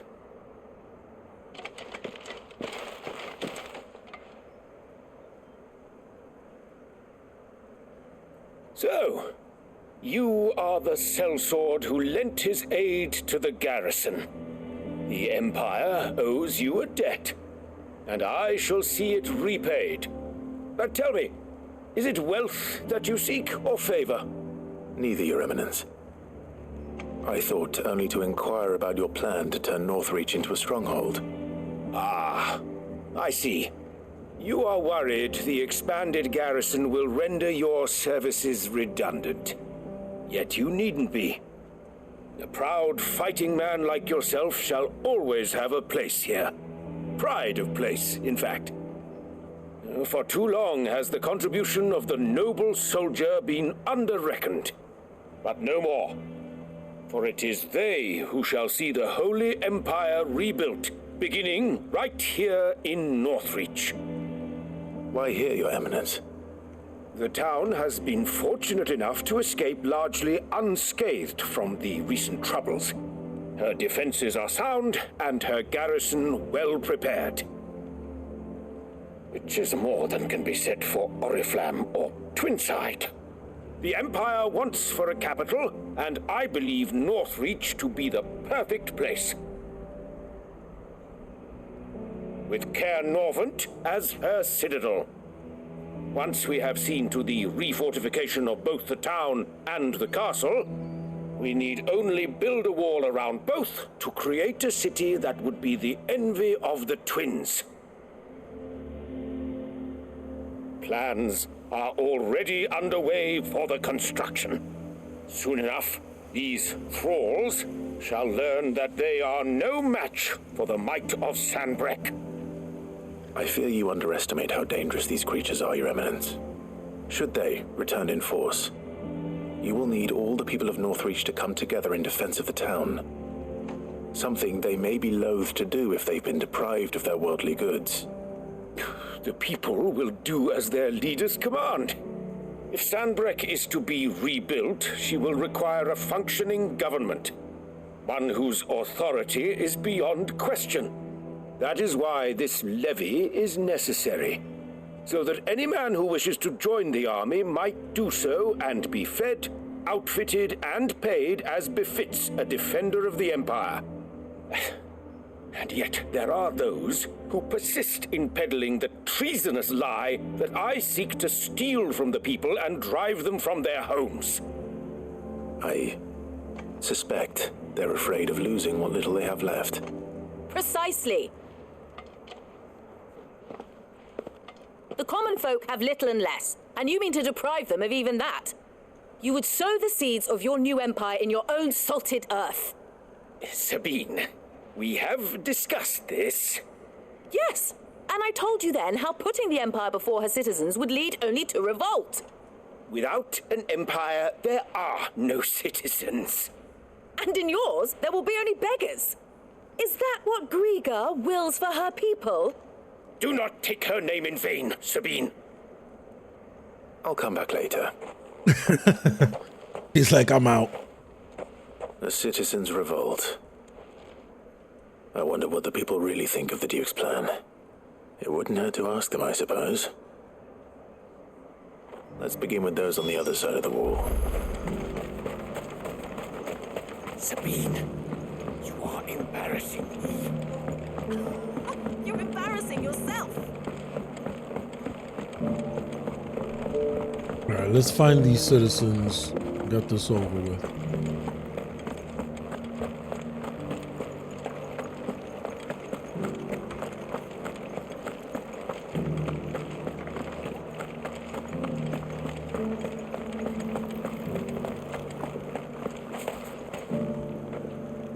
All right there.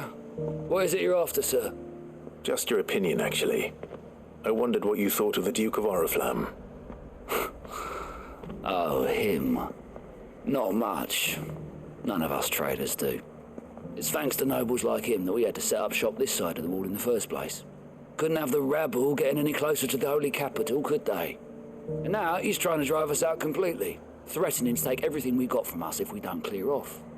If the dame said she wanted him run out of town, I'd be straight through that checkpoint, tar bucket in hand. Okay, so the people don't like this dude.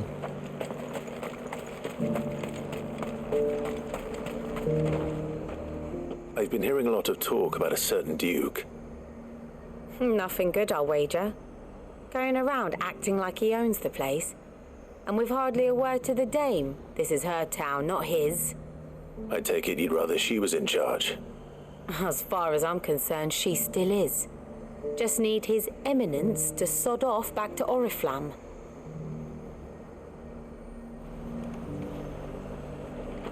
Nobody wants him here. Your stall is Looks like we might be having a revolution in this town.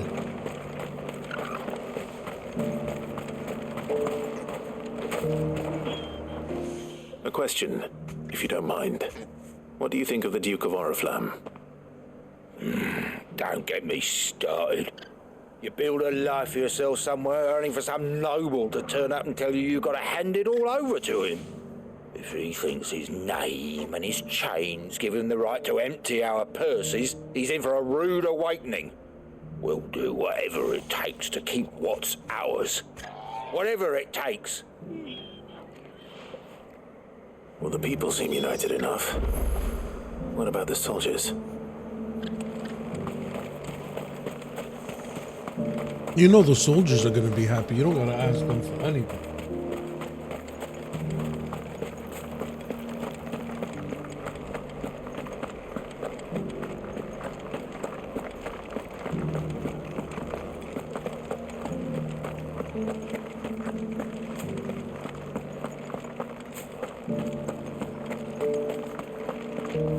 Excuse me, do you have a moment? I wondered if you'd mind sharing your thoughts on the Duke of Oriflamme. Well, he's made a lot of enemies coming in the way he did. But I mean, look around us. You can see the state the realm's in.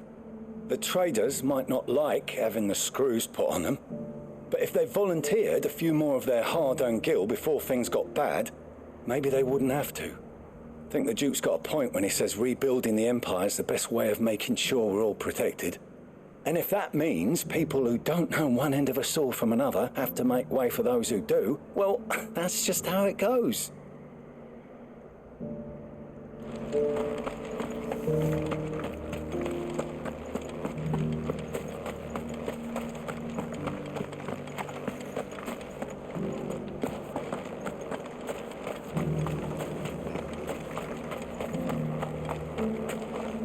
Let's see what this soldier has to say. You're the one who was talking to His Eminence. On the Dame's behalf, yes. I was trying to persuade him not to take the people's goodwill for granted, but it seems my words fell on deaf ears. What do you think of his plans? I'm a soldier, mate. He tells me what to do, not the other way round. Listen, I've got nothing but respect for the Dame, but I've got a family to look after. That's where my loyalties lie, not with the town or the Empire, but with my wife and children. If the Duke can get us the men and the equipment we need to fight off those blue-skinned bastards, I don't care how he does it.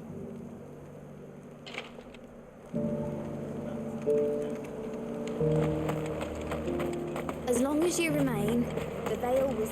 Sabine. Okay, so the soldier seems to care about his family more than anything else, which is good news. I hear the Duke of Oriflamme plans to turn this town into some sort of fortress. Do you think that's a good idea? It's not for me to say. All I know is that unless the Emperor orders me otherwise, His Eminence's word is law. Look, no one likes all these taxes and tariffs, but empires don't come for free. Once Sandbreck is back on her feet, we'll all reap the benefits.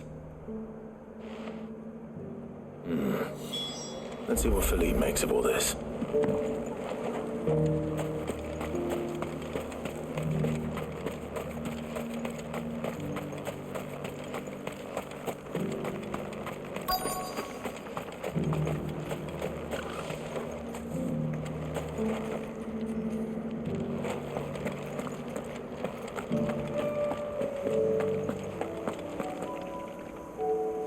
Captain, do you have a moment? For you? Certainly. Clive, wasn't it? Thank you for last time.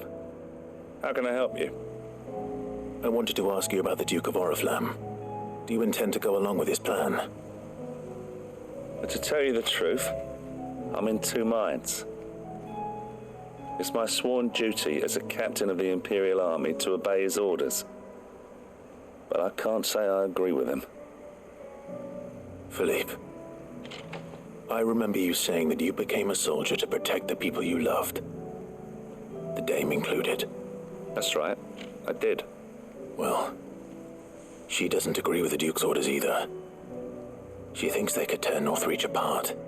She may be right. Probably is. And she's probably right. Thank you, Clive. I know what I need to do now. Protecting the people I love is what matters. Doesn't matter how. Well, duty calls, so I better go. Thanks again.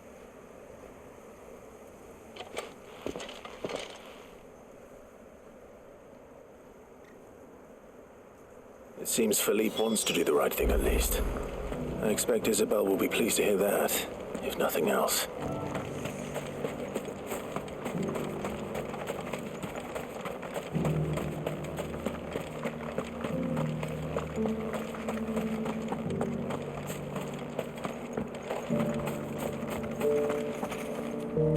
Ah, Clive. How did you fare? Were you able to speak with the Duke? I was, but...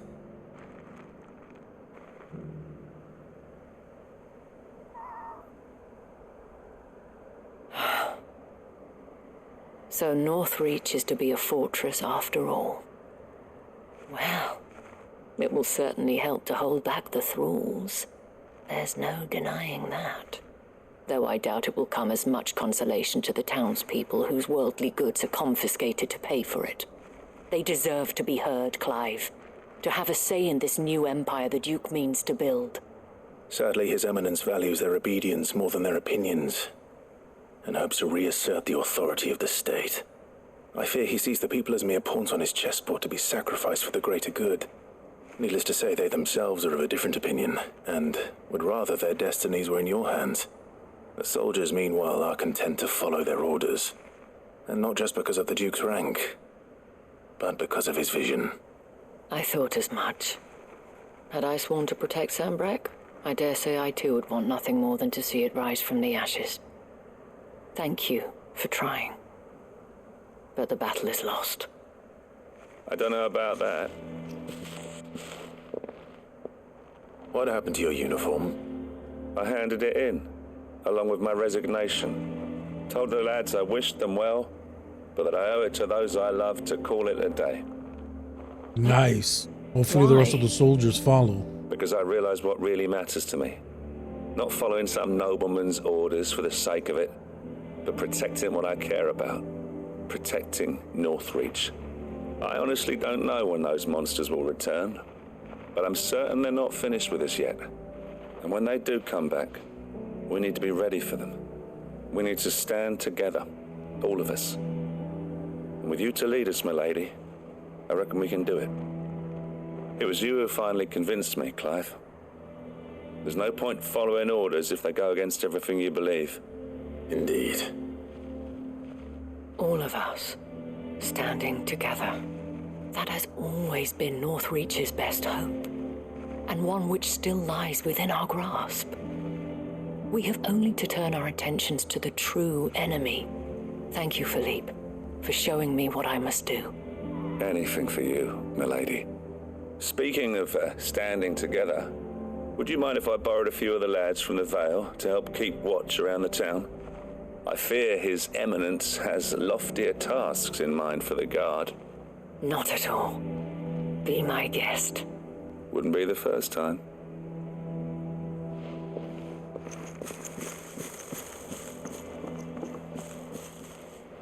There may be hope for Northreach yet, especially with men like you and Philippe to champion our cause.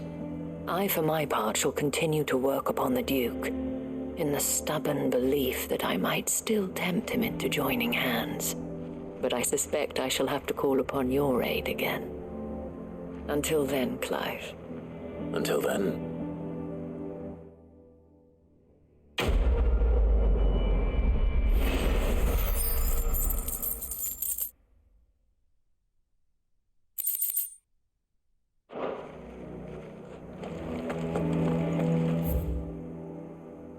And now we are off to the hideaway once more.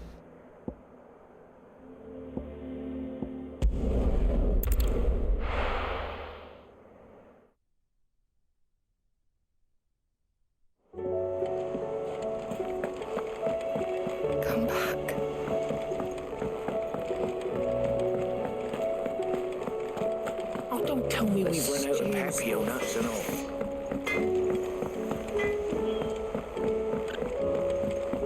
Have you tried Molly's lemon tarts?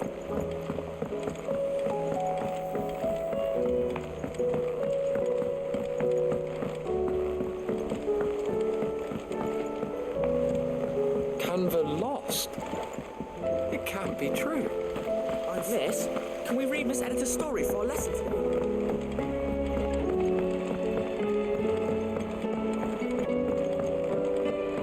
How was she? With Canva in the hands of Akashic. Ah, Sid. Wasn't expecting you back so soon. So, is it good news or bad? Good news. Good, thankfully. Yeah. That's brilliant! Thanks a blimmin' million! I'll fit 'em to the smelter right away!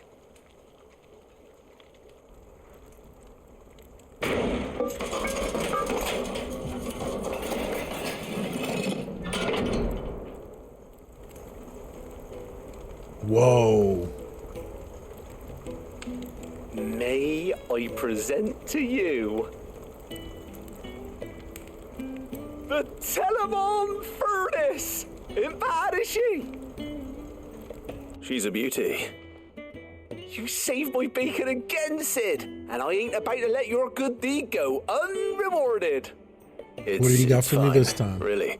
My bag's flexible enough already. Oh, don't say that. I'm sure I can make a few improvements to it yet. You could just buy me a bigger... How about that clasp? Looks a bit stiff. Reckon you could loosen it up and make some more room? And I reckon I know how.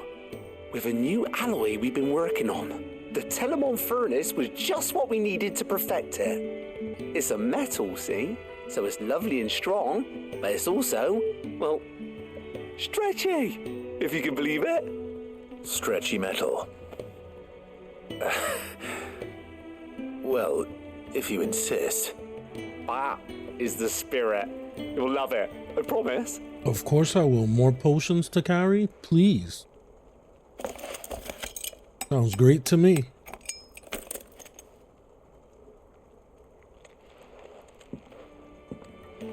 So, what do you reckon? It's actually quite ingenious. Thank you, Owain. Shh, don't mention it. You earned it. And I wanted to get some practice in using that metal anyway. Reckon we'll have all kinds of uses for it around the hideaway. Can't think of any right now, but that's our job, innit? Dreaming up new ways to make life easier around here. Maybe even out there, too. One day, the whole world's gonna know about the inventions you've helped us put together. That bag of yours will be the first of many. You mark my words. They'll hardly believe their eyes, I'm sure.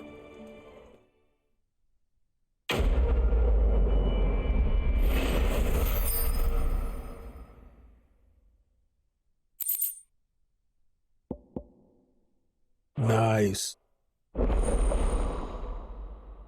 Now the inventory is maximized. We're getting close to the end.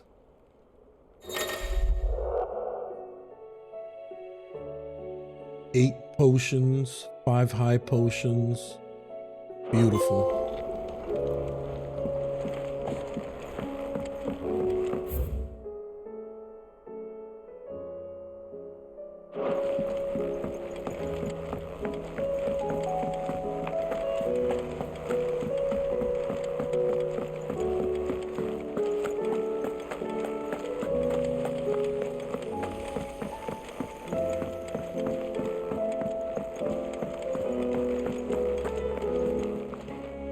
Welcome to the Patron's Whisper.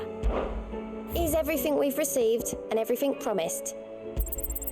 All Ring yours. of the Swift Shot. Ooh, Genji gloves. Best of luck out there, Sid.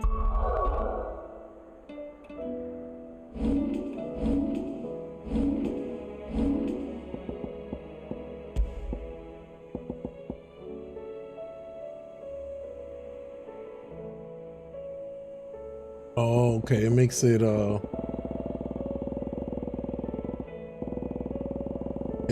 it easier to charge your magic or faster.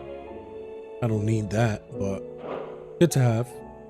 You can buy this measly move.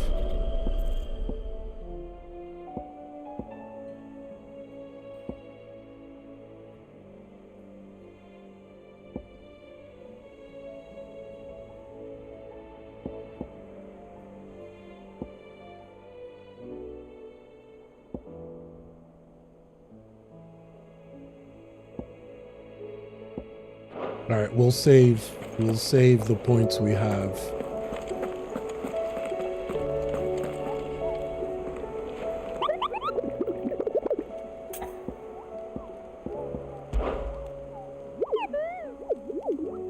Through Orcish lands.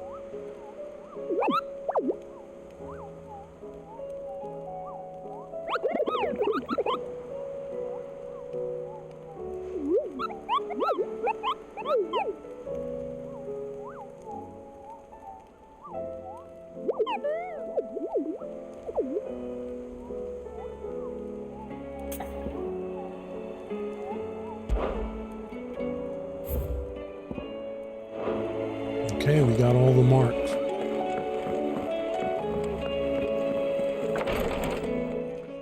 Let's see what's going on with Joshua and Joe. How are you feeling, Joshua? Better than I was. But not nearly as well as you should be. Your cuts and burns may have healed, but your body still bears the burden of every spell cast. And what would you have had me do?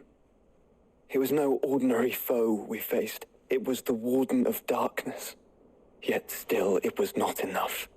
The king could have ended me at any moment, but instead chose to toy with me like a curl does a mouse. You underestimate yourself. Oh, it was crystal clear. Only one man established his dominance that day, and that man was Barnabas. I'm sorry, brother. That was ill-spoken.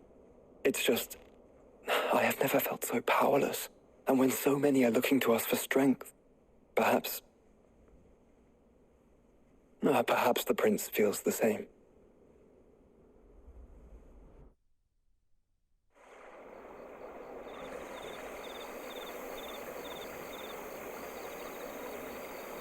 We're back to seeing what Prince Dion is up to.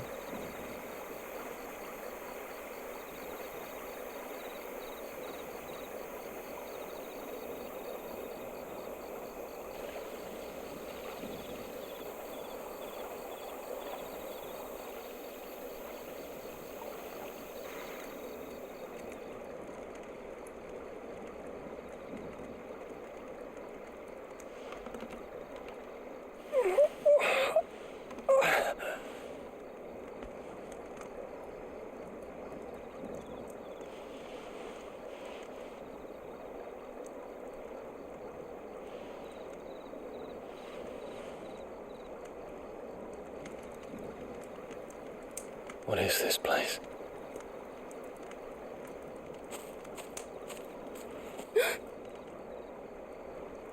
Don't move.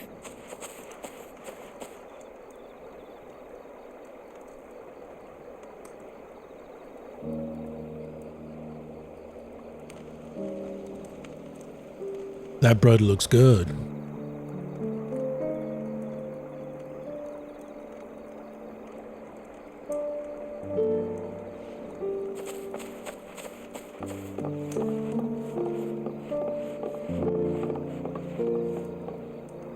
Here, it's fresh from the well.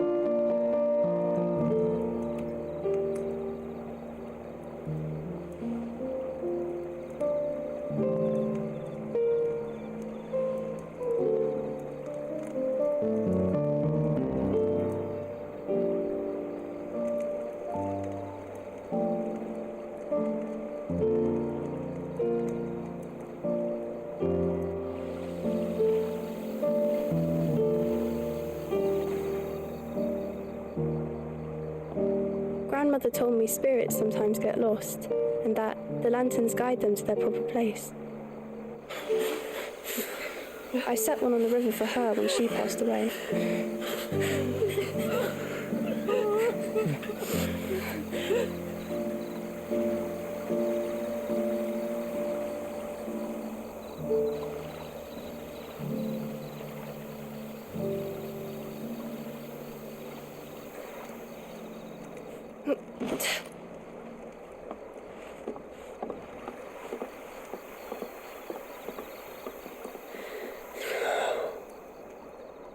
The fiend works from the shadows. Was it you who guided my hand then, Ultima? No, not you. This is my doing, my fault, my sin to bear. And for it, I must atone. Your hurts are healing nicely. It was my poultices that saw you well. You make them? And sell them, or try to. Earns me enough for bread, most days. Forgive me. I have nothing to... I know, but I couldn't just leave you lying there.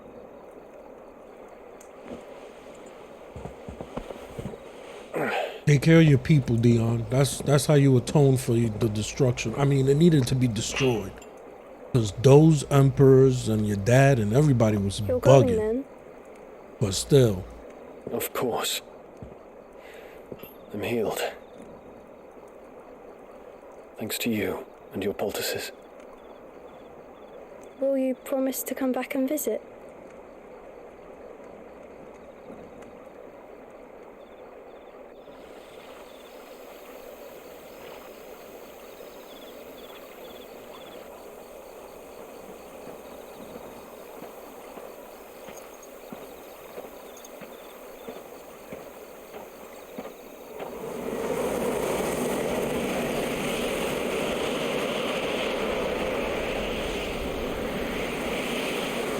Well, Phoenix, it would seem that I owe you my wings.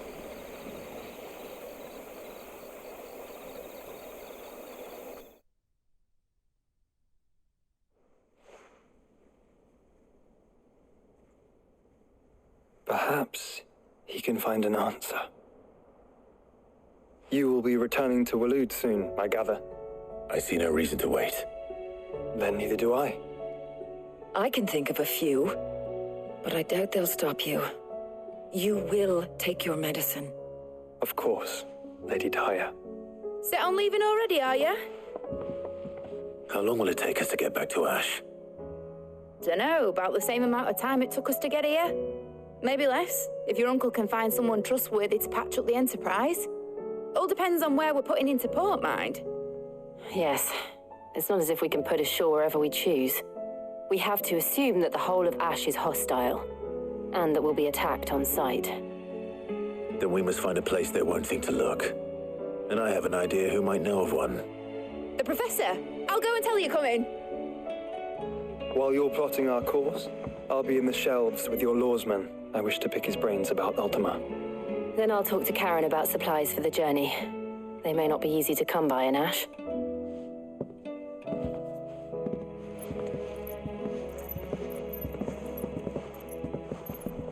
Your brother's body won't take much more of this recklessness. You know that, don't you? I do.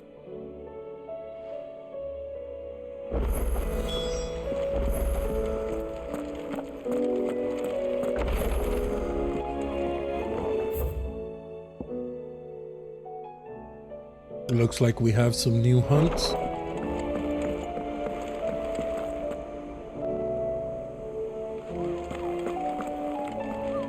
Let's just check them out real quick.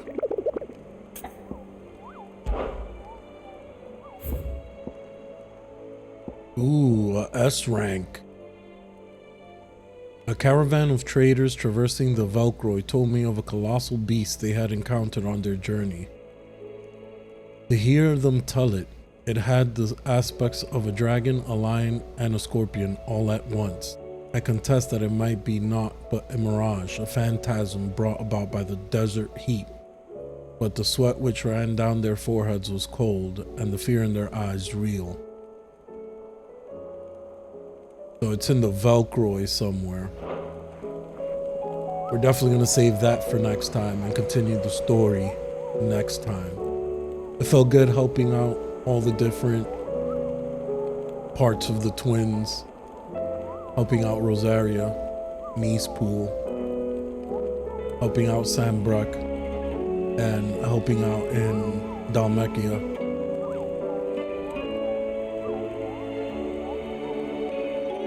So far, the journey is leading us to unavoidable battle against Odin. And we got a new sword and some new equipment, and we got Shiva's powers, which was awesome. And we also faced Barnabas again and got whooped. But we'll go ahead and save it here. Let's go to system, save.